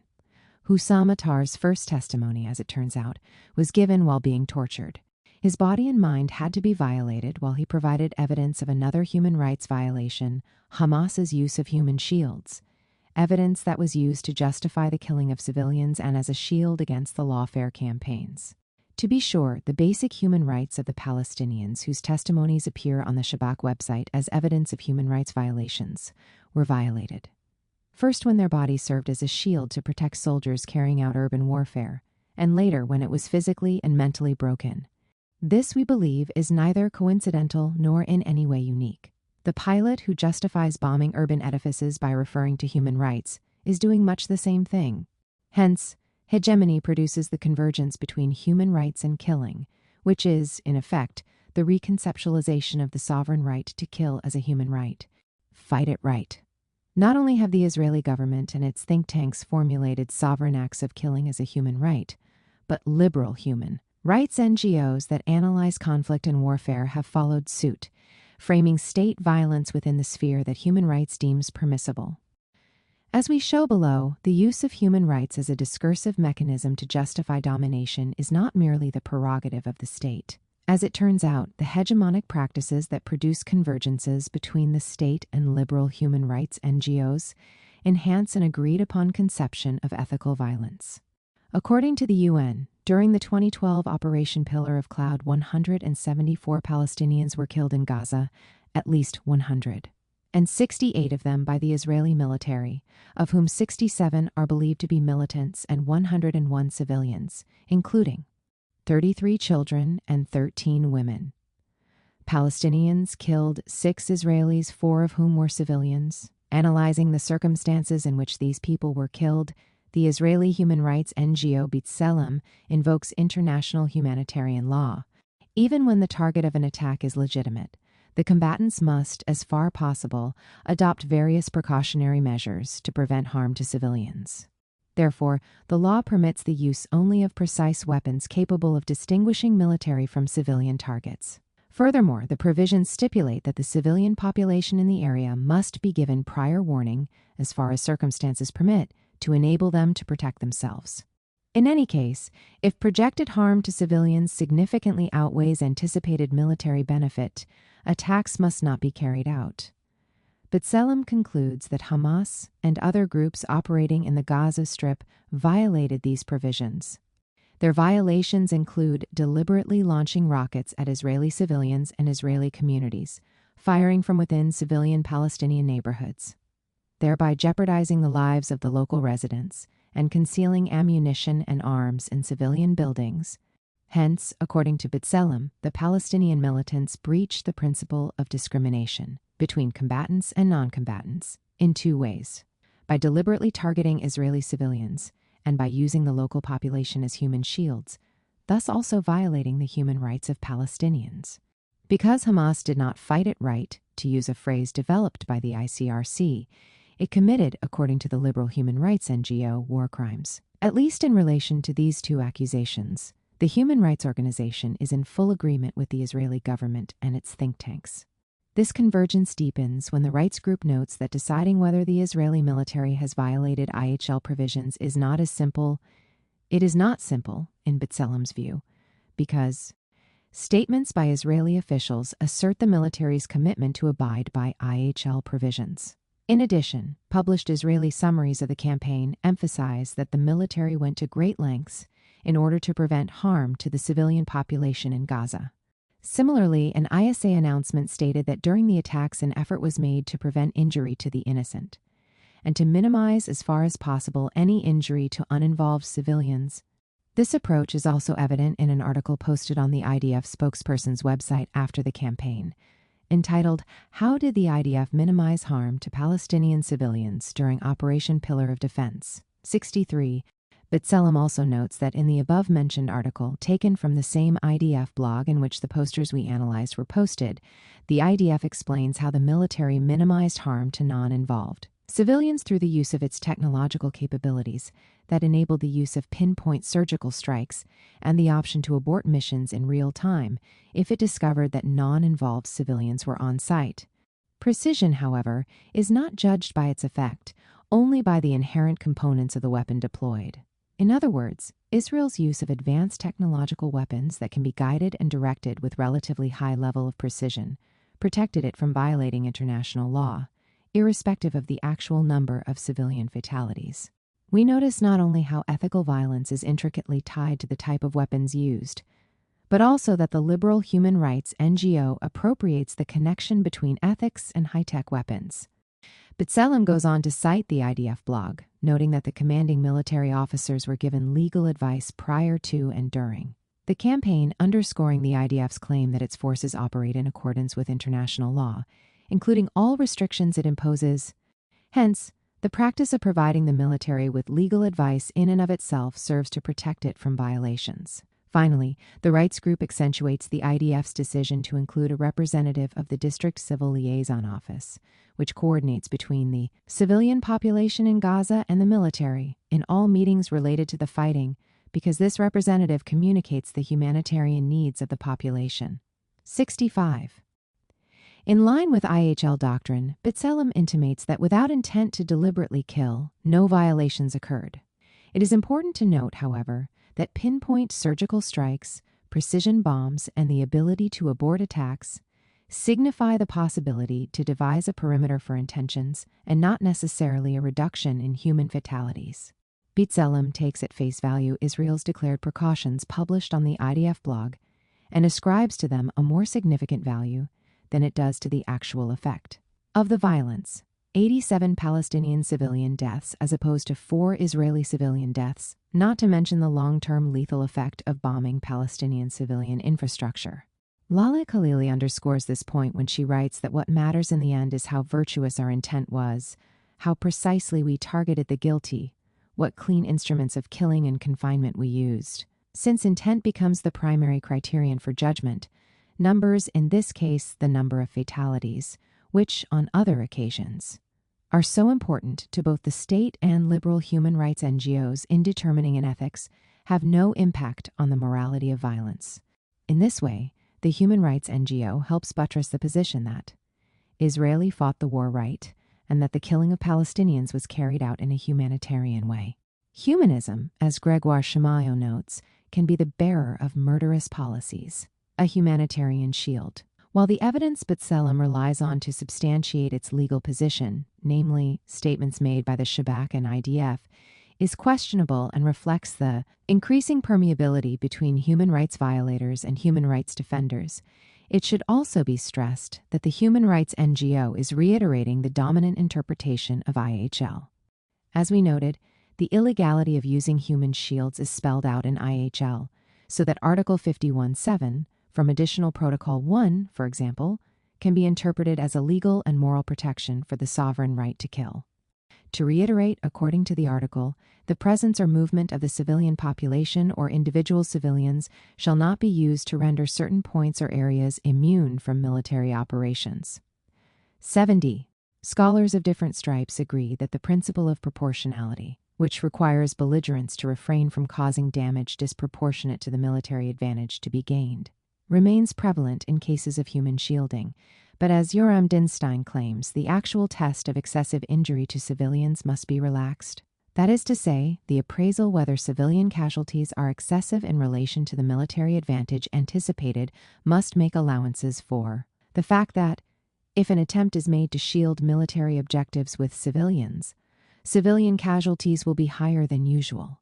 The United Kingdom's Manual of the Law of Armed Conflict adopts a similar position, noting that if the defenders put civilians or civilian objects at risk by placing military objectives in their midst or by placing civilians in or near military objectives, this is a factor to be taken into account in favor of the attackers in considering the legality of attacks on those objectives. 72 and the U.S. Air Force maintains that in such cases, otherwise lawful targets shielded with protected civilians may be attacked, and the protected civilians may be considered as collateral damage, provided that the collateral damage is not excessive compared to the concrete and direct military advantage anticipated by the attack. Hence, according to international law, the Human Shielding Clause permits the killing of civilians. This is not only the view of the high-tech militaries and their agents, but is basically the position adopted by humanitarian and human rights organizations. The International Committee of the Red Cross notes in a manual entitled Fight It Right that the attacking commander is required to do his best to protect civilian shields, but he is entitled to take the defending commander's actions into account when considering the rule of proportionality. The convergence between B'Tselem, ICRC, and militaries of different countries can be understood, using Gramsci's terms, as the manifestation of a historic bloc composed of ostensibly conflicting actors that both reflects and reproduces the hegemony of liberal regimes. They would all concur that Israel fought the war right. It used precise high-tech weapons and took the necessary precautions when launching the assault. Thus, humanitarian law not only frames Israel's war as ethical, but also serves as a shield, protecting the pilots, drone operators, and those who sent them on their missions from legal suits in courts that exercise universal jurisdiction. Colonial legacies. The notion that international law helps rationalize the violence deployed by the dominant is not new. Different scholars remind us that in the colonial era, domination tended to be in compliance with IHL. This was so not least because the term civilian is one of the key concepts that helps determine the legitimacy and illegitimacy of violence. In IHL and during colonialism, only the citizens of colonial powers were recognized as civilians, since civilianhood was couched along racial lines. When colonial states killed the colonized, they did it without violating international law, precisely because colonial subjects were considered outside IHL's sphere of application.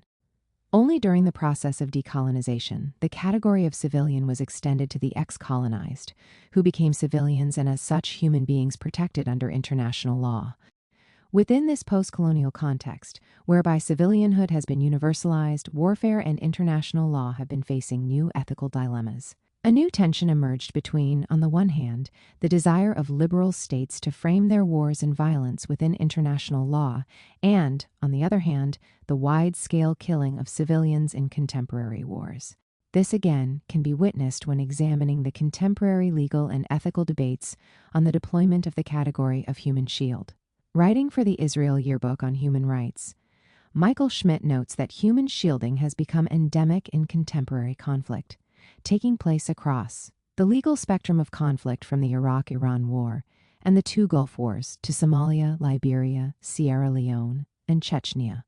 The extended use of shielding, Schmidt explains, is in great part due to the dramatic asymmetry characterizing many of today's conflicts. Confronted with overwhelming technological superiority, weaker parties have embraced shielding as a method of warfare designed to counter attacks against which they cannot effectively defend using the weaponry and forces at their disposal. The tactic presumes that the prospect of killing civilian shields may dissuade an attacker from striking. 79. The human body has thus become the last defense of the weak against the lethal capacity of the high-tech states. This observation about the asymmetry of current warfare needs to be considered alongside the asymmetry characterizing international law in its various vernacularizations. The capacity to carry out surgical strikes, for example, opens, according to Thomas Smith, a legal divide between technological haves and have-nots. Smith notes that while aerial bombings, the main form of violence used in cast lead, pillar of cloud, and protective edge, are subject to the general rules of armed conflict, no laws govern air attacks per se. Bomber altitudes have not been codified, certain types of ordnance have not been prescribed for aerial attacks in urban settings, rules for identifying targets from the air do not exist. One should add that international law is totally silent on the terrorizing effect of prolonged aerial strikes in the shadows of President Obama's drone wars. Whole populations live under permanent terror, regardless of the number of people actually killed. Hence, international law is applicable when condemning atrocities carried out face-to-face, like the ones perpetrated in Syria, Rwanda, and Sudan, or when Israel's infantry enters Gaza. By contrast, high-tech violence, particularly when it is carried out from the air, is shielded from prosecution. We notice then that IHL creates a humanitarian shield for violence also by restricting the view of violence. The crux of the matter, though, is that the weapons gap characterizing many instances of modern urban warfare reinscribes the long-standing gap that existed in international law between colonizer and colonized. If in the past international law sided with the state against non-state colonized actors, currently, after some of those colonized achieved statehood, International law favors the high-tech states, usually the colonizers of old, over the low-tech states, usually the ex-colonized. When high-tech states bomb cities of low-tech states with precise weapons, their technological superiority enables them not to breach international law. Not unlike the historical omission of the colonized, the current silence regarding high-tech violence is central to an understanding of the character and nature of international law and its role in producing ethical violence.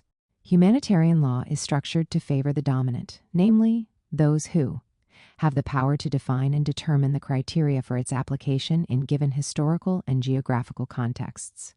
In this process, it is important to stress the dominated is not completely excluded from human rights.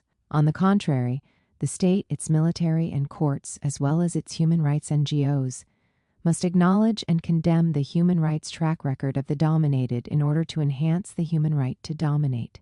This was clearly seen in the testimonies gathered by the Shabak, which invoked the violations carried out against Palestinians by Palestinians in order to justify Israel's bombing of urban centers. The human right to dominate is deployed within a relationship that ultimately defines who the subject of human rights is and who can be subjected to legitimate killing. Chapter 4.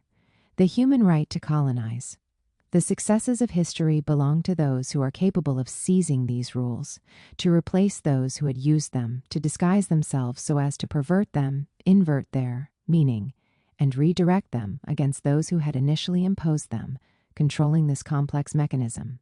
They will make it function so as to overcome the rulers through their own rules. Michel Foucault.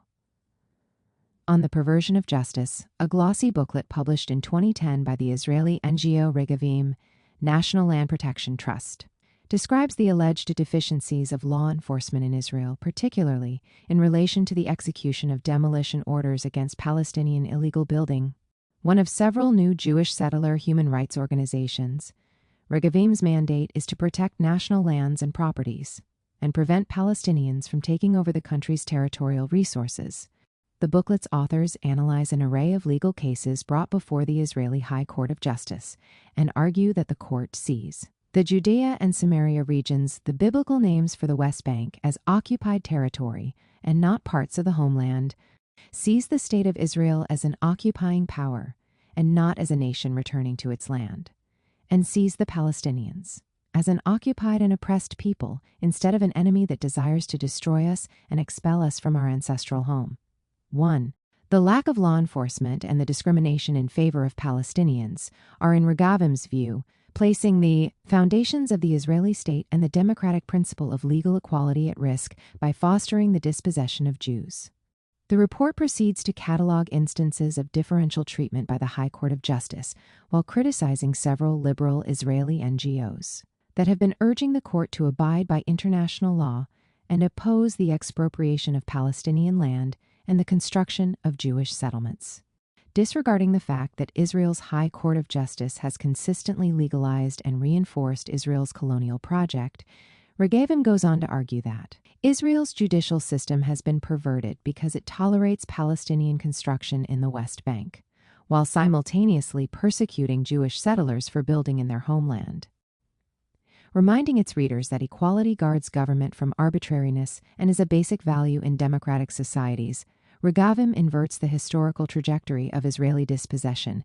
Jewish settlers are victims of discrimination, while the colonized Palestinians are the invaders and silent conquerors of Israeli national lands, as well as the perpetrators of human rights violations against Jewish citizens of Israel. To better understand the complex processes that have driven Regavim and other conservative organizations to marshal the language of human rights in order to legitimize Israel's colonial practices, in this chapter we analyze the historical conditions that allowed for the institutional emergence of these new human rights NGOs, the networks they have created, and the legal political practices they have adopted and developed in order to achieve their goals. The recent appearance of settler human rights NGOs, a new type of actor that, in spite of its specificities, aligns ideologically with the conservative organizations we dealt with in the second and third chapter, sheds light on social, political, and institutional transformations within the culture of human rights in Israel-Palestine. These organizations came into being by adopting a threefold strategy. First, they have appropriated the language of human rights translating and vernacularizing it into a specific colonial dialect. Second, they have been mirroring the techniques and strategies of liberal human rights NGOs. Finally, they have been trying to invert the way the asymmetry of power on the ground between colonizer and colonized is being framed by transforming the settler into the native and the indigenous into the invader. The analysis of this new political force can help explicate further the way in which human rights language becomes the weapon of the strong. Not unlike other forms of the human right to dominate, the human right to colonize cannot be reduced to a cynical perversion of justice by Israeli conservative NGOs. Rather, this appropriation and resignification of human rights occurs through a form of mirroring of liberal human rights NGOs that aims to invert the meaning of colonization and transform it into a just act so as to legitimize the existing political regime.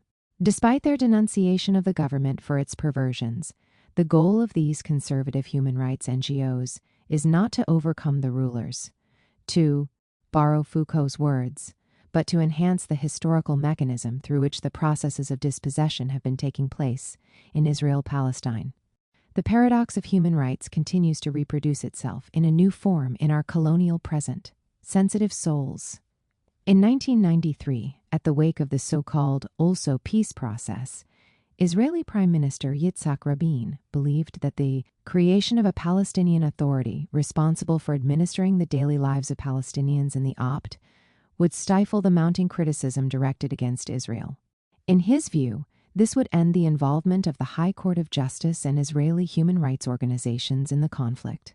I hope, he said, that we will find a Palestinian partner who will be responsible for the internal problems in Gaza, without the High Court of Justice, without B'Tselem, and without all kinds of sensitive souls. Rabin's peace equation was straightforward.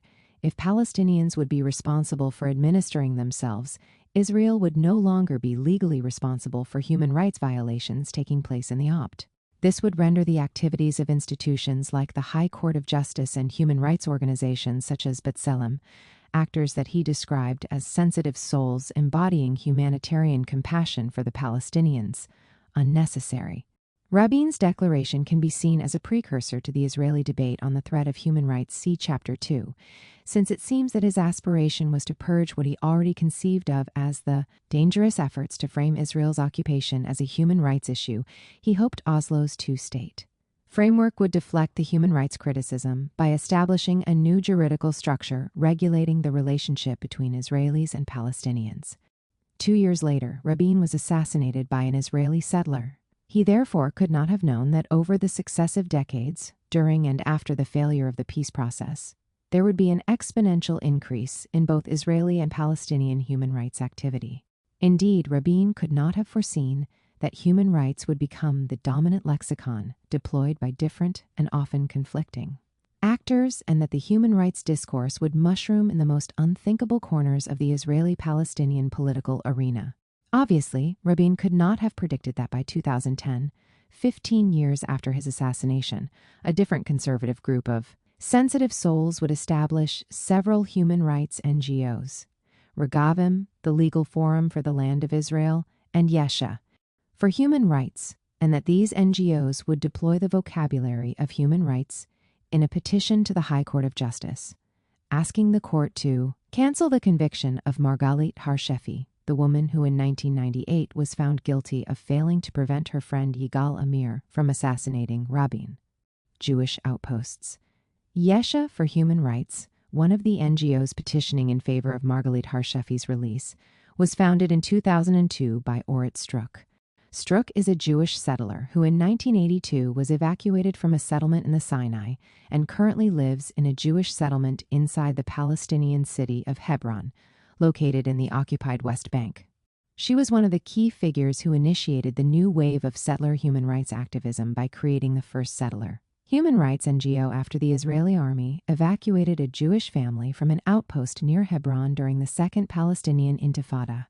In order to understand how and why settlers began creating human rights organizations, however, it is important to zoom out and examine what was happening on the ground with respect to settlements during the Oslo years.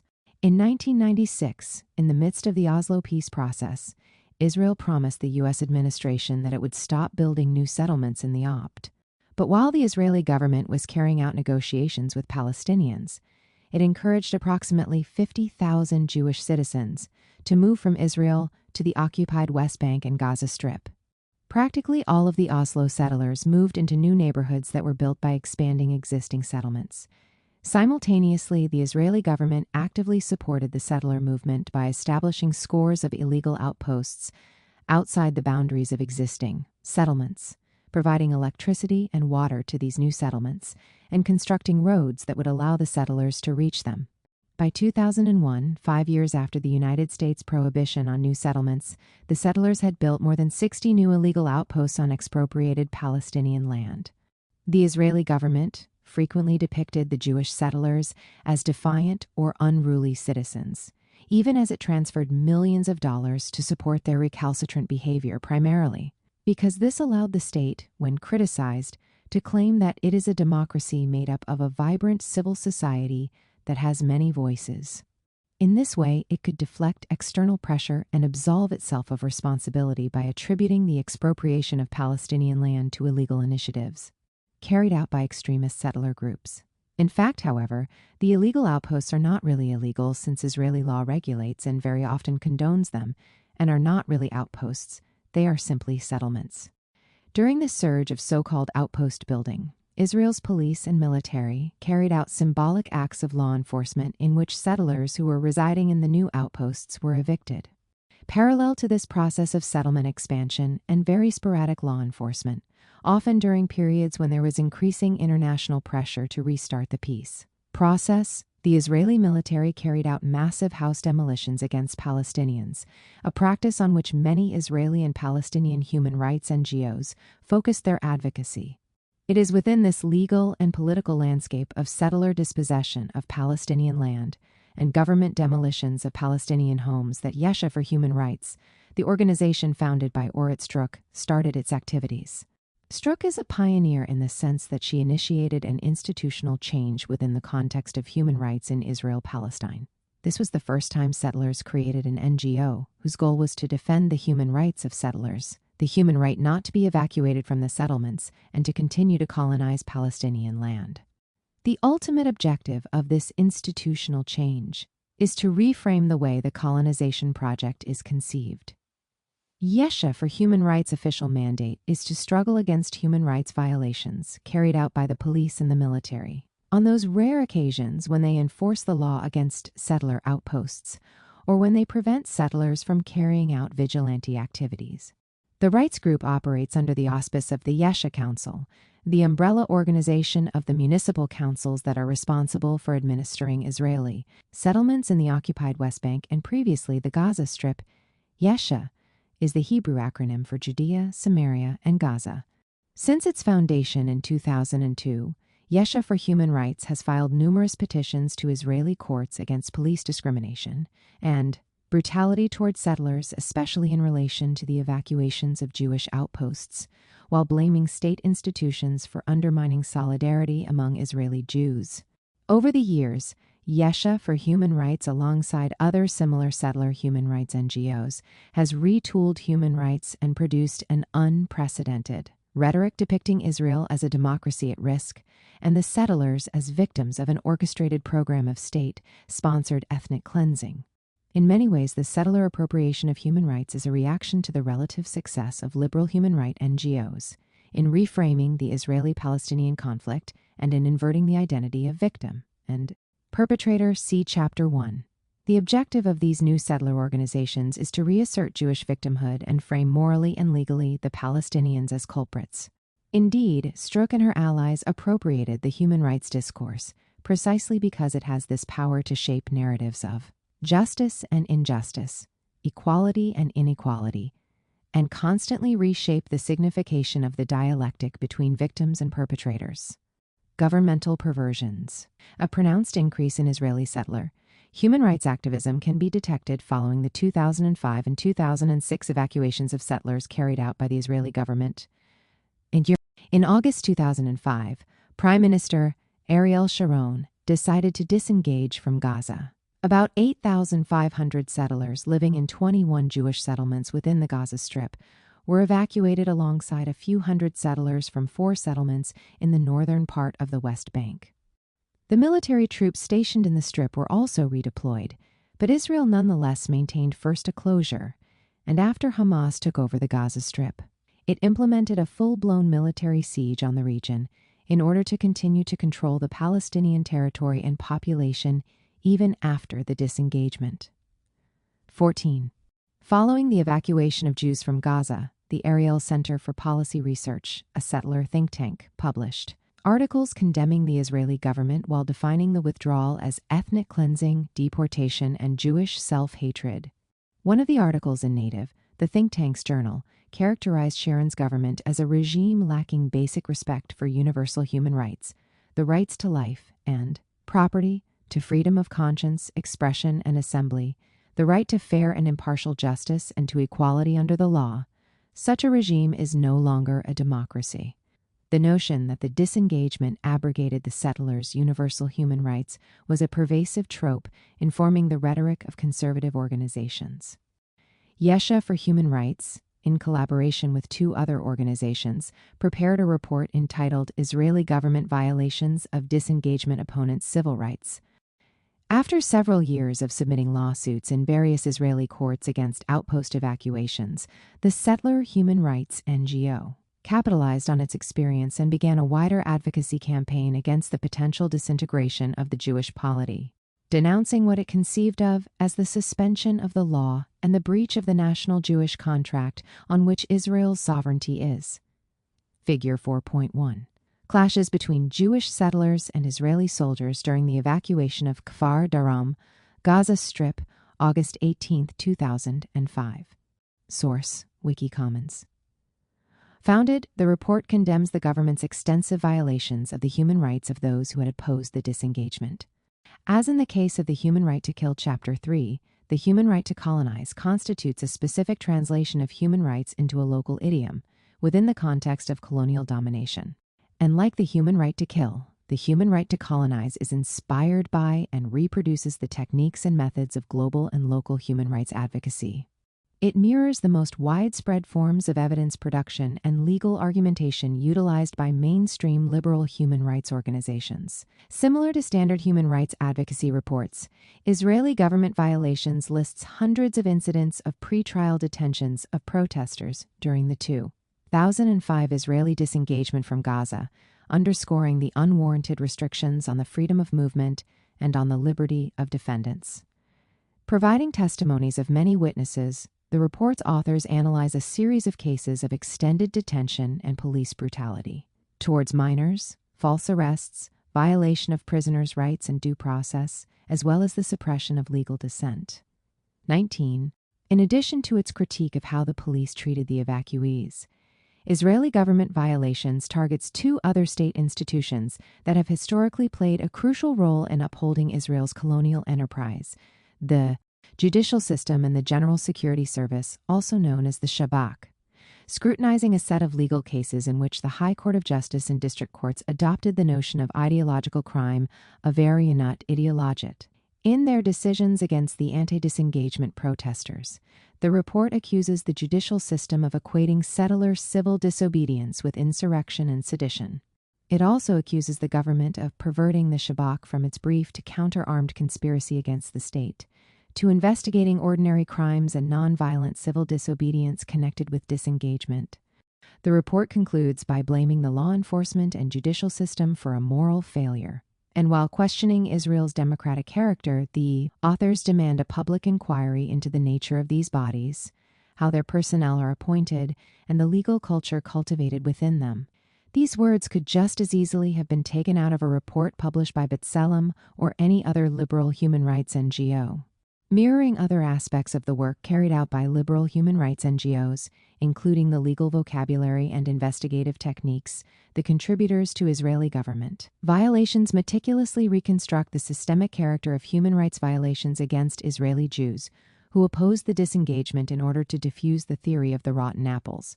The phenomena documented in this report did not occur in a vacuum, were not the acts of rogue cops, rogue prosecutors, or rogue judges. but were, according to the report's authors, the consequence of the policy of Israel's law enforcement and judicial system. 21. The responsibility for the evacuation from the Gaza Strip, for the trauma that it produced, and for its related human rights violations is national in scope and involves the whole state apparatus, according to the report.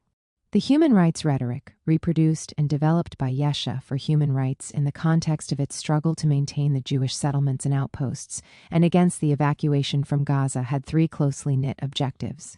First, the appropriation of human rights was instrumental in the battle against governmental perversion of the Zionist project. Second, this new idiom was deployed to fortify settler colonialism by labeling any potential governmental evacuation of settlements as a human rights violation.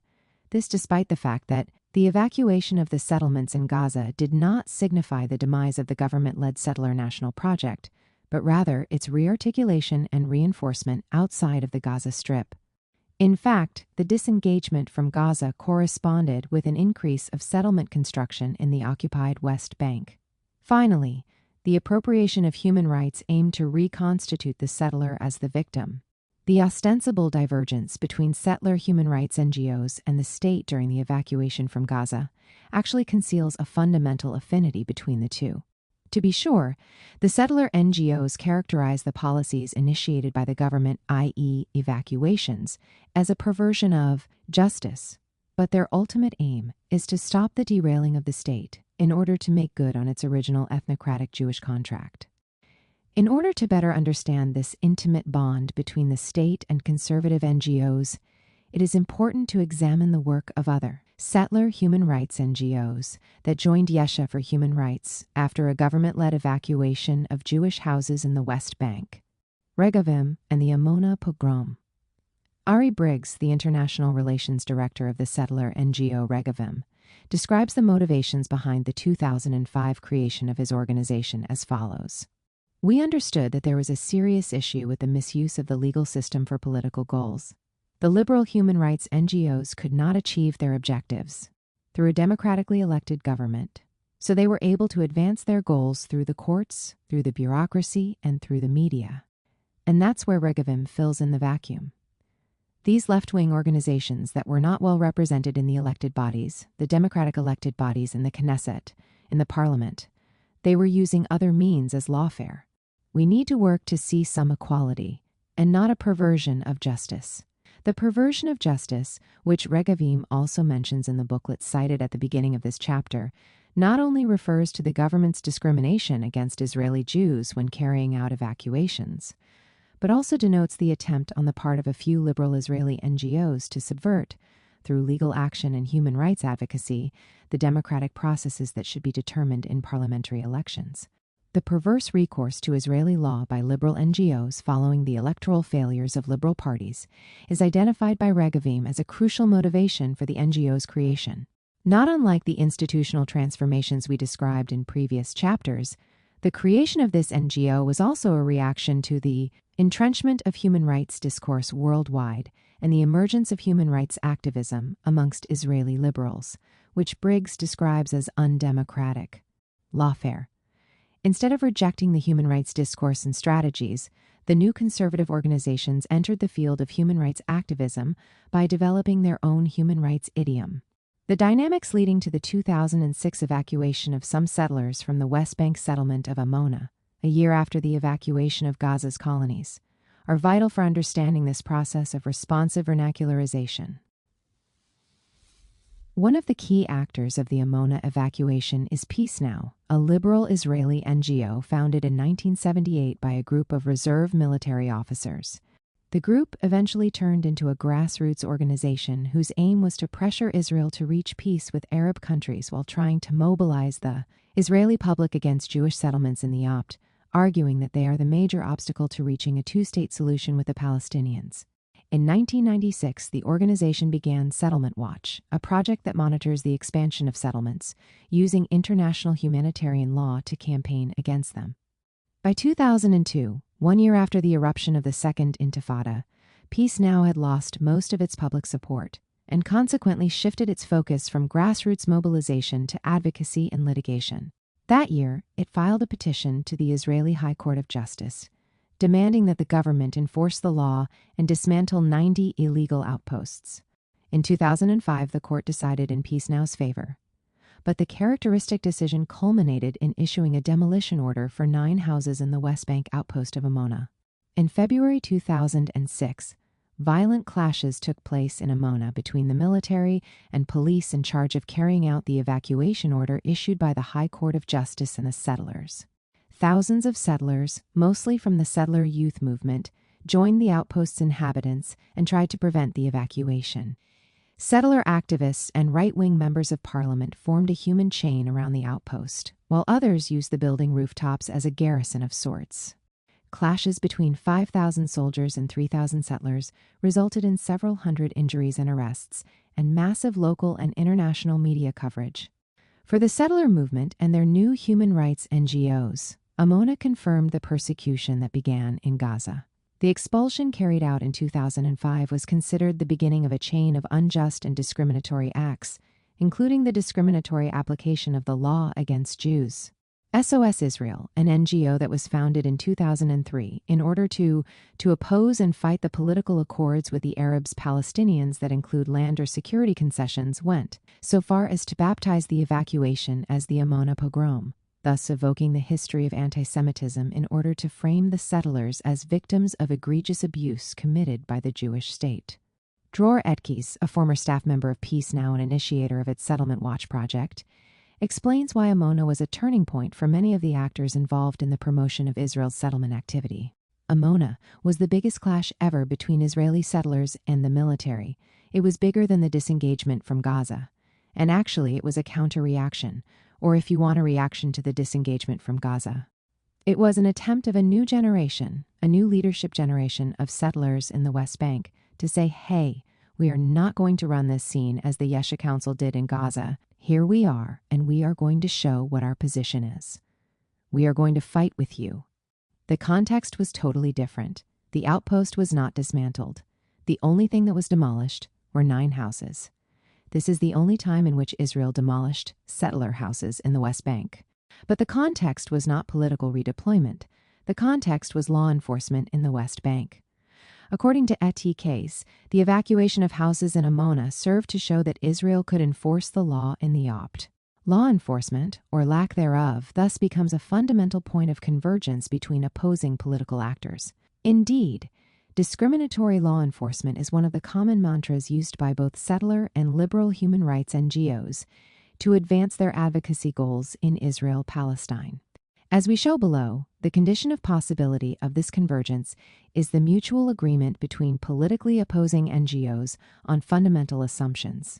Amona became a site where liberal and settler human rights language overlapped and was used by the opposing political camps to frame the events in radically different ways. Both camps invoked the human rights vocabulary to criticize the government's policies vis-à-vis the settlers.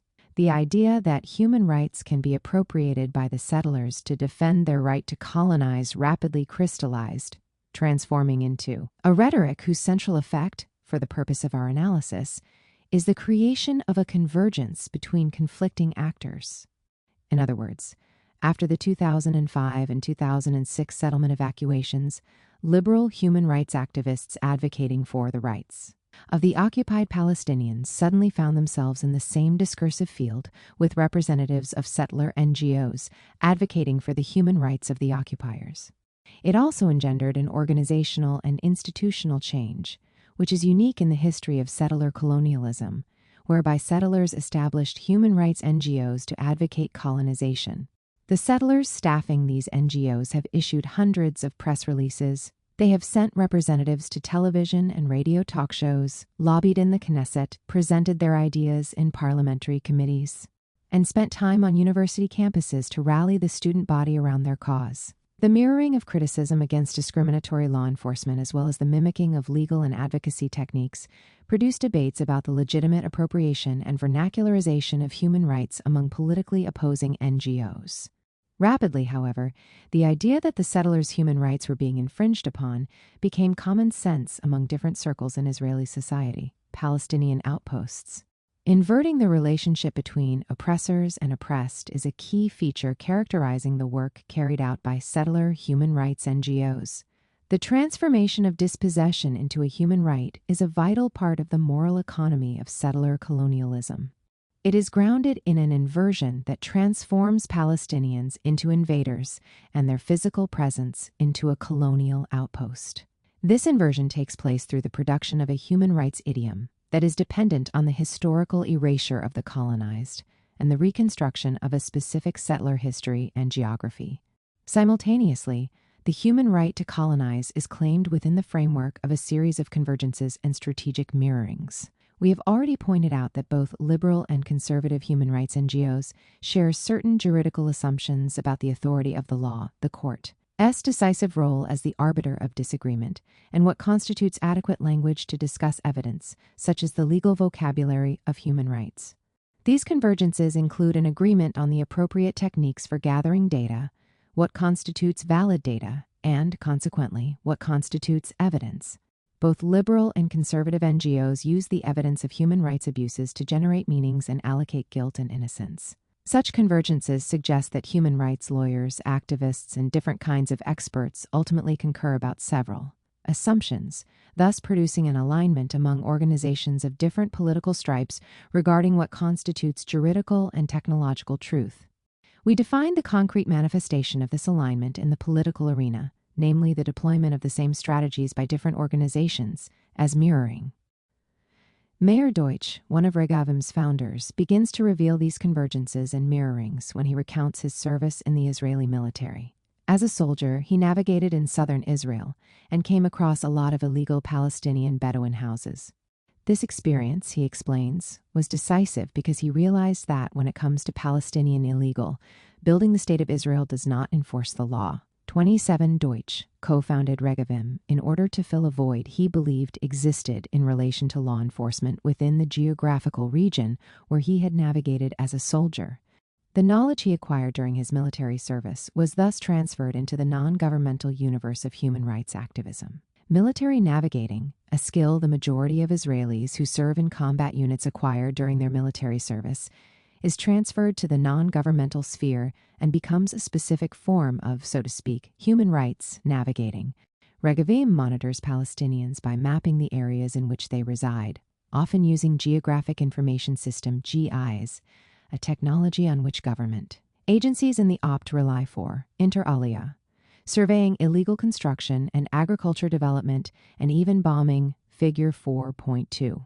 The strategic use of the same techniques, from GIs and aerial photos to legal petitions, by state institutions, the military, civil administration, and Shabak, and human rights NGOs with similar or different political objectives from Regavim to B'Tselem within a given historical framework is what we have called mirroring. Mirroring can occur, we maintain, because several fundamental assumptions that drive the work of different organizations and institutions have converged. Figure 4.2. GI's image produced by Regavim of Bedouin settlements. Source, Regavim. Another manifestation of such convergences is an overlapping of actors from different organizations. When this overlapping takes place in organizations aiming to advance the same political objectives, it seems almost natural, as in the case of the main spokesperson for Regavim, who was also a supervisor within a financial department of a settlement regional council, and is himself a settler living in one of the outposts. The relationship between the civil administration, the military's administrative body in the OPT, and the settler human rights. NGO Regavim is, at least partially, a convergence of this kind, based on shared political objectives and operational goals. The movement of people from one organization to another helps explain the osmosis of technical instruments, as well as the strategies among actors that are symbiotically related in their political agenda, in this instance, the preservation of the state's settler nature, but it also epitomizes the kind of exchanges taking place between the state and non-governmental human rights actors. The movement is bidirectional, from the state to the non-governmental world and vice versa, and includes both conservative and liberal NGOs with seemingly opposing political agendas. Dror Etkes, the founder of Peace Now's Settlement Watch project, reveals some of the points of convergence his organization has had with the civil administration and how the two organizations mirror each other. It's been 4 or 5 years since I started using GIs, he says. I was able to get information from the civil administration based on the Freedom of Information Act. The official layer of my GIS data is from the civil administration, and then there is a lot of mapping that I am doing by myself. But the legal foundations of the petitions are basically relying on information from the civil administration. That's why the civil administration cannot come to court and say that the information is not accurate. It's all based on their information. ETKS reveals that the civil administration and peace now utilize nearly identical techniques of monitoring, data gathering, and data mining. These techniques serve as the premises whereby actors with radically different political objectives mirror each other's strategies. Describing Regavim's petitions to the High Court of Justice, Dror Etkes underscores how convergences and mirroring manifest themselves in the legal arena. It's a copy-paste of our petitions. I'm not a lawyer and I'm not the one writing the petitions, but they were copy-pasting parts of the petitions, changing names. This copy-paste is not merely a mirroring of a human rights strategy, but also denotes a convergence of beliefs about what constitutes a valid technique, what is legitimate evidence, and about what, in Etkes' words, are the legal foundations of the petitions. It is precisely these convergences based on the common idea of law enforcement and the procedures that it entails that enable both Peace Now and Regavim's lawyers to translate the same data and cartographic evidence into legal petitions against the lack of law enforcement, and to ask the court to instruct the civil administration to stop the violation of human rights. Hence, different organizations mirror each other in the legal petitions because they agree about the techniques of producing evidence and about the importance of using human rights language. The deployment of the same practices is, in other words, due to a shared recognition that certain types of forensic evidence are valid and constitute the source of legitimization of human rights claims, but also due to a shared recognition among them about the authority that derives from the law, albeit in different ways, and about the court's role as the arbiter of disagreement. The same courts that in their rulings have helped legitimize Israel's policies of dispossession and have created a false symmetry between colonizer and colonized are exactly the physical and epistemic spaces in which the political and legal meanings of the pictures, videos, aerial photos, topographical plans, and maps utilized by different parties are contested. This osmosis is not the manifestation of a political pathology, but rather the incarnation of a political trajectory resulting from the proximity between the state and human rights organizations. The numerous variables informing this proximity constitute a kaleidoscope of shared practices that encompass multiple actors who populate the battlefield of human rights in Israel-Palestine. Indeed, different actors often driven by diverging political objectives converge within the space of the praxis and struggle over the expropriation of land, illegal building, agricultural restrictions, and numerous other forms of dispossession. In this kind of multiple convergences, political actors like Peace Now, Regavim, and the civil administration meet. It is therefore not surprising that, like the military and the civil administration, the majority of local and international human rights NGOs involved in legal cases of land expropriation, illegal building, and agricultural restrictions have been increasingly expanding their research units through the creation of pools of experts in the field of satellite and monitoring technologies, as well as planning and topographical measurement. The hard drives of these social actors have progressively become the sites where human rights struggles take their embryonic shape. This convergence between social actors, with diverging political positions, that apply symmetrical practical operations to the same settler colonial events and situations is one of the foundational elements informing human rights claims and the legal struggles in Israeli courts. Within this context of convergence and mirroring, settler colonial NGOs like Regavim invert the historical asymmetry in which they operate and produce the framework of justice they rely on. The inversion, such as the indigenous being transformed into a settler and vice versa, is the political product of the mirroring. As intimated by a legal expert at BIMCOM, a liberal Israeli human rights organization supporting Palestinian building through planning and legal advocacy, Regavim are basically using the same language, a mirror picture of what liberal human rights organizations are using. What is striking is that, For example, they have a petition pertaining to the West Bank village of Yitma about an unauthorized outpost, Regavim's. Petition is against Palestinian houses, and they call these houses illegal Palestinian outposts. They are taking the petitions of leftist organizations, and they are reversing everything. In the human rights struggles waged by settler NGOs, mirroring becomes inverting. Jewish settlements become Palestinian settlements. Illegal Jewish construction becomes illegal Palestinian construction. Palestinian villages become Palestinian outposts, transforming Palestinian presence and existence into a kind of illegal occupation. Human rights become a weapon for further indigenous displacement.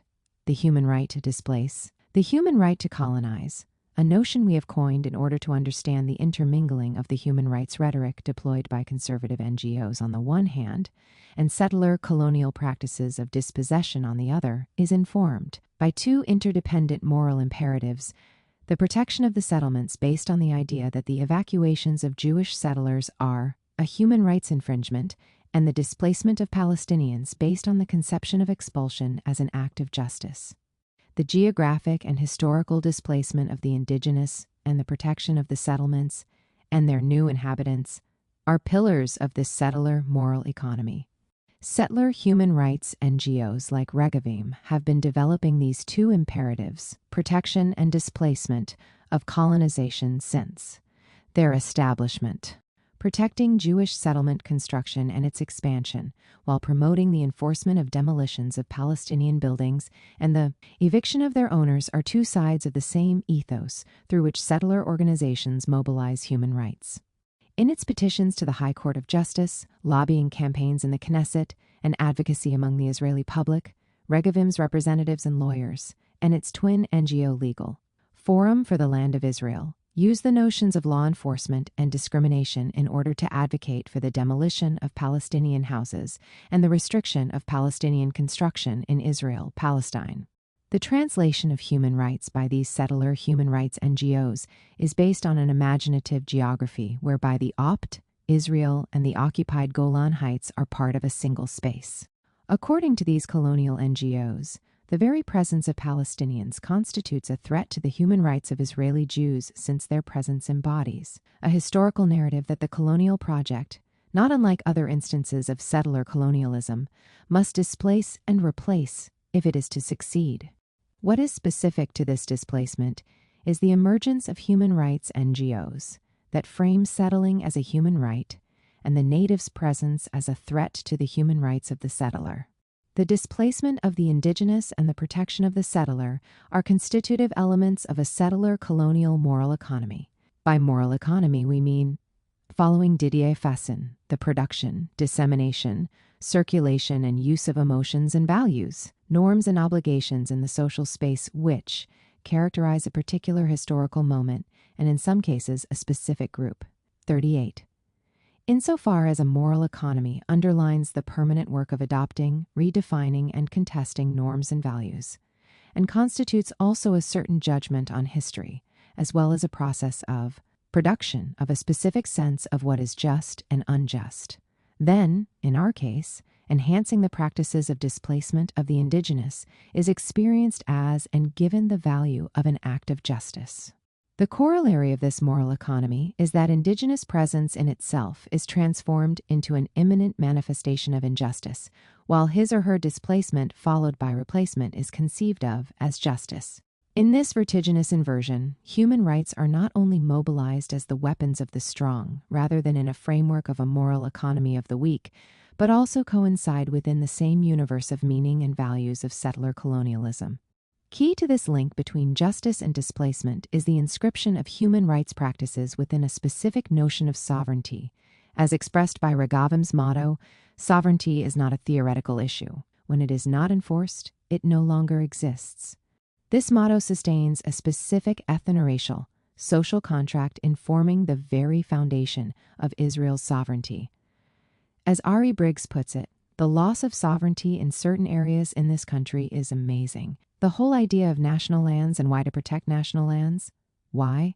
Because national lands is an issue of sovereignty. When Briggs speaks about certain areas, he means those areas with Palestinian presence, And when he refers to national land, he means Jewish land. In this way, Briggs articulates human rights along very specific ethnic lines, dividing settlers and indigenous populations. Hence, Regavim's struggle for equality actually coincides with the protection of a settler colonial sovereignty based on a geopolitical map of Israel without Palestinians, and where ultimately Palestinian presence in itself is conceived of as a form of discrimination against Jews. The human right to colonize is concomitantly a human right not to have settlements dismantled, and a human right to displace Palestinians wherever they are in order to produce ethno-territorial purity. Regavim's vernacularization of human rights builds on a political fact that the green line demarcating pre-1967 Israel from the territories it had occupied in the 1967 war has never constituted a barrier against Israel's policies of domination toward Palestinians. In a certain sense, this is a recent rearticulation of Israel's paradoxical relation to human rights, explicated in Chapter 1. Thus, alongside petitions asking the High Court of Justice to instruct the state to demolish Palestinian schools, mosques, and houses in the West Bank because they were built without the permits required by the occupying administration, the Settler Human Rights NGO has also filed petitions against what it calls Druze illegal construction on the occupied Golan Heights and against illegal Palestinian Bedouin building in Israel's southern region called the Negev. While attacking the government, the organization's lawyers unwittingly expose that the rule of law in Israel is constructed to protect a widespread policy of implemented or pending Palestinian displacement from the Jordan River to the Mediterranean Sea. When Regavim criticizes the government for, so to speak, not displacing enough, it concomitantly unveils and tries to reinforce the nature of the state, whose condition of possibility is the displacement of the indigenous. The alleged opposition toward the government is thus revealed as a mere chimera, since Regavim uses human rights-based petitions to force the government to abide by the state's founding logic. Like the Greek mythological creature, Regavim constitutes one of the many limbs of the same colonial body. The human rights techniques performed by Regavim in court in order to facilitate the displacement of Palestinians are based on different interconnected practices. In some of its petitions, the organization operates using a law enforcement argument, riding on existing demolition orders against Palestinian construction issued by the High Court of Justice. Regavim monitors which of these orders is still pending and then petitions the court, asking it to pressure the Israeli government to implement the orders. The cases are constructed with the help of Regavim's area managers who monitor, also through aerial photos and satellite technology, those places with the highest percentage of Palestinian inhabitants, and identify the houses on which there are pending demolition orders. The monitoring and surveillance of Palestinian life and construction is then translated into the legal human rights language of the petitions. In other circumstances, Regavim does not build on pending legal orders, but submits its own petitions for demolitions and law enforcement. In one such petition, the language of human rights intertwined with the international rhetoric of environmental protection. In a Jerusalem Post op-ed discussing a Palestinian charcoal production plant in the West Bank, Regavim's international relations director, Ari Briggs, explained that the massive amounts of air pollution released into the environment during the production of the charcoal has ruined the lives of many Jewish families, whose only wish was to live in the pastoral northern Sharon region, located in pre-1967 Israel. Briggs goes on to criticize the Israeli government and the High Court of Justice, accusing them of inaction against the illegal Palestinian production of charcoal, and rebukes the Israeli Ministry of Environment for not intervening in a situation that he defines as an environmental emergency and that, according to him, could poison our Israeli Jewish children. 46. Hence, the human right to colonize sometimes assumes the shape of and can be articulated as an environmental question. Indeed, protection from environmental hazards has become part of Regavim's strategy against what it defines as the Palestinian building intifada. In the petitions and advocacy campaigns, Regavim and other settler human rights NGOs frequently link human rights language to other forms of legitimization, such as landscape, environment, and security, in order to facilitate and justify dispossession. The indigenous invaders. In a campaign against the silent conquest, Regavim describes how the Jewish people are being robbed of the land of Israel ever so quietly, without the roar of battle and clamor of war. On this battlefield, the organization explains, cement mixers have replaced tanks, plows replace cannons, and innocent-looking civilians replace uniformed soldiers. Acre after acre, house after house, buying, squatting, illegally cultivating the soil that is not theirs, sometimes with guile, other times with violence, with huge sums of money and firmly backed by anti-Zionist organizations in Israel and abroad. Israel is losing its hold on the Jewish people's lands. 48. Regavim's campaign constructs a reality rooted in settler erasures. By displacing Palestinian history and geography and replacing it with a Zionist imaginary, the NGO produces a series of inversions in order to legitimize its claims of justice. Figure 4.3. A prime example is epitomized by the NGO's attacks against the Palestinian Bedouin of Israel. This case is particularly relevant because it reveals that the human right to colonize is essentially about dehumanization and continued colonization of all Palestinian inhabitants in Israel-Palestine. At least 60,000 out of 210,000 Palestinian Bedouin in the Negev live in villages currently classified as unrecognized by the Israeli government. Regavim refers to these villages as outposts, but, unlike Jewish outposts in the West Bank, Israeli law forbids the Bedouin to connect to the electricity grid or the water and sewage systems. Construction regulations are harshly enforced, and in 2011 alone, about 1,000 Bedouin homes and animal pens, usually referred to by the government as mere structures, were demolished. There are no paved roads, and signposts to the villages from main roads are removed by government authorities. The villages are not shown on official maps. As a matter of official and administrative geography, the places inhabited by these citizens of Israel who live under constant threat of dispossession do not exist. In 2009, Benjamin Netanyahu appointed his planning policy chief, Ehud Proer, to try yet again to solve the unrecognized Bedouin problem. Proer's main task was to relocate those Palestinian Bedouin who had refused to sign over their property rights and continued living in the unrecognized villages. The government argues that because these people live in small villages scattered across a large area, it is not possible to provide them with basic services, and therefore its goal is to concentrate them in a few townships. Regavim maintains that Israel has until now offered the Bedouins carrots, but completely lacked a stick, claiming also that through their criminal activity the Bedouin are colonizing the land, threatening to put an end to the Jewish future of the southern region. The very existence of Palestinian Bedouin in the area constitutes a form of colonialism and an existential threat to the state. In this way, the organization's human rights discourse shapes a very particular meaning of indigenousness and, figure 4.3, poster of a conference organized by Regavim in order to counter what it calls Israel's silent surrender. Source, Regavim. Completely inverts the history of settler colonial dispossession to which the Jewish state has subjected Palestinians of the Negev and elsewhere. Citing Prime Minister David Ben-Gurion's famous declaration that the Negev is the test of the nation in Israel, Regavim offers a four-stage solution to counter this threat, which includes curbing illegal Bedouin construction, preparing the population for removal, and then evacuating all the illegal populations and transferring their residents to legal settlements. Finally, the government must prepare for the day after and not allow matters to return to their original state. Original state refers to the existing situation, which in Regavim's view is characterized by the invasion of Jewish space by Palestinian illegal populations. According to this narration, space is, by definition, Jewish and therefore non-Jewish presence is a form of contamination and the stake of Ben-Gurion's test. In a 2014 report entitled The Truth About the Negev Bedouin, Regavim claimed that the Palestinian Bedouin do not fulfill the world's accepted criteria for being considered indigenous, and that discrimination against them by the State of Israel is a myth. The NGO refers to the work of three scholars, one of whom is an attorney at the Israeli Ministry of Justice, who define Palestinian claims of indigenousness as a fabrication of history, thus revealing that settler human rights discourses emerged in a fertile environment developed and disseminated also by members of the Israeli academia.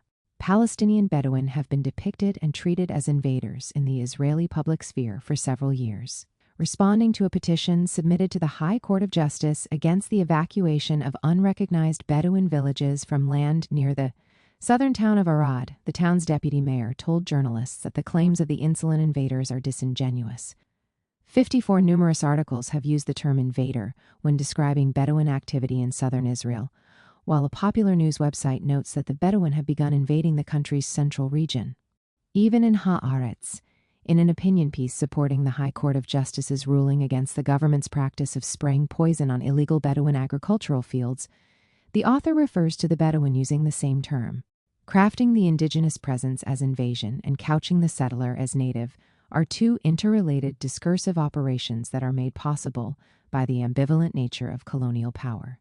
As Homi Bhabha explained in his analysis of mimicry, in a colonial relationship, not only the colonized desires to mimic the colonizer, but the colonizer at times desires to mimic the colonized.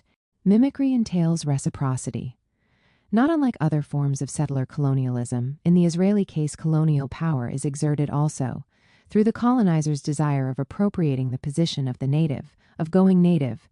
The articulation of this desire through the human rights discourse expresses a desire for becoming native, but does so in a very specific way. The colonizer's nativeness can, so to speak, be achieved only through a twofold process, beginning with the dispossession of the colonized and followed by protecting the colonizer from a presumed invasion carried out by the colonized. Through this mimetic process, the colonized native is transformed into a colonizer and a human rights violator. Accordingly, in order for the colonizer to go native, the historical and moral relationship between colonizer and colonized must be inverted. But since every inversion depends on a prior recognition of the relationship of domination that is inverted, the nature of the relationship between the colonized and colonizer is unveiled. In a context in which Palestinians have been systematically alienated from history and geography, the constitution of the Palestinian native as an illegal subject whose lineaments are that of the foreign invader serves as the condition of possibility for the human right to colonize. In other words, the inversion exposes the ultimate political objective of the settler human rights NGOs and, by extension, the colonial logic of the state. The moral economy in which all this is being played out is thus grounded in a specific idea of the state, the Jewish and democratic state of Israel. Both the liberal and conservative NGOs demand that the state, from a presumed position of opposition, abide by their moral frame. The liberal NGOs are trying to rectify the excesses arising from the state's Jewish character, aspiring to make the government adhere to their conception of liberal democracy and universalist principles, but without challenging the notion of a Jewish state in which the dispossession and dehumanization of the Palestinians is rooted, whereas the conservative NGOs are pushing the government to adhere to its ethnocratic commitments to the Jewish polity on which the state is founded. In this way, dispossessing the non-Jews is elevated to an act of self-defense and ultimately justice, just like Rosa Parks. It is difficult to calculate the exact political impact of the human rights work of organizations like Regavim and Yesha for human rights, but some examples can provide a sense of their influence within Israel's public sphere. In a 2011 interview, Orit Struk from the settler NGO Yesha for Human Rights explained that 9 years after her organization's foundation, their activities and legal cases had produced some significant effects within the Israeli human rights field and among state institutions. Tracking down police officers who mistreat citizens, she explained, is one of the activities on which we spend a great deal of time. About 2% of cases filed by the Ministry of Internal Affairs end up generating an indictment, while about a third of the complaints we file do. Today, police, the courts, and the Knesset have learned that the Jewish residents of Yesha, namely the Op, are Israelis with rights. That's a big change from just a few years ago. According to Struk, Yesha for Human Rights now receives the recognition it deserves. Nowadays, we are invited to all Knesset deliberations on human rights. 58. Struk was not exaggerating. The notion of the settler as the subject of human rights permeated Israeli society and became part of numerous discussions in the Israeli parliament. In February 2008, 14 Knesset members from 7 parties sent a letter to Defense Minister Ehud Barak protesting the discriminatory enforcement of the law against settlers. Along similar lines, in a meeting with the Minister of Public Security, One MK inquired why the police refrains from enforcing public order in the Jerusalem neighborhood Simon the Righteous Palestinian Sheikh Jarrah, located in occupied East Jerusalem, when Israeli anarchists, leftists, and local Arabs harass the Jewish residents, settlers in the neighborhood, who returned to Jewish homes by court order. And during a meeting of the Knesset Constitution, Law and Judicial Committee discussing issues of law enforcement in Israel, another MK from the religious party Shas said, "When we are told that there is discrimination, so to speak, for the benefit of the settlers, it's really not like that. Those who have recently toured the settlements can see illegal construction, villas like those in Savion, one of Israel's richest suburbs, that Arab residents, the Palestinian residents, are building, and I have not heard of a single demolition order there." Yesterday at 12 p.m., we received a message that a number of military vehicles were sent to dismantle Jewish settlements. The feeling of the people, settlers who sleep in fear every night, because of the concern that they will be disassembled and taken away, that is the biggest discrimination, because it is to give them, on the one hand, a sense that they are residents who the State of Israel sent there, and, on the other hand, they are constantly under threat of demolition and displacement and expulsion from there. One notices how the human rights vocabulary adopted by the settler organizations following the 2005 and 2006 evacuations is being cited and utilized by members of the Knesset of different political stripes. In numerous parliamentary discussions, law enforcement is presented as discriminatory. There is too much of it when it comes to the settlers, and too little with respect to Palestinians. Since they define the situation they want to repair as one of democratic emergency, the new conservative NGOs do not limit their initiatives to legal and parliamentary activism, but also aim to introduce wider policy change at the governmental level.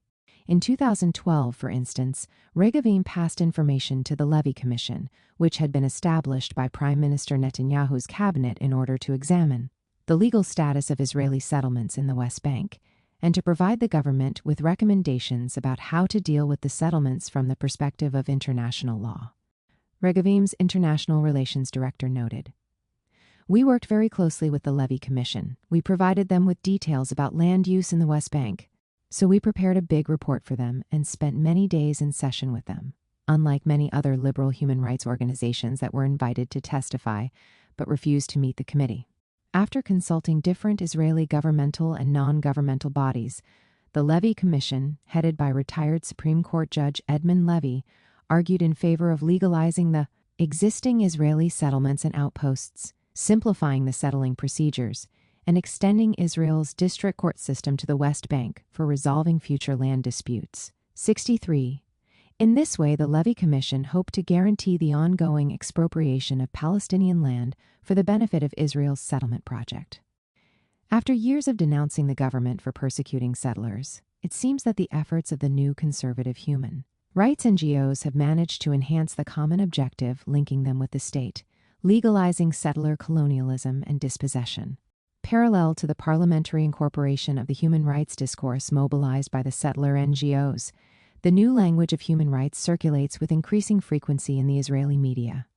Statistics show police discrimination against Yesha Jews, reads a headline of one conservative news site, while blatant anti-Jewish policy in Yesha, reads the title of another.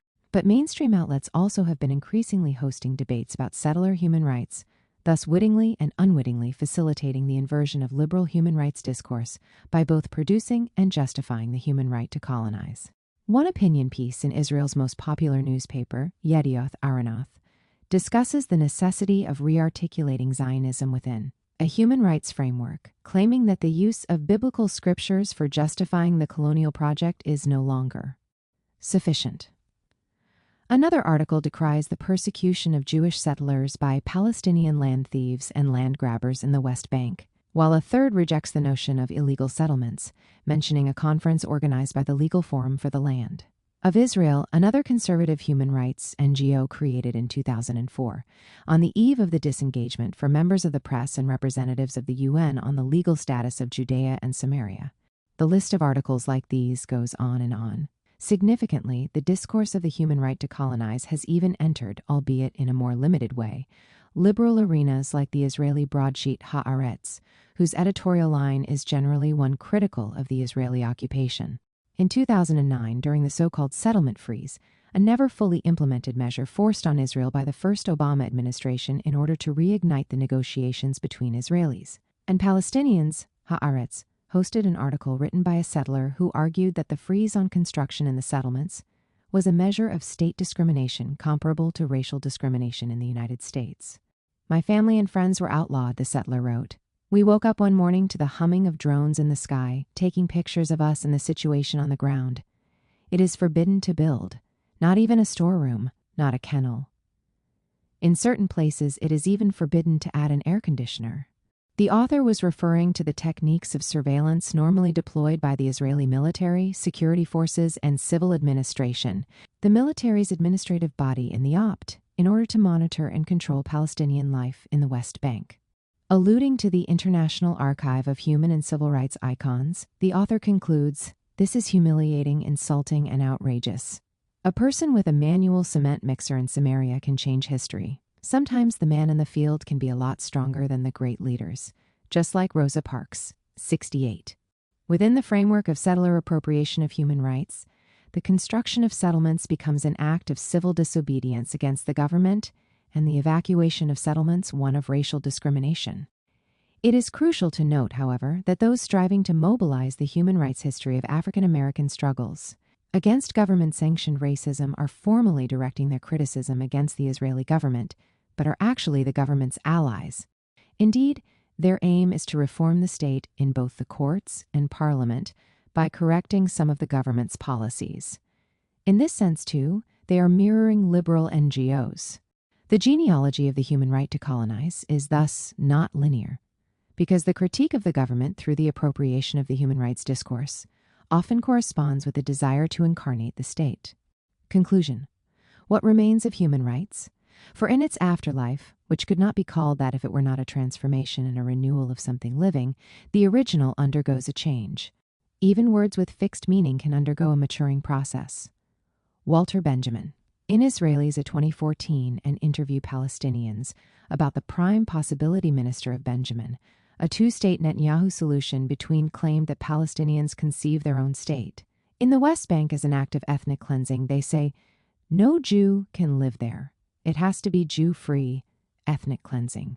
One in this way, Israel's premier intimated that any dismantlement of Jewish settlements in the West Bank and their relocation to pre-1967 Israel would entail an act of ethnic cleansing. This apocalyptic description of decolonization as ethnic cleansing reflects a specific moral economy of settler colonialism, whereby unsettling is equated with injustice.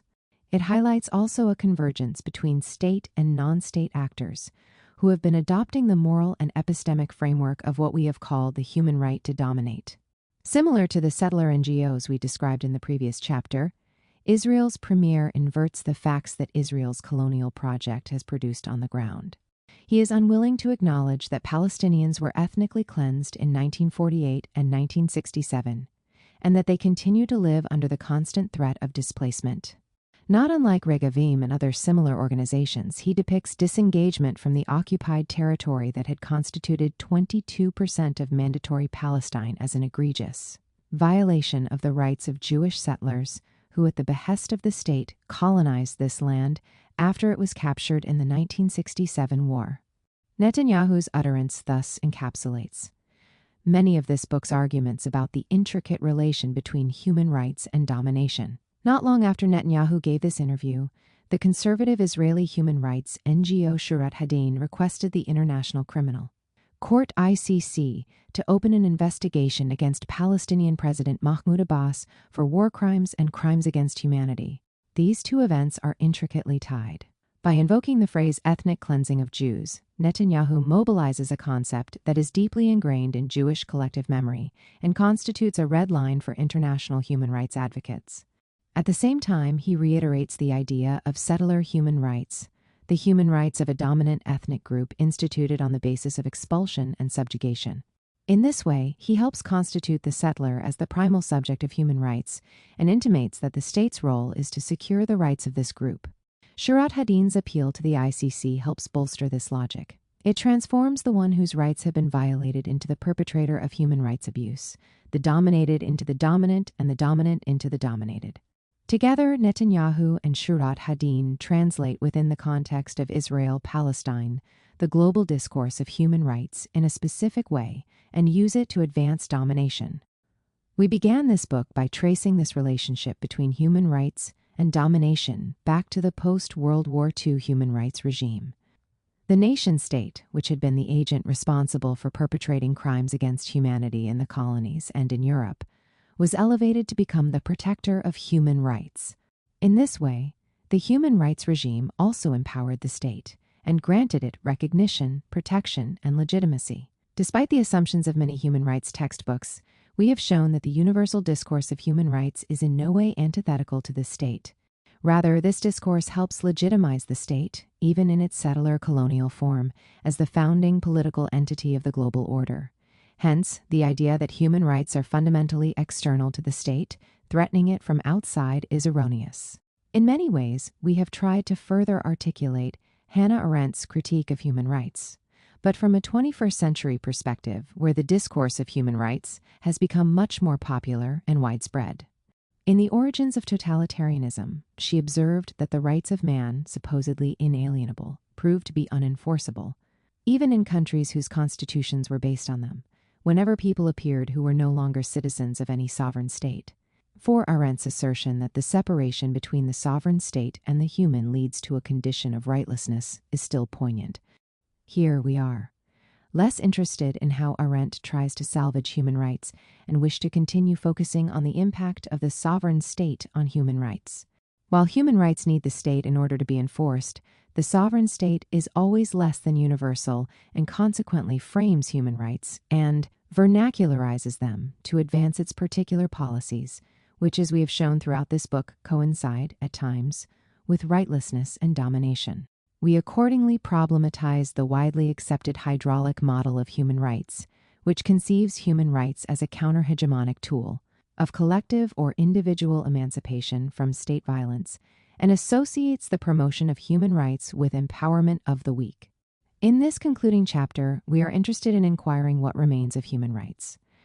After the convergences, the mirroring, and the inversions that we have described, can human rights still be deployed as a counter-hegemonic and counter-dominant discourse? Do human rights, to paraphrase Walter Benjamin, conserve a liberating afterlife once they have been appropriated as a tool that enhances domination? 7. We think they do. Paradoxically, the conditions that have transformed human rights into instruments of domination are also the conditions that ensure their own afterlife. We do not subscribe to the simplistic inference that because human rights equal domination, we should abandon them.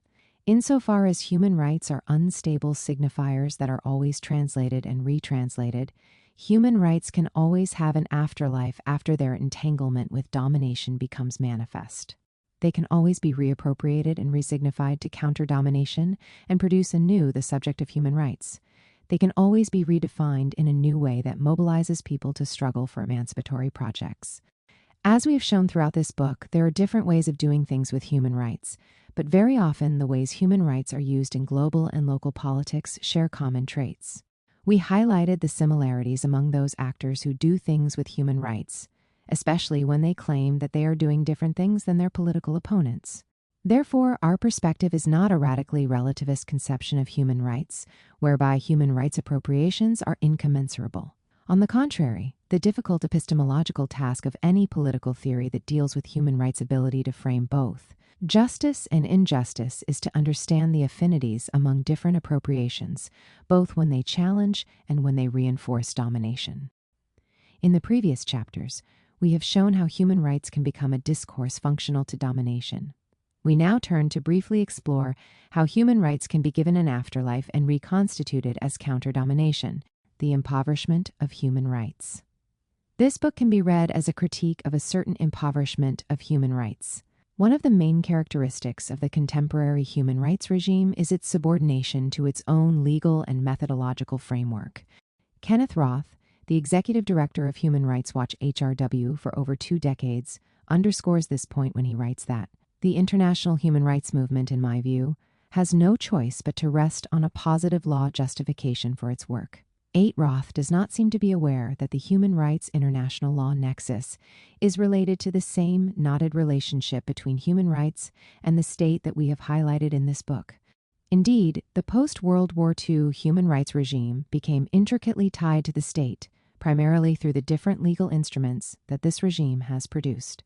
Notwithstanding the numerous inspiring clauses within these legal instruments, it is vital to keep in mind that the state is an ever-present specter within them. Yet it is not simply the relationship to the state that hinders human rights from becoming counter-hegemonic, but also the way law-centered human rights activism is conceived and operates. This can be readily seen in the work of HRW, which is probably the best-funded human rights organizations in the world, boasting an annual budget of over $50 million and a staff of close to 300 people. Its headquarters are located in the Empire State Building, with all the irony this entails, adjacent to corporations such as Walgreens, Bank of America, and LinkedIn, as well as several prominent law firms. This spatial proximity unveils a broader one that has to do with the impoverished version of the politics of human rights HRW has adopted. HRW normally does not pursue direct litigation in courts. Nevertheless, the organization invokes human rights and humanitarian law in its advocacy campaigns, and at times files amicus briefs. These campaigns are often spurred through publication of reports about social wrongs. In an article defending HRW's limited focus on economic and social rights, Roth explains that the issues the organization deals with are determined by its methodology, rather than, for instance, by the gravity of abuse. The essence of that methodology, he explains, is not the ability to mobilize people in the streets, to engage in litigation, to press for broad national plans, or to provide technical assistance. Rather, the core of our methodology is our ability to investigate, expose, and shame. The organization explicitly rejects popular participation into the politics of human rights. HRW, its director explains, can address only issues where the nature of the violation, violator, and remedy is clear, and this is most possible when one can identify arbitrary or discriminatory governmental conduct that causes or substantially contributes to a violation. 9. Arbitrary and discriminatory conduct, it should be emphasized, is another way of saying that the conduct is not in accordance with international humanitarian and human rights law. HRW, in other words, focuses primarily on those cases where it can detect lack of application, erroneous application, or discriminatory application of the law. But as we have shown throughout this book, the problem is that in various global contexts of violence, the human right to dominate takes precisely the shape of a debate around the adequate enforcement of the law. While Roth, in his article, responds to commentators who have criticized HRW for not addressing certain types of social wrongs, we are more interested here in examining what happens to human rights once they become subservient to a legalistic methodology of this kind. A clear example is a 2013 report on U.S. drone attacks, where HRW examines 6 unacknowledged U.S. military attacks, 4 by drones, 1 by cruise missile, and 1 by either a drone or warplane, against alleged al-Qaeda members in Yemen. 82 people, of whom at least 57 civilians, were killed in these 6 attacks, and this is a mere sample of the 81 attacks in Yemen that are part of what has recently been called the drone wars, and that also include hundreds of targeted killings in Pakistan and Somalia. According to HRW, each of the airstrikes bears the hallmarks of a so-called targeted killing, the deliberate killing by a government of a known individual under color of law. 10. The report begins with a description of 5 men assassinated near a mosque in Kashmir, a village in southeast Yemen. Citing Yemen's defense ministry, HRW notes that 3 of the men were members of al-Qaeda, and 2 others were respected members of their community. The report describes Salim bin Ali Jaber, a cleric and father of 7, who had long preached against al-Qaeda's violent methods, and Walid bin Ali Jaber, one of the village's few police officers, while the 3 men who are accused of being al-Qaeda operatives remain nameless. Zooming out, HRW argues that 2 of the 6 attacks examined in the report were in clear violation of international humanitarian law, the laws of war, because they struck only civilians or used indiscriminate weapons. The other 4 cases may have violated the laws of war because the individual attacked was not a lawful military target, or the attack caused disproportionate civilian harm, determinations that require further investigation. In several of these cases, the U.S. also did not take all feasible precautions to minimize harm to civilians, as the laws of war require. 11. These opening sentences of HRW's 98-page report on drone attacks already provide a clear indication of how the reduction of human rights to a legalist discourse has led to their impoverishment. According to the liberal human rights NGO, the fact that the United States carries out drone attacks in Yemen is not a violation of human rights, except when the drones strike only civilians or use indiscriminate weapons. If, in other words, the United States uses discriminate weapons, takes all the necessary precautions, and kills many civilians. While targeting militants, then the deliberate killing by a government in another country halfway across the globe is not a violation. In line with international law, HRW goes on to discuss whether the terrorist suspects are in fact valid military targets. It analyzes whether the situation in Yemen can be characterized as passing the threshold of armed conflict. It examines the assassination's adherence to U.S. policies of targeted killing, and although it acknowledges the lawfulness of some of the attacks, it criticizes the U.S. government for not offering compensation to families whose members were killed as civilian bystanders. The governments of the United States and Yemen should, according to HRW's key recommendation, immediately take measures to reduce civilian casualties from targeted killings in Yemen and to ensure these strikes comply with international law. Hence, the best human rights can do when it is subservient to legal discourse is to call for a reduction of civilian casualties, the provision of economic compensation, and guarantees that all future targeted killings comply with the law. While the narrow legalist framework invoked in this HRW report may be slightly more blatant than others, the report does reflect the general approach of most liberal human rights NGOs. Such reports underscore what happens to human rights after they have been hijacked by the law and become a prism for debating the legality or illegality of violence, without raising questions about the morality and legitimacy of the law itself. HRW's worldview is problematized from within when it positively cites Faisal bin Ali Jaber, a relative of the cleric and policeman killed in Kashmir, as saying, "We are caught between a drone on one side and Al-Qaeda on the other." The human rights organization fails to acknowledge that for Ali Jaber, the drone attacks are tantamount to Al-Qaeda's acts of terrorism. This oversight results from the dictates of international law that HRW doggedly follows.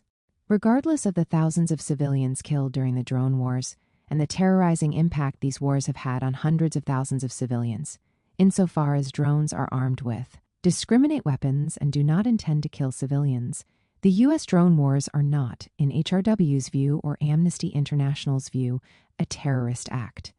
This is the rule of the law in the era of the human right to kill, the law that enables the dominant to kill, is preserved and even reinforced by those who claim to struggle for human rights. When human rights denunciations are articulated in a way that complies with the sovereign right to kill, human rights easily become a discourse that rationalizes killing. Human rights law, as mentioned, operates both through direct litigation and through legalistic advocacy. Both these strategies can sometimes challenge unjust social structures. Usually, however, the social criticism they advance is confined to mitigating the structure's excesses without contesting the structure itself. The invocation of human rights law, as we mentioned in Chapter 1, often translates the violation into a case, classifying, separating, and insulating it, and thus covering up its structural foundations. The case approach often renders each infringement an isolated issue with its own cause and rationality. This elides the common causes and reasons that underlie seemingly disparate violations, going beyond the case and demanding the destruction of oppressive structures, not to mention the dismantlement of the regime that carries out the violations is perceived, especially when the abuse is carried out by a liberal state, as a political instrumentalization of human rights. In Israel-Palestine, for example, demolitions of Palestinian homes are often considered legally separate from torture and administrative detention, as if each of these violations emanates from a distinct structure rather than from Israel's colonial project. Treating violations as cases covers up the intricate connections between diverse manifestations of domination. It divides those who were subjected to torture from those whose home was demolished. In this way, the broader apparatus of violation deployed by the dominant is ultimately preserved. The legalistic approach to human rights often negates and even subjugates certain forms of more radical politics, and may end up supporting those kinds of politics that coincide with murderous foreign policies, such as the drone wars. This is because law is frequently blind to underlying asymmetries of power. When legal advocacy does criticize such structures, the criticism is usually confined to correcting some of the structure's dysfunctions, especially when the political structure is that of a liberal state. The deployment of human rights in accordance with the law thus produces the belief that there is an impartial system adjudicating between parties and correcting wrongs. It excludes the constitutive elements of the legal system from its critique. In this way, it helps silence resistance to social, economic, and political structures of domination rooted in and supported by the law. This, we believe, is one of the founding features leading to the impoverishment of human rights. In turn, it facilitates the development of the human right to dominate, representation, professionalism, and the social division of human rights labor. The legalistic impoverishment of human rights tends to be informed by a top-down approach. Those who are violated and abused very often have no hand in their own emancipation. In fact, the contemporary human rights regime functions also as a regime of representation in which human rights advocates operate as if they had a natural mandate from the wretched of the earth.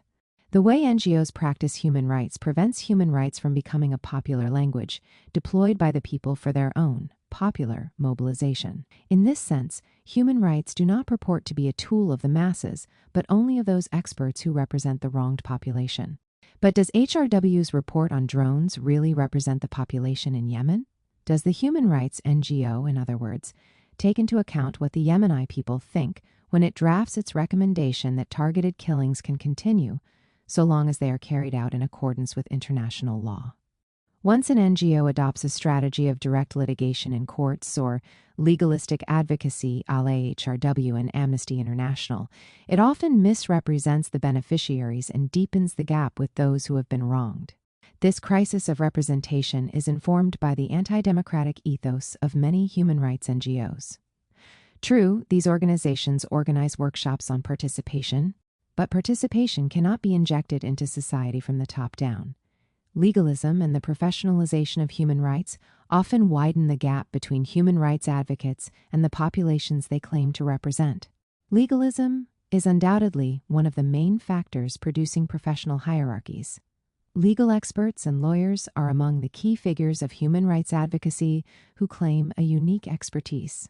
HRW's director, for example, begins his response to his organization's critics by asserting, "Many who urge international groups to take on economic, social, and cultural rights have a fairly simplistic sense of how this is done. However, when we speak of professionalization, we mean also a broader social transformation that took place during the last decades, whereby human rights organizations increasingly diversified the array of experts they rely upon: media consultants, forensic pathologists, archaeologists, anthropologists, social workers, psychologists, munition specialists, geographers, medical doctors, and different health specialists, as well as other kinds of professional figures." The paradox of this increasing professionalization of human rights is that it popularizes human rights discourse in a particular way. The mushrooming of human rights courses in medical, schools, social work and education programs, MBA programs, and business schools, to the extent that in some universities human rights themselves are now considered a discipline, parallels the process of the social production of a class of human rights experts often alienated from the people they purportedly represent. The professionalization of human rights gave birth to a specific form of social and cultural capital. The employment of experts in human rights organizations helps make these organizations professional. Professionalism is, in turn, a capital that helps secure economic capital, since without IT donors who are interested in satisfying certain standards, which are ultimately professional standards, would not invest in human rights NGOs. In general terms, most human rights activism is a manifestation of this interaction between professional and economic capitals. Professionalization not only helps NGOs access economic capital, but very often it opens doors in government offices and helps human rights NGOs garner the media's attention. It provides human rights NGOs with credit, which Pierre Bourdieu defines as the power granted to those who have obtained sufficient recognition to be in a position to impose recognition. This recognition is a form of symbolic power that enables human rights NGOs to attract funds and to impose upon minds a vision of justice that is constituted through the framework of a professional vocabulary of human rights. The credit becomes a form of epistemic power that frames and reproduces dominant human rights paradigms. One of the main effects of the professionalization of human rights is the constitution of a social class authorized to define and utter legitimate human rights expressions and idioms. They ultimately shape the political field of human rights. In other words, the professionalization of human rights helps establish the norms and the conditions of access to the political field of human rights.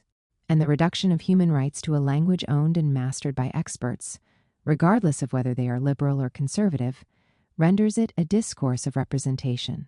Belonging to the social class of the experts is a fundamental condition that provides access to the debate and confers the right to speak human rights. To be sure, as members of a profession, human rights practitioners have to comply with a set of rules and regulations about correct utterances and conduct.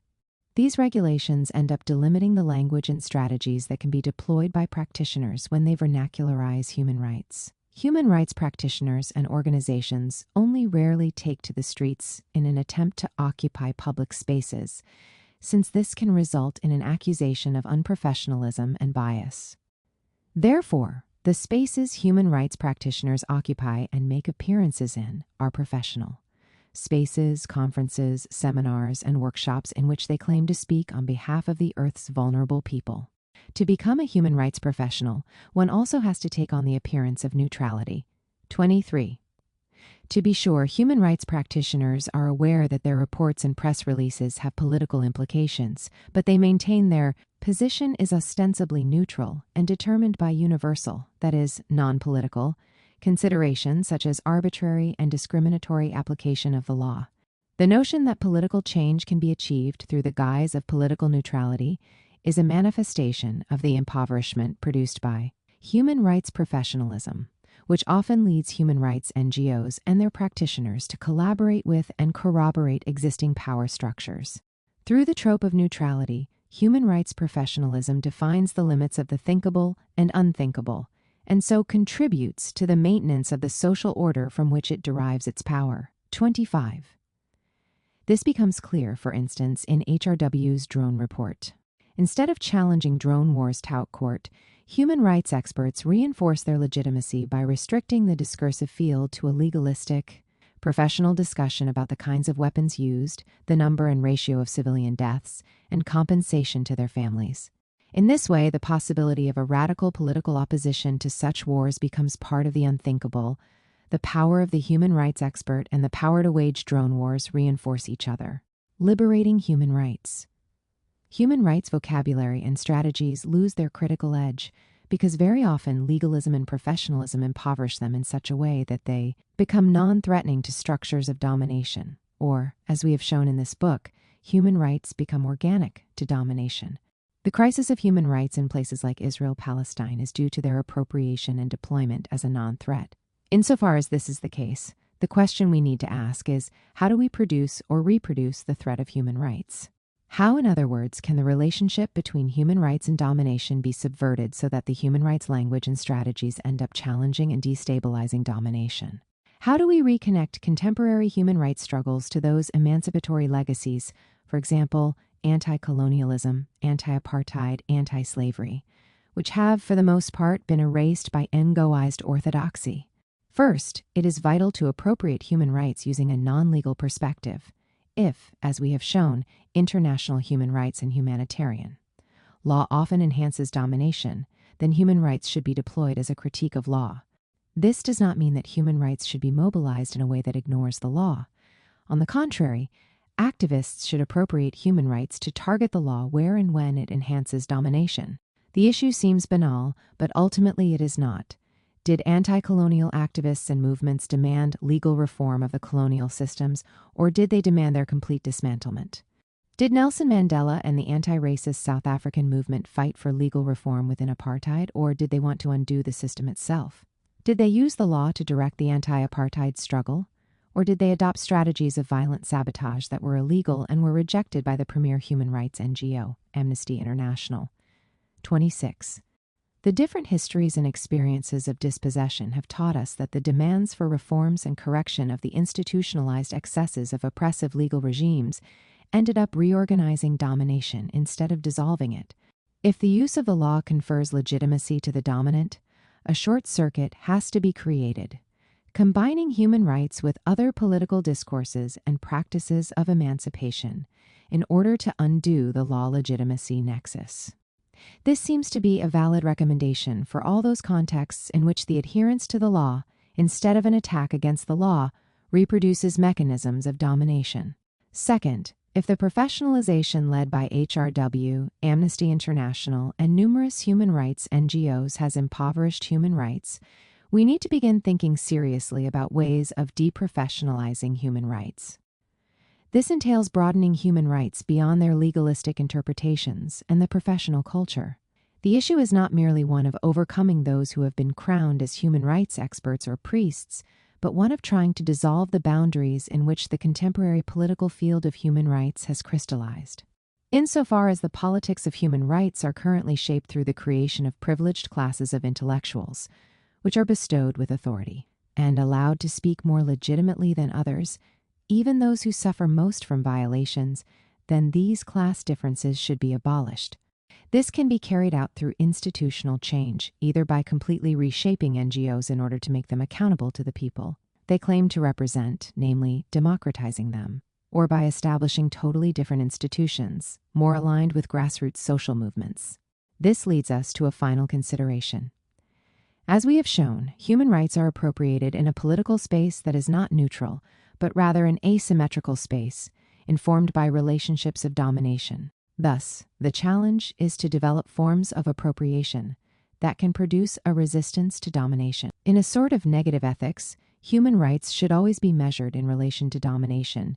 If a specific mobilization of human rights advances domination, then it should be rejected.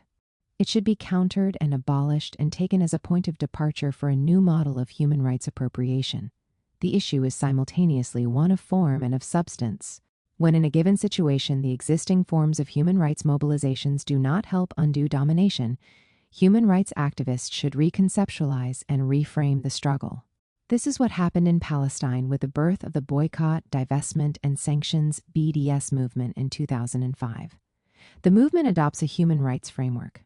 But instead of deploying human rights to solve isolated legal cases in colonial courts, the BDS movement translates human rights in order to challenge the existing structure of domination.